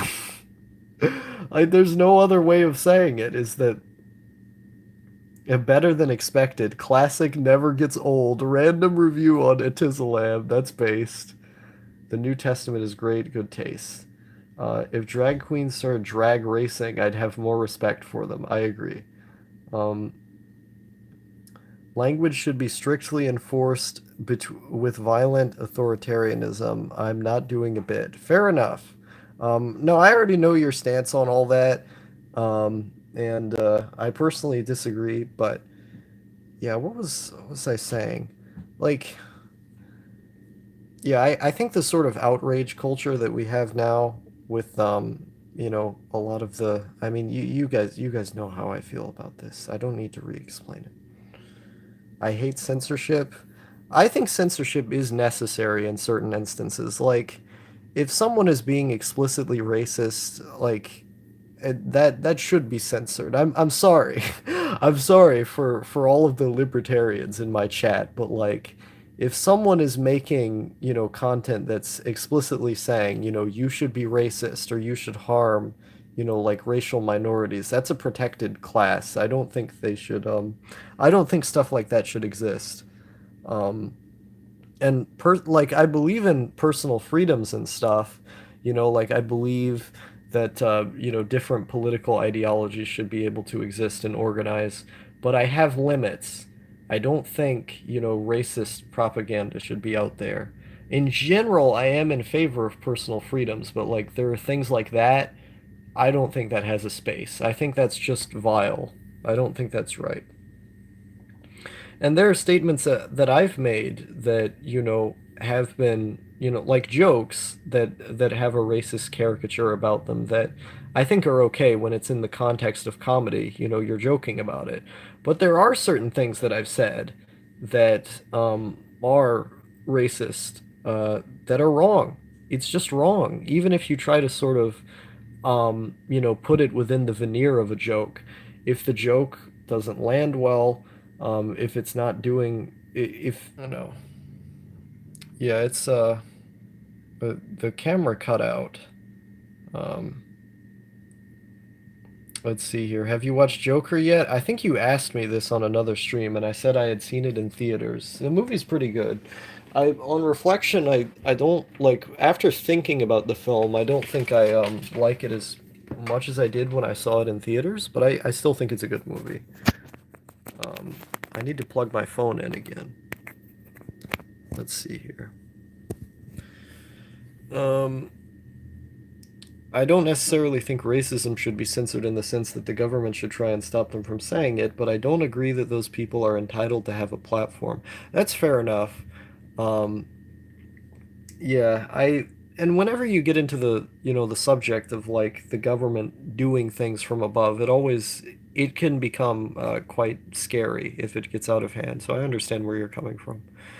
Seeing a 60-year-old crossdresser made me think that the majority of this stuff is the modern equivalent of public exposure. I don't think so, no. Uh, it because first of all, public exposure would imply that you're nude, and so the reason why that's considered a big no-no is because, people are sensitive about seeing other people nude. I think public nudity should be legal. I don't think people should be entitled to wearing clothes. It's just a part of your body. I don't see why it's so offensive. Um, but the reason why why public exposure is considered bad is because people are sensitive about the idea of people being publicly exposed. Um, However, when it comes to, the case of someone, wearing clothes that you may not like, do you consider every single person who just looks ugly or is wearing clothes you don't like to be publicly exposed for that to be on the same level? I mean, maybe if you're really disgusted, you do as an individual, but I don't think most other people do. I think people tend to deal with things that they find to be a bit ugly on a day-to-day basis in many cases. Libertarians are just liberals with the U.S. Constitution stapled to their t-shirt. Yeah, pretty much. Um, did I just hear censorship is valid in some places? My neck beard has never grown quicker. Yeah, I know a lot of people are going to disagree with me on this stance, and I completely understand why. I understand the concerns with it, but I think ultimately the danger of racism supersedes the danger of the government necessarily censoring content that promotes it. But like I said, like jokes, there should be a provision for people who are obviously being satirical or comedic. I think that representing racist ideas is not the same thing as promoting racist ideas, and there should be a fine line there. Um, I have seen flyers to join the KKK Kentucky branch in the mall. Everyone got one. I don't know if I believe that or not, but Jesus, dear Lord, that would not be a good sight if that were occurring. I mean, I live in Kentucky, so I can see it happening, but I don't want to see it happening. Speaking of Joker, I watched Taxi Driver a while back. It was pretty good. Yeah, the Martin Scorsese influence was definitely there. Taxi Driver's a way better movie, like hands down. Peak Enlightenment, Liberalism, R.I.P. My Joker ranking: Nicholson, Ledger, Ramiro, Phoenix. Yeah, I think Nicholson was the best Joker. I meant that people get off on it similar to public exposure. Oh, okay, okay, I see what you mean. What if you have a gross body? Should you be allowed to be nude then? I mean, just get over it. It's like I said earlier, if someone says it's like if someone says something offensive like in the context of language, like people you shouldn't, like I said, you shouldn't actively go out and try to offend people. But at the same time, I think and obviously, like, how do I explain this? You shouldn't actively, go out and try to offend people. I think people should do the opposite. I think people should try actively to accommodate other people based on, how they're feeling. But at the same time, I think there's there's a sort of not an obligation, but a general need for the other person to try to learn how to not be offended about stuff. And that's my philosophy. I don't apply it very well because I get offended about a lot of things, but I'm still trying. The point is to be able to try. If you try, then I think that's better than doing nothing.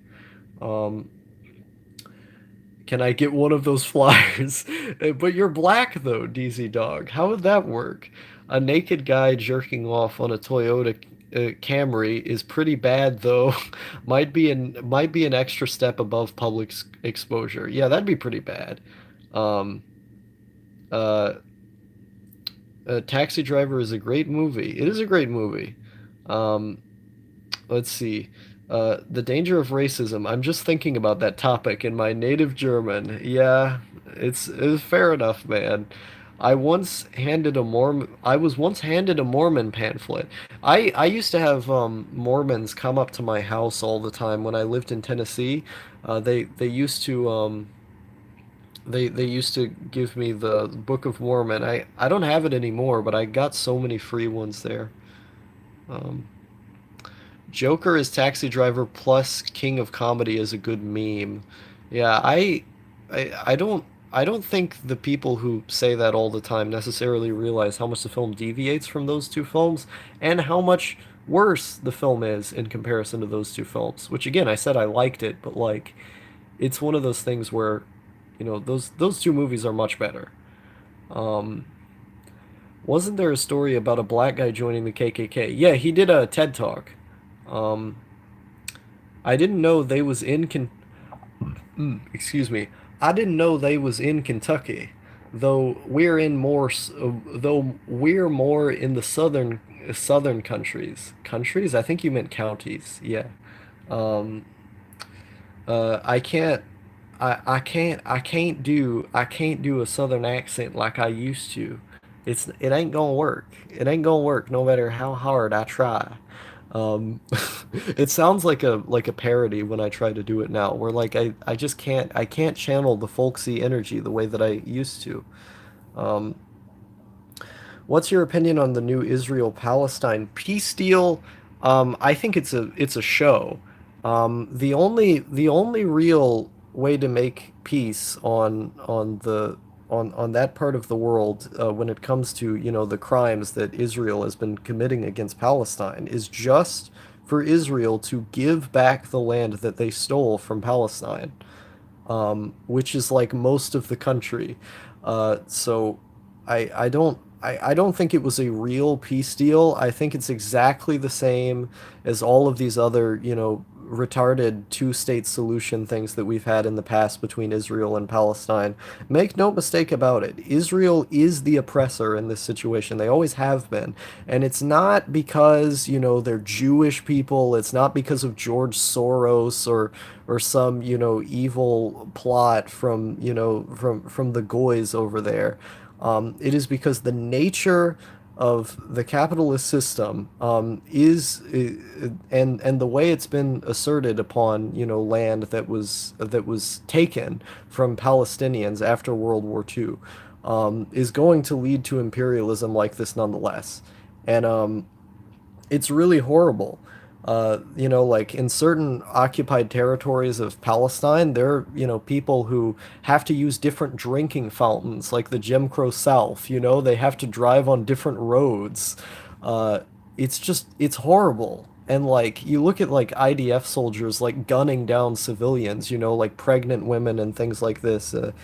There's no peace deal, especially not from a Netanyahu government. So I think it's a total show. They're just going to keep doing the same things they've done again and again and again.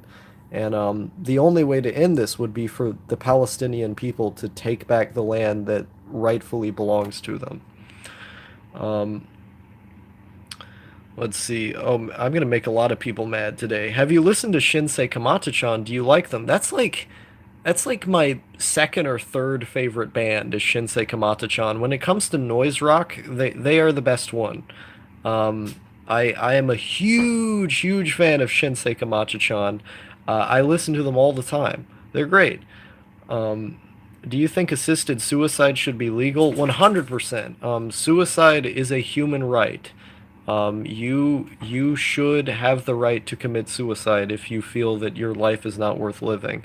I can believe personally that, things can get better for you. You can believe personally that things can get better for someone. But ultimately, if you don't believe that your life is worth living, that is your right to carry out the ending of your own life. Uh, the Black Klansman was my favorite Chappelle's show skit. I haven't seen the Chappelle show in quite some time. I watched his new comedy special that he did recently, and I thought that was really good. Um, Not as good as the old stuff on his show, but like the Chappelle is great. He's very good. Um, let's see. Okay, no, I don't think Israel is a puppet state of the U.S. I think there is a mutually there's like it in some sense they are, but in other senses they're not. Like the I don't know enough to be able to accurately comment on the nuances behind the Israel-US relationship, but I guess to put it simply, there are ways in which we are puppet states for one another. Like there's mutual coercion involved. Do you see what I'm saying? Um, Missouri should finalize its nature as the centrist state and have a Nazi versus Soviet fair. Israel is just a settler state, simple as. Yeah, it is a settler colonialist country. Um, but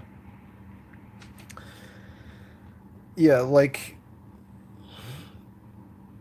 the US controls Israel way more than Israel controls the US. Yeah, no, I agree. But I'm just saying that they control one another on some level is the way I should have worded it. I've asked this earlier during the stream, but have you seen the video Viagra Boys Sports? The singer is Mr. Bass. I've never heard of that before. Um, Hatalia ex America Israel ship. I think that's already happened. It looks like a parasocial relationship to me. The U.S. gets nothing besides angry Muslim countries. I think that's the total opposite. You look at like, I mean, there are certain cases where like, when the U.S. killed Soleimani, for instance, we literally got nothing from that besides Israel was happier. Like Israel was the only one who benefited from that. Besides, like Trump making neocons happy before impeachment.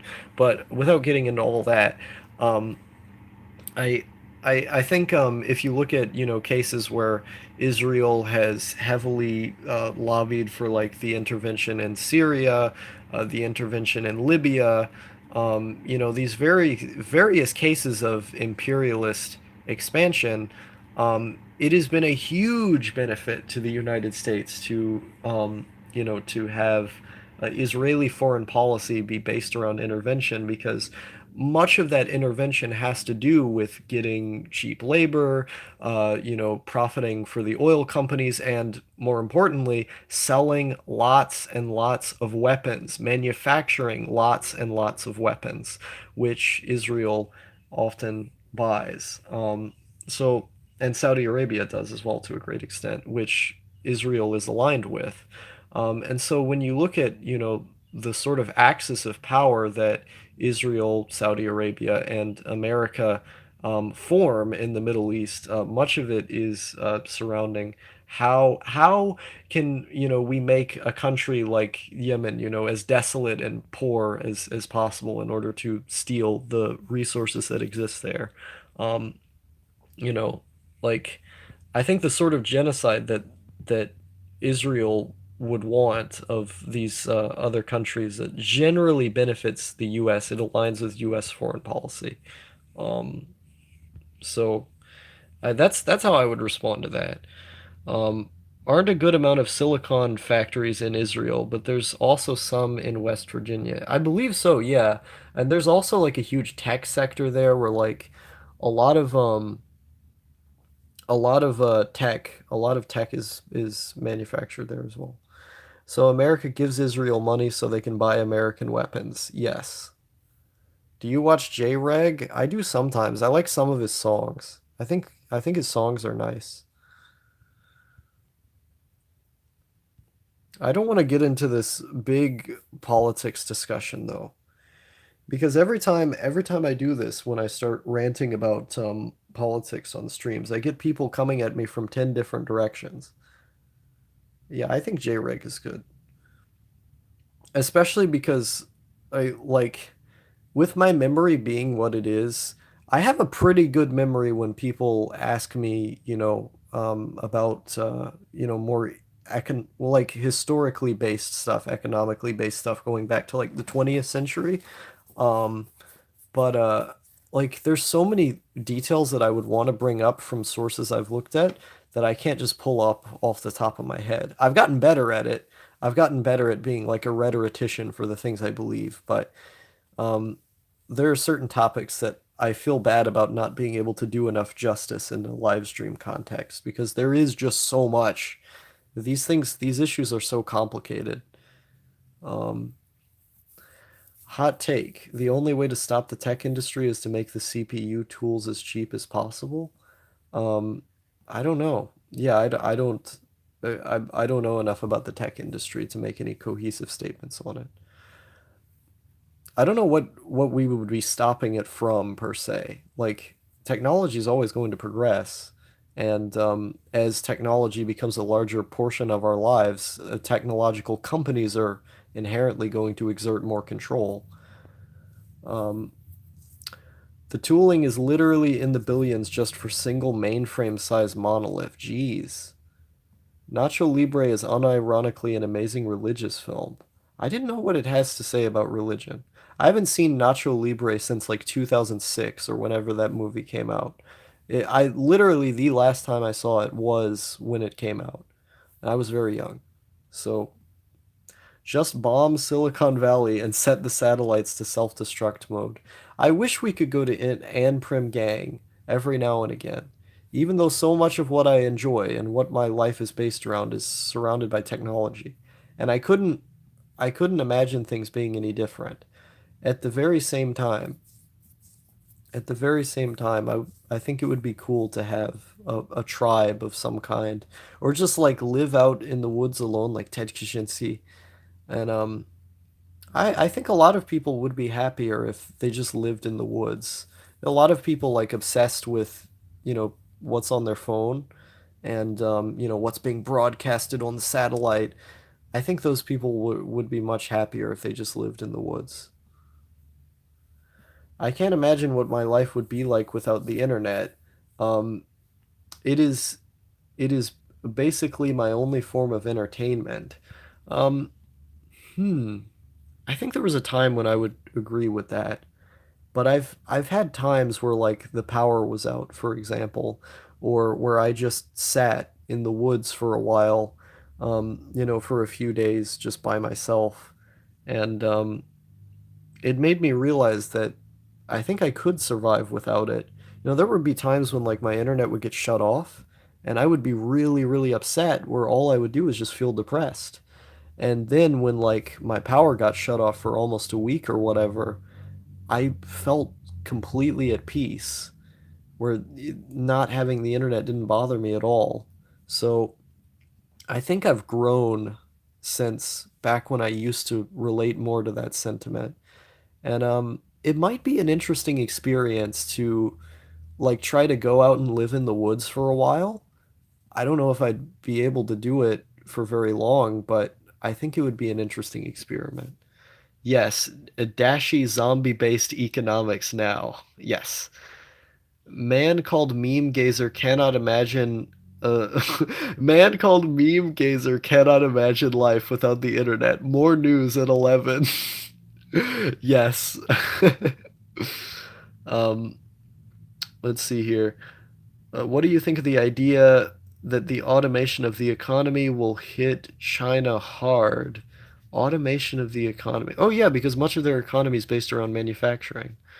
I think they'll pivot to tech because I mean Huawei phones are already better than every other phone.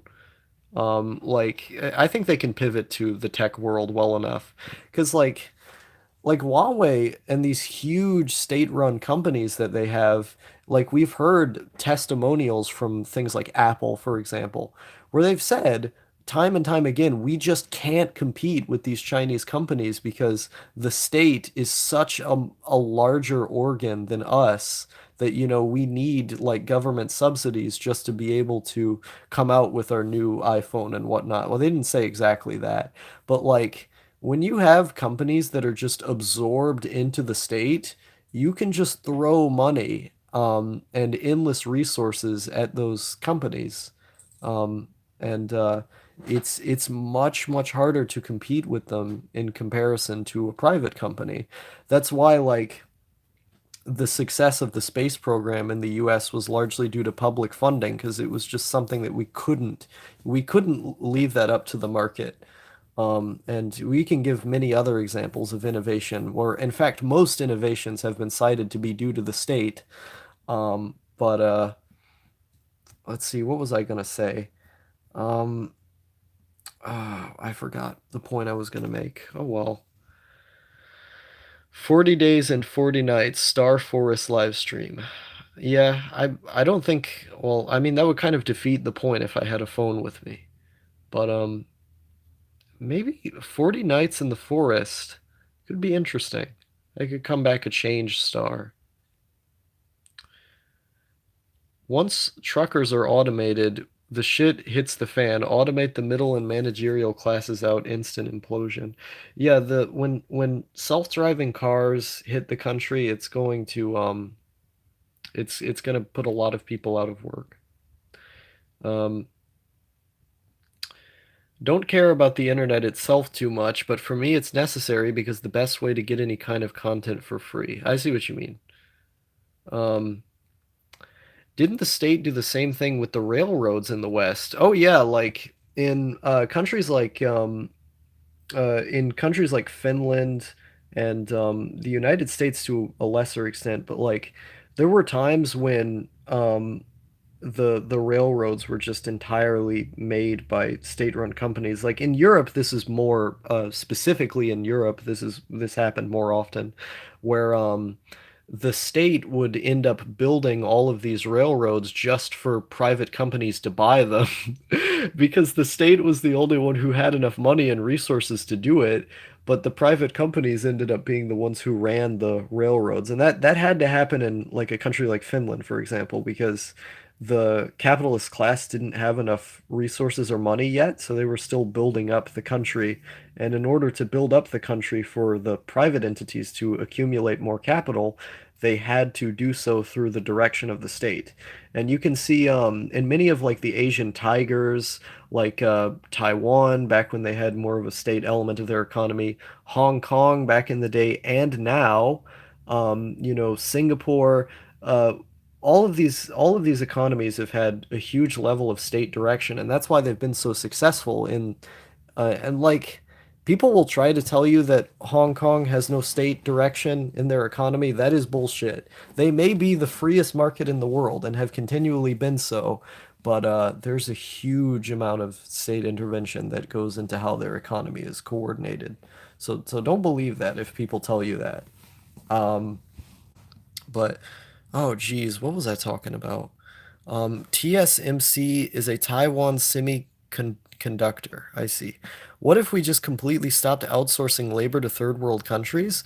Um, in in the context of the system that we live in, the reason we have to do that is in order for, the people who own these companies to make more money.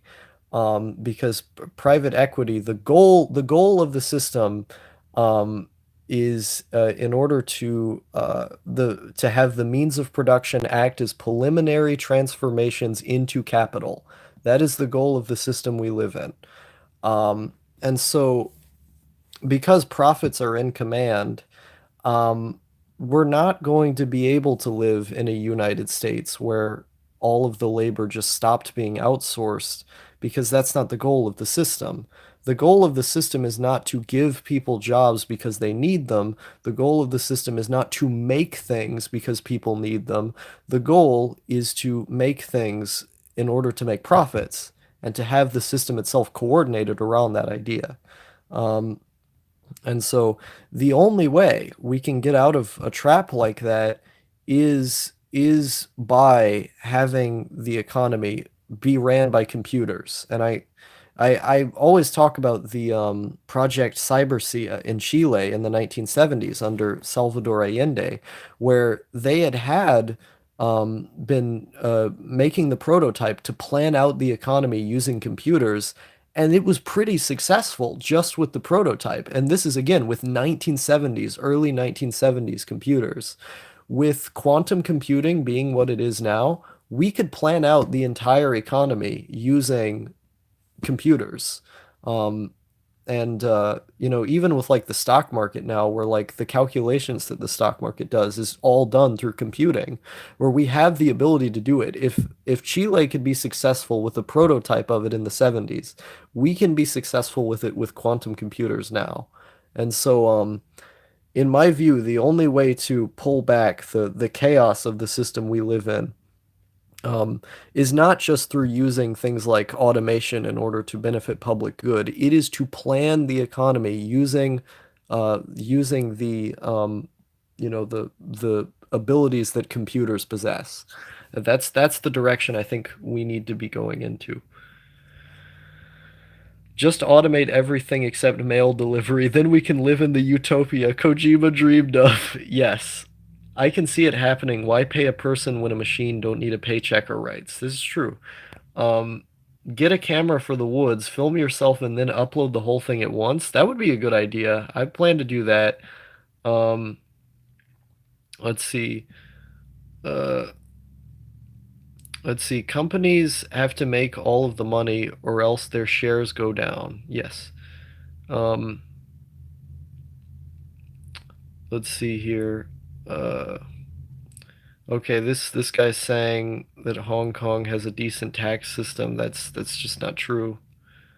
Um, the only half decent tax ecosystem. I mean, just look at the Scandinavian countries. I think they're doing it pretty well. Um, I gotta go now, Star. Thanks for the stream today. It was very fun. It was very fun talking to you as well.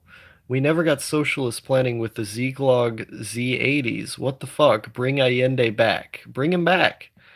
Um, what do you think about China's behavioral monitoring system that's going to come out in 2021? I don't pay attention to stuff like that. Like because when you listen to the propaganda about the social credit score and all of this stuff, like I don't like credit scores as yeah, goodbye DZD. It was nice talking to you as well. Later. But like there was all this hullabaloo about social credit scores and stuff when like structurally when you look at the system of what China's social credit scores idea was is that it's just a credit score. The only caveat being that it was made in order to penalize wealthy people more. Like there were provisions in the system that made it to where like if you were, a really wealthy like business owner or whatever, your social credit score could go down by doing harmful practices and stuff. And so there were elements of that within the system, but like these ideas that you have a social credit score for just like buying a video game and it's going to make it harder to get a house, that's complete nonsense. There's no evidence for it. Um, the idea is basically the same as credit scores in the United States. But you find all of these news articles that without citing anything, without giving any evidence for their claims, or if you do check the citations, it's just things that make claims without giving citations. Um, they have been unable to prove any of these things about, oh, your social credit score is like it's like Ant Farm or something, Ant Farm or Animal Farm, excuse me. Um, so I don't know about this social monitoring system you're bringing up. If I had to guess, and I don't know about the subject, so I could be totally wrong, I would assume it's probably being over sensationalized by the media, like the social credit scores thing was, because they love doing it. They love having clickbait outrage about China. And there's a lot of stuff I don't like about China. I'm not defending every single aspect of their system, but I will be intellectually honest in saying that there's a lot of time when the media just lies. And so I have no idea. I wouldn't be able to provide an accurate answer because I haven't done the research about it. We already got social credit scores, social credit card scores. Yeah, exactly. Like there's so many things within your credit that fully determine the way that you live your life forever. And it's really horrible. I don't think credit scores should exist. See also the organ harvesting reported by a literal CIA funded cult. Yeah, exactly. Like the Falun Gong has had a history of saying that, Donald Trump was put on Earth by God in order to kill communists. They've had a long history of saying in the 90s and early 2000s that the Chinese government was harvesting organs. And then Amnesty International and a number of other human rights groups did papers at those times about the supposed organ harvesting that the Falun Gong was claiming, and found no conclusive evidence for any of it. And so, I looking at the history of that cult and how many other times they've lied and have had international observers, prove them wrong or at least not say that they're correct or not. It's very difficult for me to believe anything that they've said. Where like the main reason they exist is to destabilize a competing power. That's what the Falun Gong is. It's the same thing with what was it, the People's Mujahideen that Saddam had worked with in Iran. It was like this weird communist Islamic fundamentalist group that like Saddam had used to like I don't remember who they were. But yeah, like the US has a history of funding weird cults basically. And then, you go to the UN and there were articles who were claiming that, the entire UN had said that there was organ harvesting in China when it was just a US delegate who had said it. It wasn't the entire UN, it was a US delegate. Um, there were people who reported that, oh wait, what is this guy saying? You got to be good in public or your picture will be put on a billboard so people can shame you, and if it's low enough, you can't leave China. No, I don't think the public shaming stuff that China has done is good, but if you look at the history of China, public shaming has been a long part of Chinese history and just Asian culture in general. I'm not saying that's a good thing, but that's part of that. Those ideas have been around for a long time, and it's not good. But do you believe in much of the CIA conspiracy theories, international sex trafficking, kidnapping, filling the streets with drugs, etc.? Well, I don't think the idea that the CIA filled the streets with drugs is a conspiracy theory. I think that's just provable. Um, there's a long, long history of the U.S. government and the FBI working to get drugs in black communities, especially under the Reagan administration. Like that's just a fact. I mean, you can Google it, but I think there's pretty conclusive evidence that would say so. Um, and part of it wasn't just like racism. Part of it was also because it's prison labor, so you can make money off of putting people in jail. And so there's less people trying to get wages. There's more people who are working basically as slaves for these companies, and so it, there's a motivation there. International sex trafficking, I mean, I wouldn't be surprised that the government did that. I mean, just look at Jeffrey Epstein. Like he was working with, people who were in the government who went on his plane. I mean, Bill Clinton, he had said that he only went on the plane like 4 times or something. And then if you check the flight logs, it said that he had went on there 22 times, or was it 21? I don't remember. Or 16? Might have been 16. I don't, basically the number was much larger than 4 times. Um, and so the fact that someone like Epstein can exist and be caught and have been known to be doing these things for many, many years, I think showcases the level of corruption that's in our system that, if you have that much wealth, you can get away with something like that. So I would not be surprised if the government was involved in those kind of things. Epstein was a Mossad agent, right? I, I kind of doubt that. I don't know what Mossad would want to be doing with Epstein. Um, yeah, I don't really know what the connection there would be. Um, Kidnapping, I mean, the US government has kidnapped people before, so I don't see that as being a surprise. Um, the bureaus did a ton of stuff in the Cold War. Yeah, like it's weird because you look at other countries and they have one intelligence agency. One. They just have one. The US has tons and tons of competing intelligence agencies where you get to the level of autism that we're in like the war in Syria, for example, where the Pentagon is funding anti-ISIS forces while the State Department was funding ISIS. Like it's bizarre the levels that we get to where oftentimes in proxy wars, for example, we have different intelligence agencies fighting against the other US intelligence agencies. And it's an absolute mess. Blackmailing politicians, all the hidden cameras in the house. I could see that happening. Yeah, I mean, we don't have evidence for it, but like, if with the evidence we do have, I think that could very well be a possibility. Um, let's see.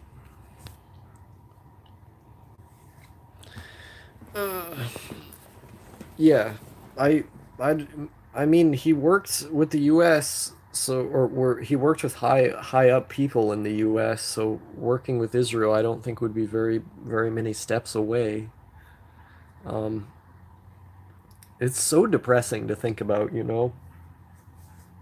like like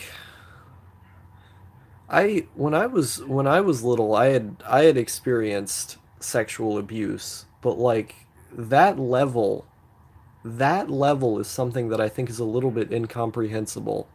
Having that many people there who, just because this guy was rich or in a position of power, he was able to, put them in these, you know, life or death situations where like many of these people could very well have died and they're going to be scarred for life regardless. Or like the people who had these experiences when they were like 9 years old, 10 years old, at that point, your brain and social functioning have developed enough to the point where it's going to be much, much more traumatic than, someone like me who, because I had experienced getting raped at such a young age. I didn't even know that when it happened it was that bad of a thing. It took me telling it to my dad at the time for him to like freak out and say that was a horrible thing. And then I went up and I hid in the closet at the time. I just hid in the closet and I kept shaking after he had freaked out when I told him. I didn't even know it was a bad thing that had happened, you know? Um, and so, like, for people who are older and they know just how bad it is, what's happening. Um, I can't really imagine the level of trauma they experienced. It's really sad. But again, that's why we need to start our own country. But I'm going to run it. But I am going to run it. That's way too much work. I see. Um, Yeah, I would build Nita Stan. I would do it. I think it would be good. There was something Monkey Zulu said about having no taxes. That is the best system, by the way. Fun fact. Um, I don't know why I didn't respond to that earlier. I should have said that earlier. Was that he was correct about that. Um, uh, Belarus is pretty cool. I said I wanted to live in Czechoslovakia earlier. If I were to live in Europe, which is true, if I were to live in Europe, I would want to live in Czechoslovakia, but Belarus is also very, very good. Hmm. I keep calling it Czechoslovakia, even though it's technically the Czech Republic, and then Slovakia is a different country. But god damn it, they should just be the same country. Trump's travel ban just got amended the other day to include Belarus. What the hell? Why? I saw the Bloomberg article where like it seemed like the managerial class was trying to go there and say, "Hey, let's side with Belarus over Russia. Like maybe we can pull Belarus away from Russia now." Yeah. Yeah. And I thought they were going to try to make some kind of alliance with a socialist country. Nope. Nope. I guess not. Oh well. Same reason Trump cut off Obama's lukewarm trade relations with Cuba, commies, and with an exclamation point. Very sad. Very, very sad. I really thought the managerial class was going to try to pull Belarus away from Russia, and it would be like a incidentally lucky thing for people who lived in America who wanted to go there, but whatever. Um, I guess it's only the liberals who want to do that because the Trump people align more with like I don't know. I hear Scotland a, is beautiful, or maybe a Scandinavian country would be cool too. I think Scotland is beautiful, but I don't think the country it's a part of is. If there was Scottish independence, I would consider living in Scotland, but not while it's part of the UK. I think the UK is just a terrible country. Um, I think Norway might be cool. Sweden is a very authoritarian place in ways that I'm not into. Um, and so yeah, I don't think I would want to live in Sweden where like it's like every single drug that exists is basically banned in Sweden. It's like people can't have fun. The one flip side though is that if you get arrested, you basically just go to daycare. So that's kind of cool. We need more documentaries of post-Spain, pre-drug war Mexico. I agree. I think it'd be interesting. Spain is such a fascinating country because of the history of Franco over there, whereabouts. Um, but I did a whole rant about Franco the other day. Mhm. Belarus imports oil from Norway after Russia halts supplies. Let's see here. Hello, Jello. Hello, XY. Checks the mix spot said it's pronounced check. Okay, so you mean check the mix spot. What is that about? Okay. Um, I cannot believe I cannot believe that he banned people from traveling to Belarus. That's so sad. Oh, check. Check. I thought I said check. Sweden doesn't have a piracy law, I think. So it doesn't have piracy, like as a concept. Oh yeah, yeah, yeah. I think I remember reading about that. Is that Pirate Bay was stationed there for a while. Spain and Portugal are underrated. Meanwhile in footnotes in the world wars. Um, yeah, yeah.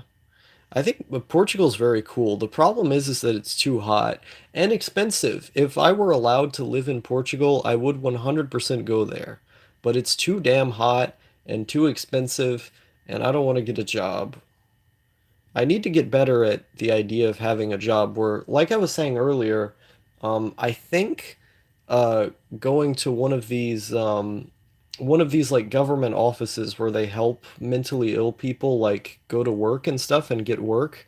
I don't think I'd be able to get a hold of something like that where I live now just because they're so severely underfunded here that like working with welfare offices in Kentucky is insanely difficult. But there are programs for like mentally ill people to start working, where I think I wouldn't hate having a job so much if I could just do something that I was good at. Um, and if I, had like a decent wage and people made accommodations for my mental health problems, I think I could do it. And it might be good for me to do it. Like I think it would for like a personal growth thing. I think it could add some, beneficial experiences. Um, Even though I think ultimately being a NEET, like philosophically, is my goal, is being a NEET. Um, but with the amount of time that I do throughout the day that isn't very valuable, that I don't do very many things in, easily that 8 hours in that day could just go to working a job and not much would be lost. You know what I mean? So if I fix my sleep schedule, and I can, get a workplace that's more lenient and understands the problems I have, I think I could do at least a decent job. Um, let's see. New Zealand is underrated. I think New Zealand seems pretty cool. The problem with you guys is that the air in New Zealand I've heard is pretty bad. Is that true? Because like the bushfires in Australia coming down and all that. All Swedish kids have autism and do Amiga demo scenes. I got autism, so I can say the hard facts. I don't know what a demo scene is. Oh, Amiga demo scenes. Okay, so it's just scenes from Amiga demos. You should look into Germany's welfare system. It's supposed to be the best. It is. I see. Um, let's see. Star, I know you hate this, but you are normal. There is no mental health problem. It's hypochondria. I don't think hallucinating is hypochondria. Um, I don't, I don't think hearing voices and seeing people that aren't there is hypochondria.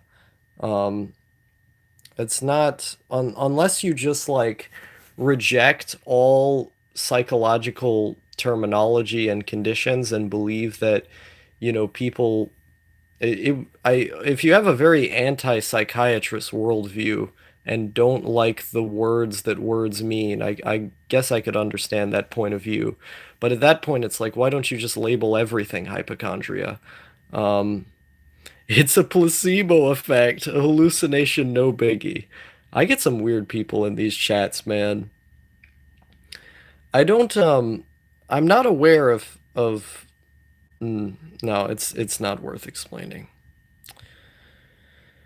But yeah, no, I don't know enough about Germany's welfare system. It's very funny the idea of it's very funny the idea of people who aren't afraid of death having hypochondria. So many fucking near-death scenarios that I've gotten into or put myself in, it's hypochondria. You're just scared, bro. Star, just stop being paranoid. It's that easy. Yes, that's how it works. Should women have rights in online communities? I think everyone should have rights. Depending on the online community you're in, though, if you want to keep women out, I mean, that's free organization. You don't have to have women in your community if you don't want them there. And if the women mutually agree to not having rights, I guess that's okay, but they would have to mutually agree to it first. What about that thing where you don't leave your house? Um, I mean, like, again, that would be paranoia. Agoraphobia is based so much it can go wrong when you leave the house. I think this man is just trolling me. Do you think a universal basic income is a bad idea? Um, Largely, UBI has existed where the idea came from, has been in order to cut other welfare services that already exist. So, like, this is why, like, Milton Friedman was so into it, where he was like, okay, if we're going to have a welfare state, then, maybe we should just get rid of the minimum wage and everything else and just hand everyone $1,000 a month. Okay? If we're going to have something like that, Just go ahead. Um, but like the condition is sort of based around the idea that read Jim Profit. Moderators have no rights. If a mod bans you, you can legally kill them and not be held responsible. I see. I need to watch all of Jim Profit's videos. He's the best meme. Um, he's the greatest Christian leftist canonically as well. Simps are fine. They're mostly hype beasts who think Parasite was the best movie ever. I don't know what film that is. Um, Movie fans are something else. I don't trust them as human beings. Um, Literally useless if you can't build a duplex. Why? What do we do about e-thoughts and simps? I don't care. If they enjoy what they're doing, why does it matter? Um, but I mean, I think in the short term, universal basic income would like benefit someone like me, but it's like the question, first of all, is it isn't just how it's paid for, because we know how it would be paid for in like Andrew Yang's case. You would do like a VAT, a value added tax, which would inevitably raise the cost of things, thereby making the UBI useless. But it would also, throw people off of Social Security, where like people who are on Social Security can get their $750 a month, or they can choose to get the dividend. Well, they're going to get the dividend because it's more money, but the money that they would have once got, inevitably doesn't mean anything because now everything, the price of everything is going to be raised because of the value added tax. Um, and so that's bad. The fact that like the way it would exist would be largely to sever other welfare systems is bad. Um, yeah, I don't like the idea of UBI very much. Have you ever seen Blade Runner? It's my favorite. It's a good movie. Um, I'm not a sci-fi head. I'm not really into sci-fi films. Yeah, Blade Runner's fine. Uh, it's what you can do with your basic income. Try building a small, if everything is more expensive. Um, I don't like this K.E. Anderson guy. I don't think you're saying anything useful whatsoever. Um, Say more useful things. What is, or at least be funny. You're not funny. What is that movie about Parasite I saw an ad for, but I could not tell what it was supposed to be about. Um, I don't know. I don't pay attention to movies that come out. The world is dystopian enough as it is. We don't need sci-fi. Um, Your contempt for me is predetermined. I know you remember me, Fuggalo. I think you're that guy who I debated in No Thank Yous on No Thank Yous server, where you had said that you didn't like my videos, and then I tried to explain the why I liked content that was similar to mine, and then you just disagreed, and it sort of ended there.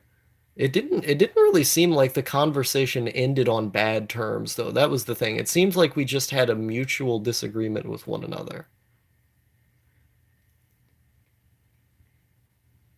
I don't know why I would forget who you are. It was an interesting conversation. It was on a live stream.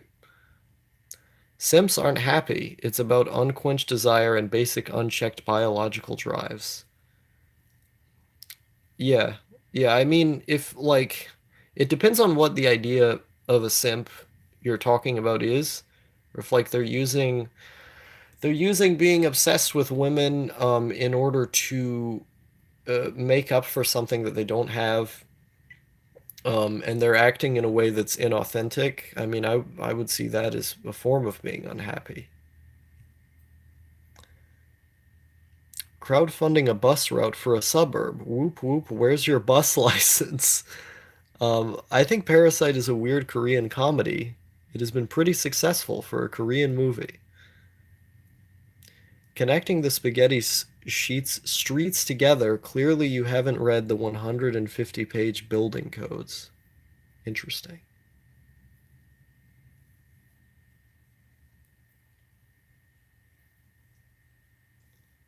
Hmm.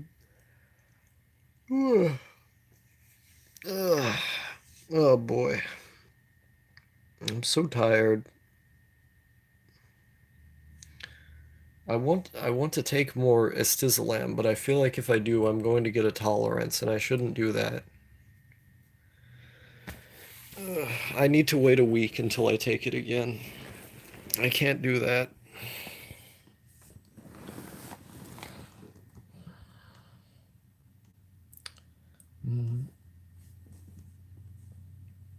What else is there to talk about?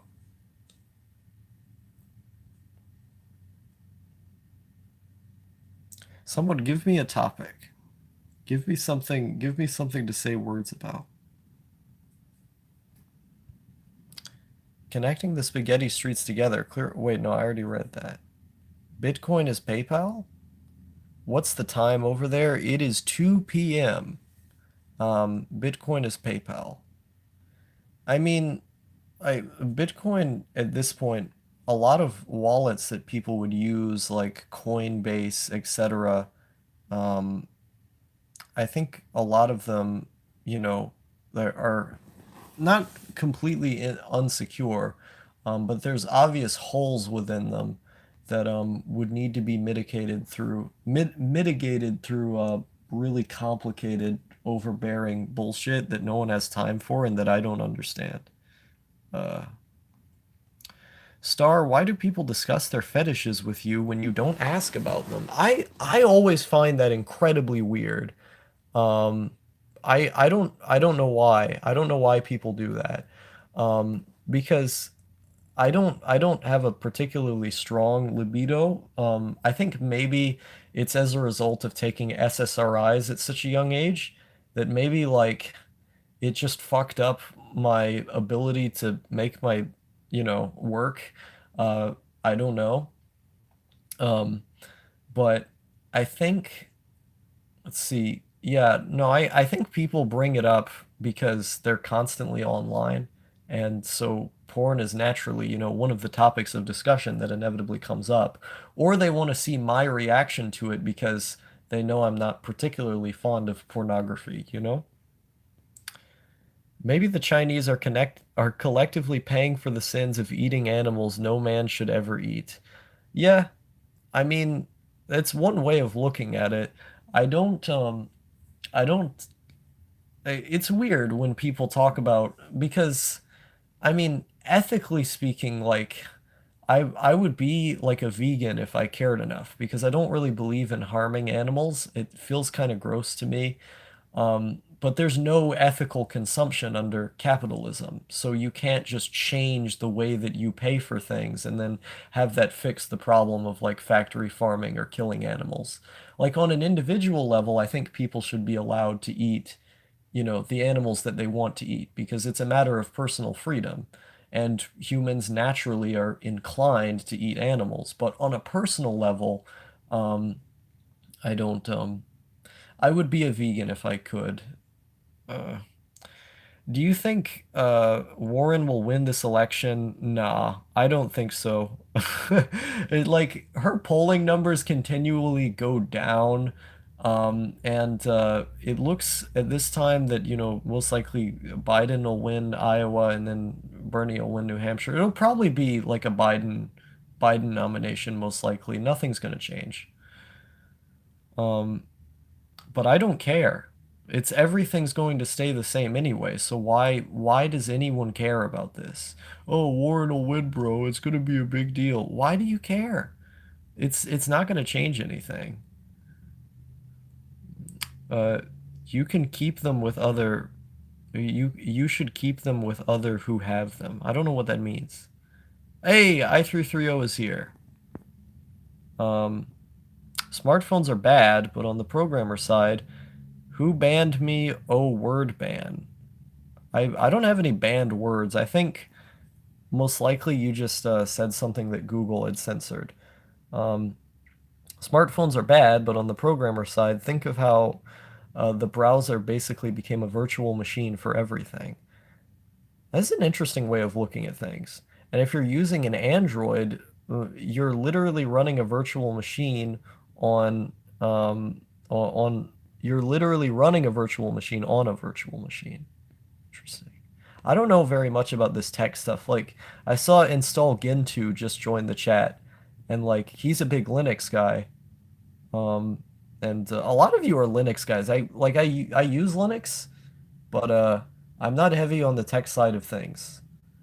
I don't have very much interest in understanding technology. Seems like a waste of time to me. Even though I know it's not, but um if Warren wins, she will be the first Native American president based. Keep talking, pal. I'm holding out my mug for your sensuous tears. The libs are gonna take your metaphysical gods, neat bucks. Nice. Um,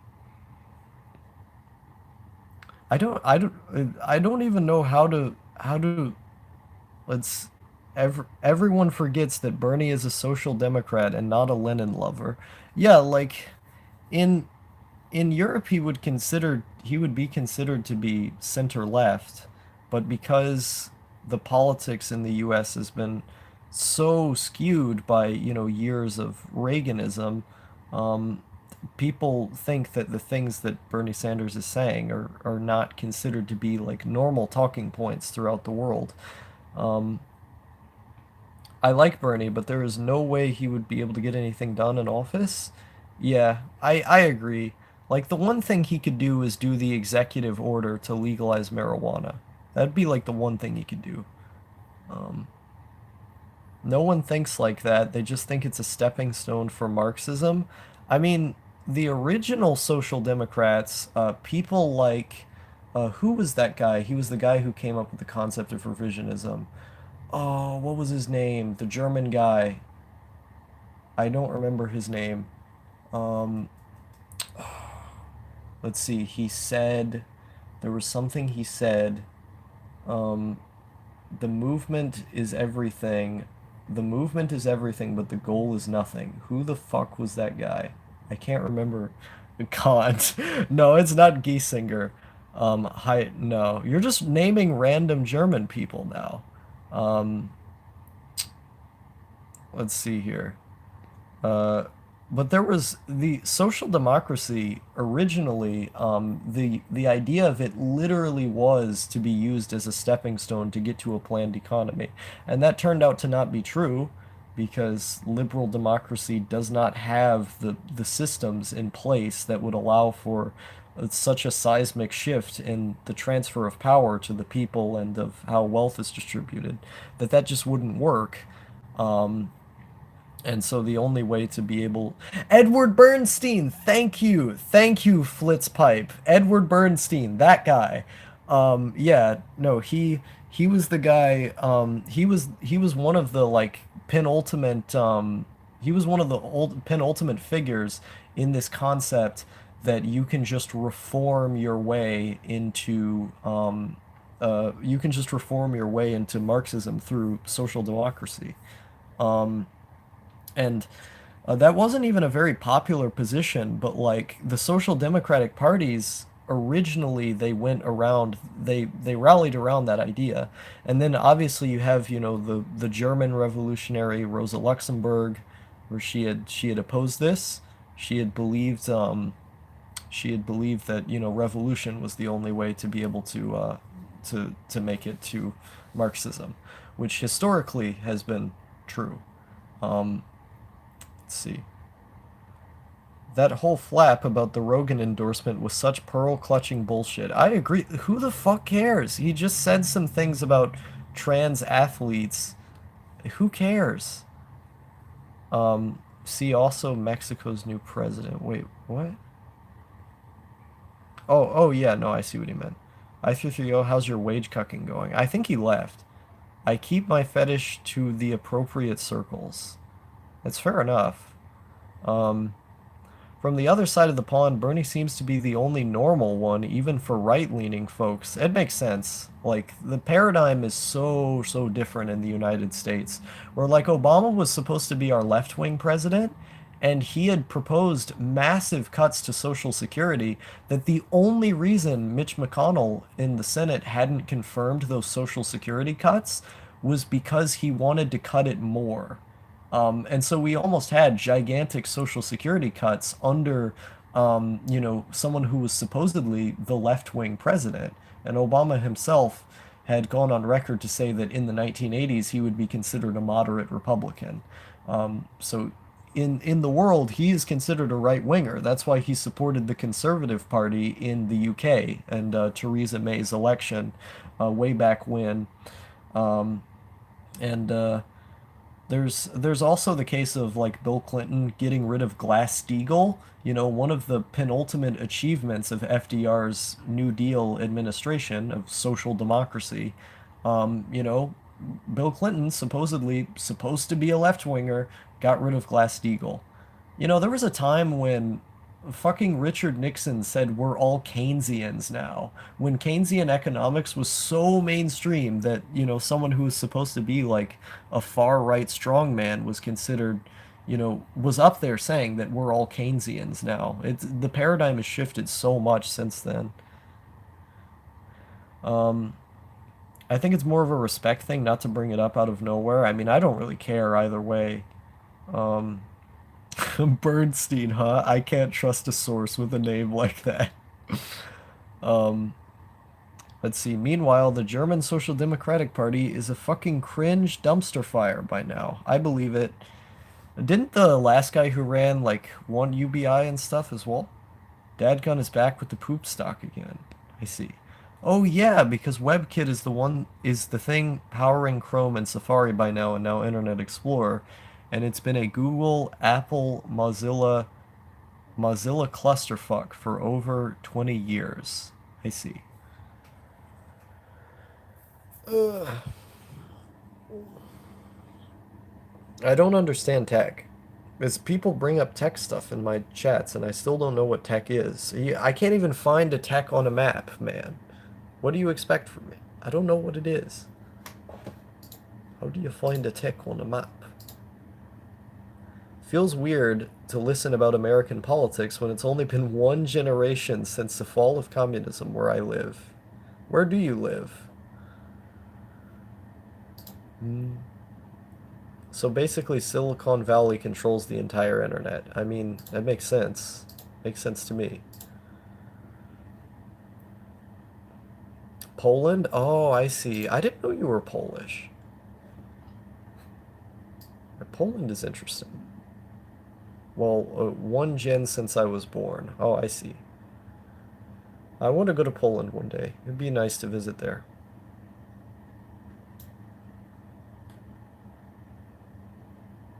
Yeah, I speak the Kora language. Korwa language. Poland is too white. That's pretty that's pretty woke there, sir. Korwa, never heard of that. It's a meme. It's basically it's like a swear phrase in Polish. Well, and so he's memeing. It means fuck basically. Yeah.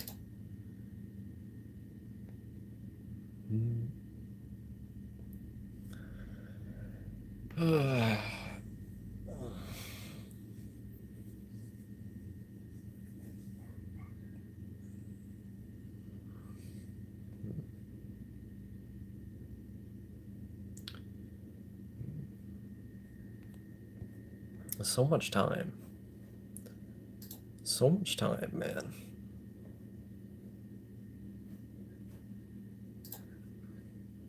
Mm.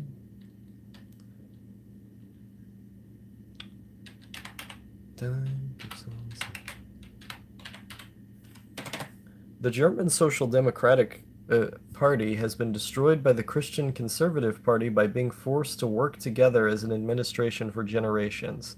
R.I.P. R.I.P. Man. It's hey man, it's all about reaching across the aisle. Anybody been reading anything good lately? Well, I've been reading Fear and Loathing in Las Vegas, which is a pretty good book. I like it. Um, Other than that, I haven't really been reading anything else. Um, Goddamn Starman, still streaming. Yep, still going strong. I can stream for like I've streamed for, over 7 hours before. Can I ask, Star, how you get informed about politics? Like, do you watch the news or something? Um, I used to watch the like C-SPAN and like PBS and stuff in order to get the news in terms of watching it, but I don't really I don't pay attention to current events as much as I used to. Like I used to have an RSS feed where I would keep tabs on every single news website, well, not all of them, but all of the ones that were important and the obscure publications that were, the obscure publications that were legit. And so, I, I kept up with all of this shit for the longest time, and now I try to look at things more in retrospect, so I'll read like books about history and political economy and economics and stuff. I try to read books more often than I keep track of like articles and stuff. Um, and so yeah, yeah, I used to have just an RSS feed of everything, but now I found out that it's more effective to not pay as much attention to current events and focus more inwardly on, how are we going to, you know, what's the Cartman thing? This is the case that I keep marijuana stuff in. So like in here like there's my lighter, and then there's this little pipe thing. This is the pipe that I put weed in. Do I have any in here? I don't think I have like little specks of them in here. um yeah, basically that's what the Cartman thing is for, allegedly. um let's see here. This isn't the line stream with Legion of Skanks. I don't know who that is. Bait title, how dare you, sir? Oh boy, what have I found? Snuff stream. I see. I'm sending this video to the police. I said allegedly now. Um, I have a Cartman necktie. Interesting. Uh, PayPal was the last real tech innovation from California. Yeah, that makes sense. Um, Nice. I predicted it. Just had that weed feel to it. I mean, allegedly. You could very easily load tobacco in the same thing. How does one not know that everything I say is satire? In fact, everything I do say is satire, on record.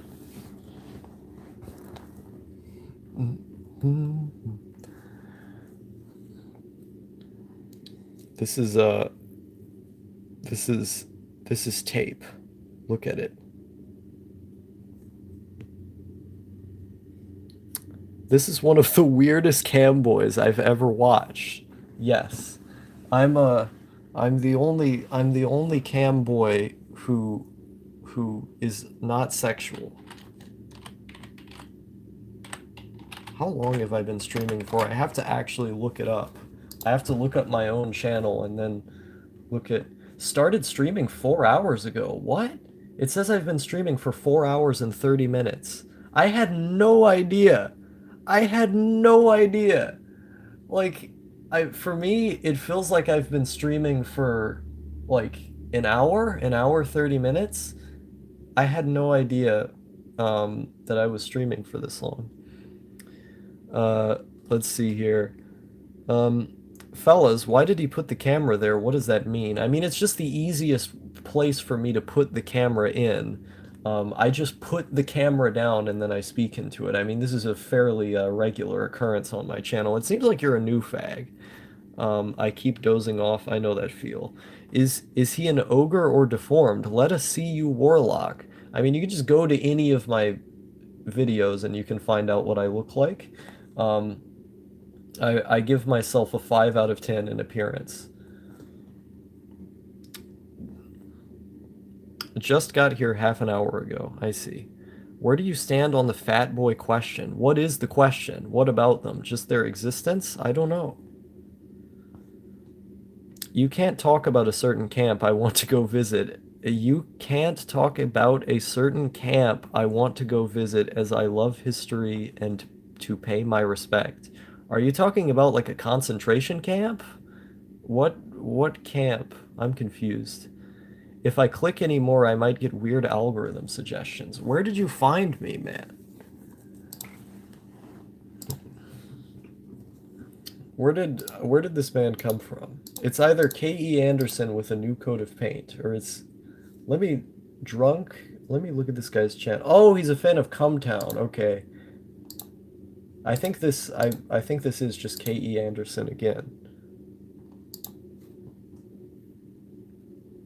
You ever fall down the rabbit hole the weird party of the internet come? Will you just hit the bottom?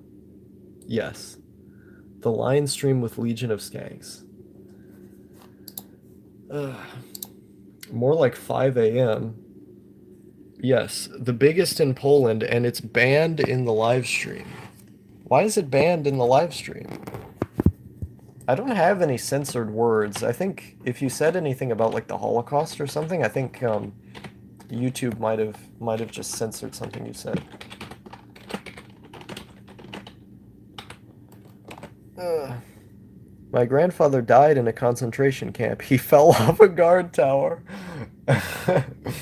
That's pretty funny. Wait, enter. Oh wait, yeah. I'm just gonna ban this guy. I don't like all of these normies who keep finding my channel. Um, I don't know where these guys keep coming from. Like, I will never post a video of mine on Reddit again. I said this a little while ago, is that like posting videos on Reddit just is not worth it. Cumtown is funny, to be honest. No, I agree. I like the show. But never again will I post a video I made on Reddit. Um, like I am sick. I'm sick of normal people coming to my videos and commenting on them. I don't want them to exist.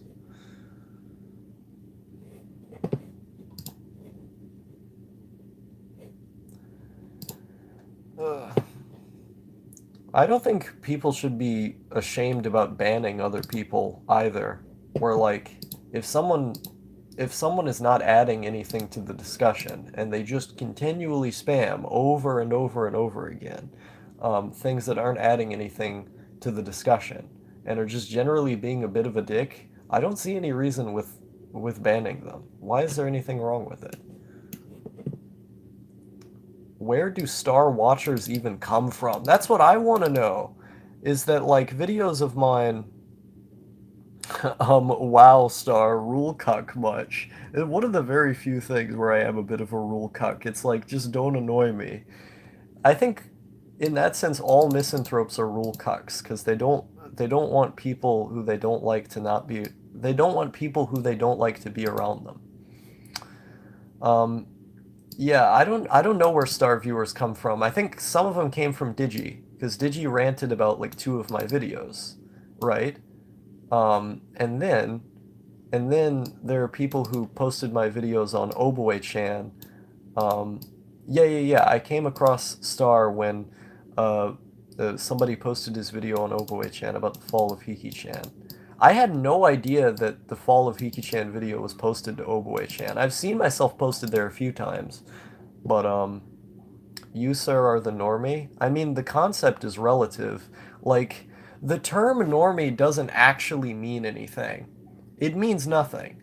It only means something in the sense that people ascribe meaning to it, where it's like, it's like calling someone a cunt. It doesn't really mean anything. It just means something generally negative, you know? Um, like normie is such a broad term that in its very structure it couldn't mean something in the first place because it's inevitably going to be used in such a way that changes based on the time in which it's used and who it's being used to. And so it's one of those things that's so broad that ends up becoming just an infinite loop. Um, I'm from r/NEET, lol, I guess I'm a normal fag.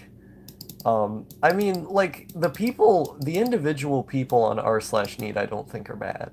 But, like, the culture of the subreddit and the way that it feels is something that I personally don't like very much. Um, I'm not one of those people who thinks literally every subreddit is bad. But I've on the thing about Reddit is that because unless you have a very specific community of people that have interesting things to say, then it's just useless. Like the culture of Reddit, the way that it's incentivized to get the most popular posts upvoted, the only way the most popular posts are going to be good is if good people are on the subreddit. And as I generally don't like most people or find what they have to say interesting, um, the system doesn't work for me. Um, I came from How Digipro Saved My Life, but even before the Digirants. Nice. Very normie response. Yes, of course. Normie is a PG rated normal friend. R slash water niggas is the best subreddit. I see. Star, are you into history? I am. Um, I have actually on my desk right now, I have a book about Thomas Paine.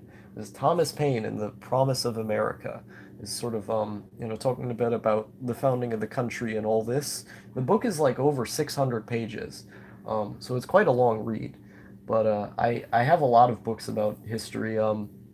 Mainly what I've been interested in is the 20th century, but I've been trying to go back further. I've been trying to go back further and learn more about like the founding of the U.S. and you know, various other countries. But the thing I know the most about is probably the 20th century. I like history a lot, though. I've always liked history a lot. When I started reading, the first time I started really getting into reading was because of my history book, and that was after a long time of refusing to read. Um, Elder Scrolls shitposting is an amazing subreddit. I've never been there. I don't like Elder Scrolls very much. The culture surrounding it. I think Skyrim's a great game, and I like Morrowind a lot. Morrowind is really really good. Uh, Oblivion's fine, but the community surrounding Elder Scrolls is bad. I found Reddit to behave like a hive mind and swarm you with downvotes the moment you don't agree with them. That's the problem with the culture of Reddit that I dislike. Is that there's not enough dissent there, or if there is, it's just gone. That's why I said, like, theoretically there are good subreddits, it's just that you would have to have people who are good there, which aren't in most places, you know? Um, let's see. Oh yeah, Shonen Ronin came earlier. Haha, I just got out of work right when corporate showed up to check the store that based. I forgot to read that out. Um, uh, I hate Reddit because all Reddit does is not respect video content at all. How am I supposed to shill? Every time I've shilled to Reddit, they've been pretty good to me. But I know that they hate video sharing, even though like videos are a form of discussion. Like if the video is related to the subreddit in mind, it's discussing the subject of the subreddit. So is that not a form of discussion? But moderators don't consider it that way. Um, do you ever go on Know Your Meme? I don't see a reason to go on Know Your Meme. Good, because video content bad. It would depend on what the video content is. Um, that's sycophant media in general. Yeah, it's unfortunate. Um, let's see. How could we keep non-NEETs out of a web form? That might be impossible. It would be impossible, because, like, the majority of people aren't NEETs. Or you wouldn't be able to keep them. Inevitably, someone would be LARPing, you know? KYM is shitty TV tropes. Know Your Music? Know Your Music is fine. I like that it still looks like it's from the early 2000s. Just quote the most esoteric memes. Yes, correct. But then you would only get the internet addicts. This is very true, but the internet addicts are still better. No, wait a minute. I said rate your music, didn't I? That's rate your music is RYM, not KYM. Yeah, no, I would agree. KYM is shitty TV tropes. Ever just want to become a comic book villain? Um, Not really, no. I always thought the villains were the coolest people in stories. but I've never sat down and just wanted to become one. Maybe I wanted to be a manga villain for a while.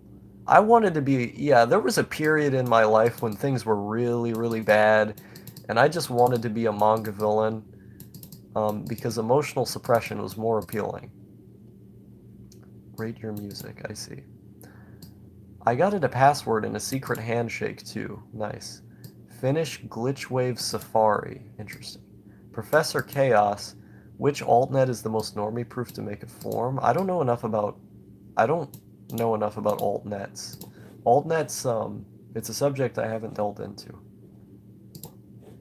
Star wanted to become Kumagawa. This is true. I still do the literal coolest. Damn. I2P is slow AF and mostly normal fag proof. I2P. Let me look this up. What is I? Oh, this looks cool. Invisible Internet Project. Oh, I've seen this before. I've seen this on LaneChan. I need to get into I2P. I wonder what kind of discussion is on here. Who do you find on I2P? Real question. Yeah, I2P looks cool. Make your own OS might work. What's up, Laner? Says Jack Sharp. Hey, nice to see you here. But then the most high tech you can make is crappy BBS. Nice. Oh yeah, there's one Gopher IRC hosted on a PS3. What the fuck? Might just make a Telnet BBS for us. I don't know how any of this stuff works, so I have to let's see. Telnet BBS guide. I'm looking at it right now. This is pretty cool. Yeah, I know my friend No Thank You's really into this stuff. So I want him to show me where I go to make this work. Yeah, because PS3 runs free BSD. You would have to have a jailbroken one, right? Not hosting on a PS2. I mean, technically, if you got Linux for the PS2, which is possible, they made a release version of Linux for the PS2 that essentially turned it into a computer, you could possibly do that. Are you into programming? No, not really. There was a time when I tried to learn Python, and I thought Python was fun for a little while. Star is still strim. Yes, I am still strimming. But there was a time when I thought Python was pretty fun, and then eventually I lost interest and gave up.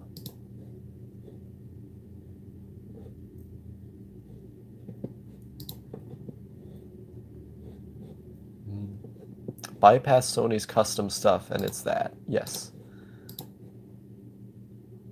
Yeah, I've been streaming for almost 5 hours now. It's 4 hours and 45 minutes we're at now. I could go on like this forever. Absolute forever. I just don't stop. I just keep going. Woo, caught a live stream. Yes, a live stream. The only thing my PS3 runs is Vidia. Got one with firmware old enough so it's exploitable and runs pirated games. Nice. I maybe one day I'll go back and get one of the ones with older firmware if I can find it, and then set it up to be able to be jailbroken and all that. Please, Star, I want to see my wife and kids. Listen, no one. silly Douglas is currently being he's being put into a. I'm putting him in a corner. It's called timeout. I'd like to just interject for a moment. What you're referring to as Linux is actually GNU Linux, or as I've recently called it, GNU plus Linux. Yes. I got a bunch of Fortran and Pascal ebooks because literal boomers are the only wise tech people. This is true. Star, please return Douglas's wife and kids. I simply refuse. Lol, Linux is a kernel. GNU. Yes. Okay, we're at 47%. I can be at the liberty to unplug this thing now. Keeping this thing as plugged in for as long as I have, I don't like it. It's GNU, it's GNU you dip. I see.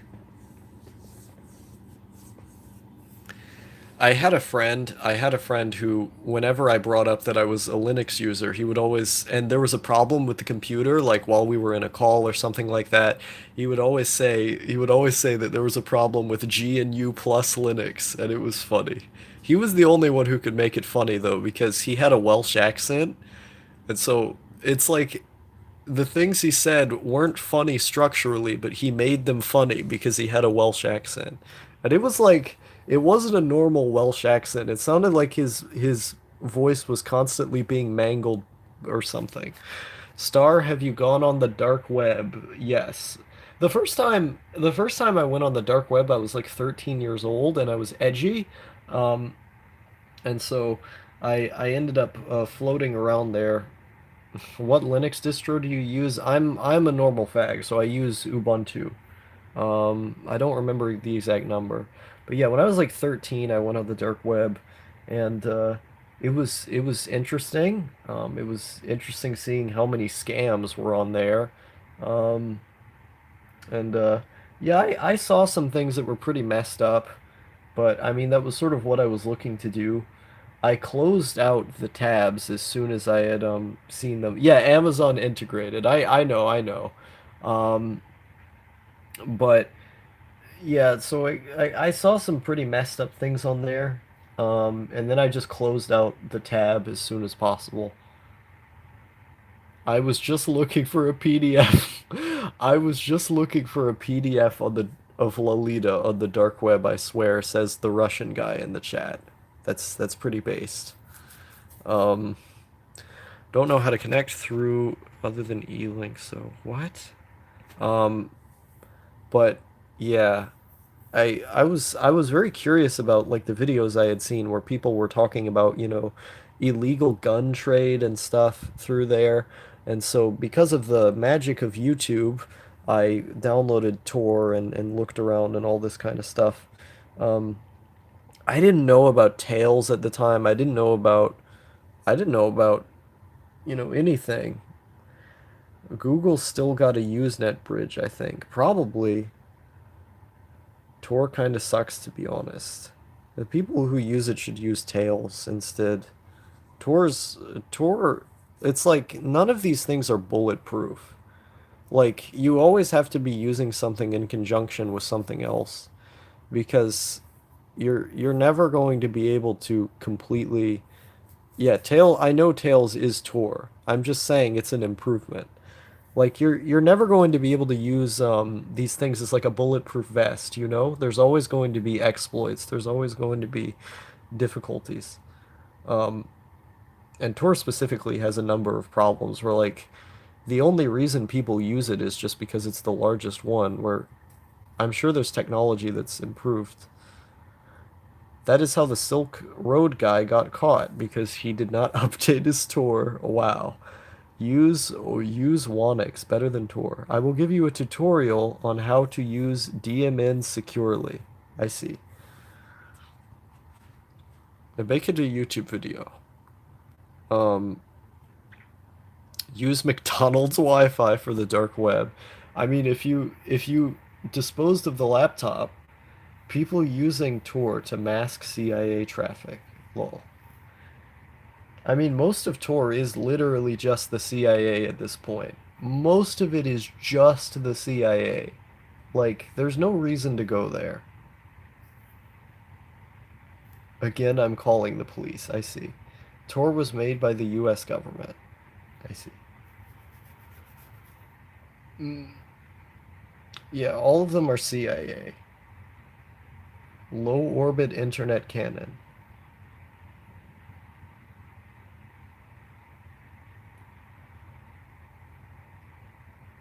Hmm.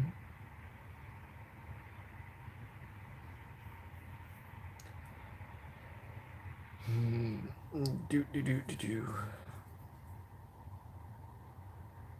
Lol, they censored my post. Yeah, YouTube. The California cucks at YouTube keep doing this is that they've censored multiple people today. I don't know what that's all about. Oy vey. Yes, indeed.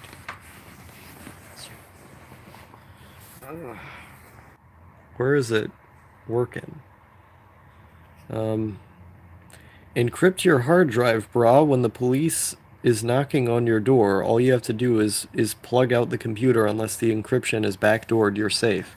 Oh yeah, no, everyone everyone should encrypt their hard drive. If you have a computer, it should be encrypted. What did you think about Anonymous? We were younger, and I'm talking about the hacktivism group.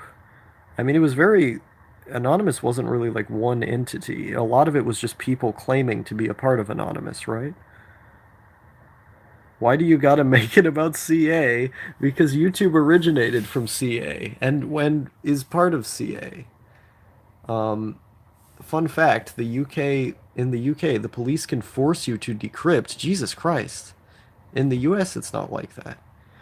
Or if they do, or if they, or at least I think if they're able to, wait a minute.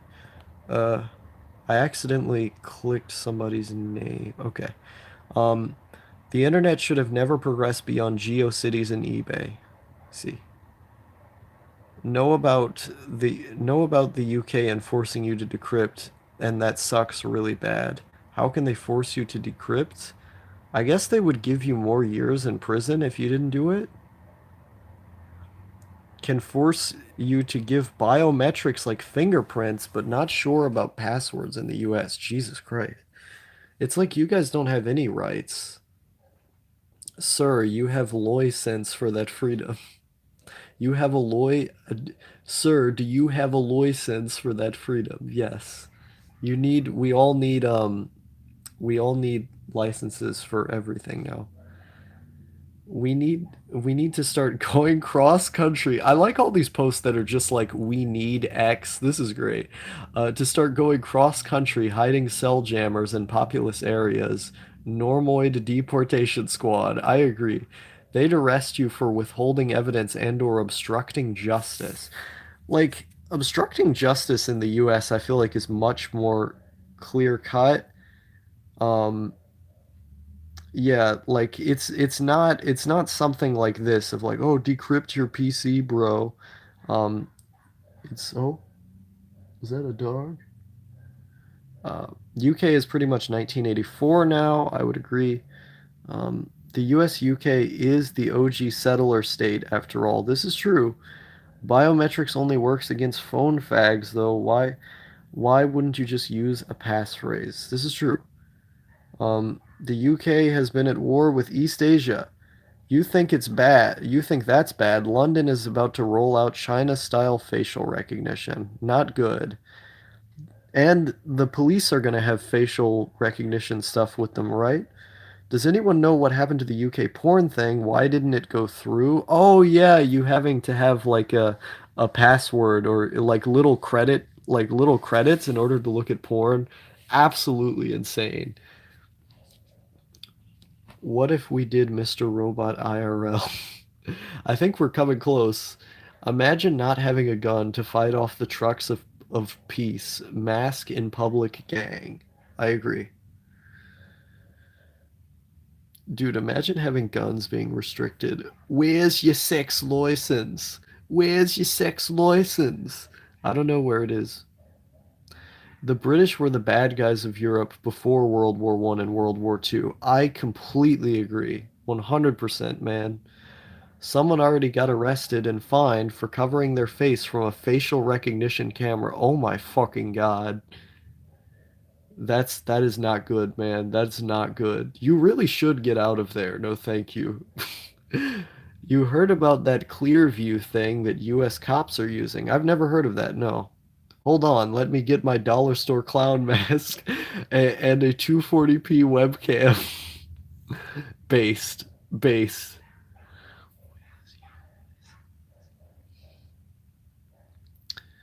Yeah, no thank you. We need to start a GoFundMe to get no thank you out of the UK. We're getting close to Watch Dogs level of facial recognition. It's fucking true, man. Juggalo makeup breaks. Juggalo makeup breaks facial recognition. I remember reading that like facial recognition cameras can't catch black people because they all look the same to them. I don't know if that's true or not, but if that is true, it's fucking hilarious. I thought he said clown mace. Clearview is a service which trails social media and compiles images for facial recognition and stuff. I see. That's fucked up, man. Isn't that like an actual violation of privacy, taking other people's stuff and then using it without their consent? Or I guess you could say copyright? I don't know. It's hold the world ransom for its crimes. Gamsey shit. Black people. Oh, no, okay, hold up there. Infinite Outlaw star in all caps 2020. Black people all look the same. I mean, to the cameras that are made by most likely racist people, they all look the same. Hold on there. I've seen pygmies. Come on. Good thing I don't make pictures of myself. Well, become a trans woman and pretend to be a Muslim so you can cover your face with a burqa. I mean, soon enough, you're not going to be allowed to use those either. But if you don't find your own stuff on social media, the big tech companies own it. That is true. Get killed by a truck of beasts. Yes, yes. That's because black people are all 3D reflections of the same 4D super being. Yes, yes. Actually, California is base because you can request any company to delete all your data. That's actually pretty cool. I don't know if they'd actually do it, but I mean, on paper, that sounds cool.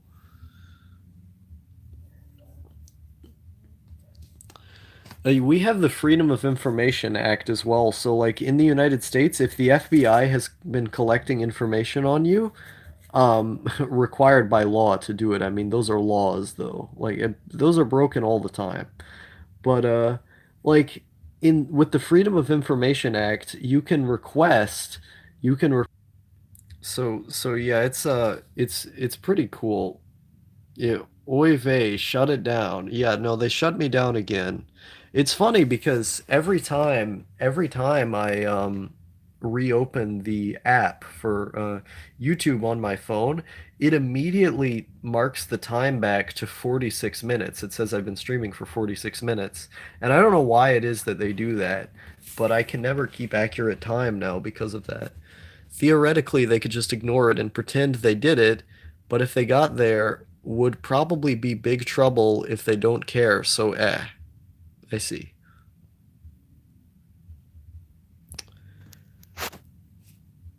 If Facebook is not helping, they are it. You know they auto scan every photo uploaded to the site for automatic tagging. Yeah, no, it's fucked up. Just ask the FBI for the information they got on you. Free red flag guaranteed. That is true. That is 100% true.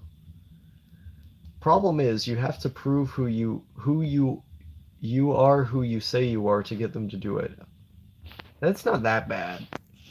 True, like if it was a couple $1 million fine, it would just be a slap on the wrist for big tech. Yeah. Yeah.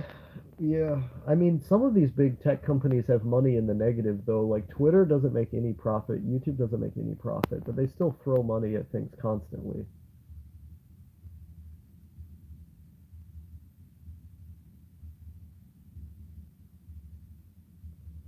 What are your stances on biting fingernails, based or nah? Um, I don't think biting your fingernails is base necessarily. I mean, if you like doing it, I'm not going to stop you. A lot of people don't like doing it, so if you don't like doing it, I wouldn't recommend doing it. I don't really care. We could probably get righties to embrace a hashtag mask in public thing. Let's do it. I think we could. I think it's generally like people want to be free, and so I think we could do it. Remember that today's tech companies literally kept afloat thanks to venture capital. That is true.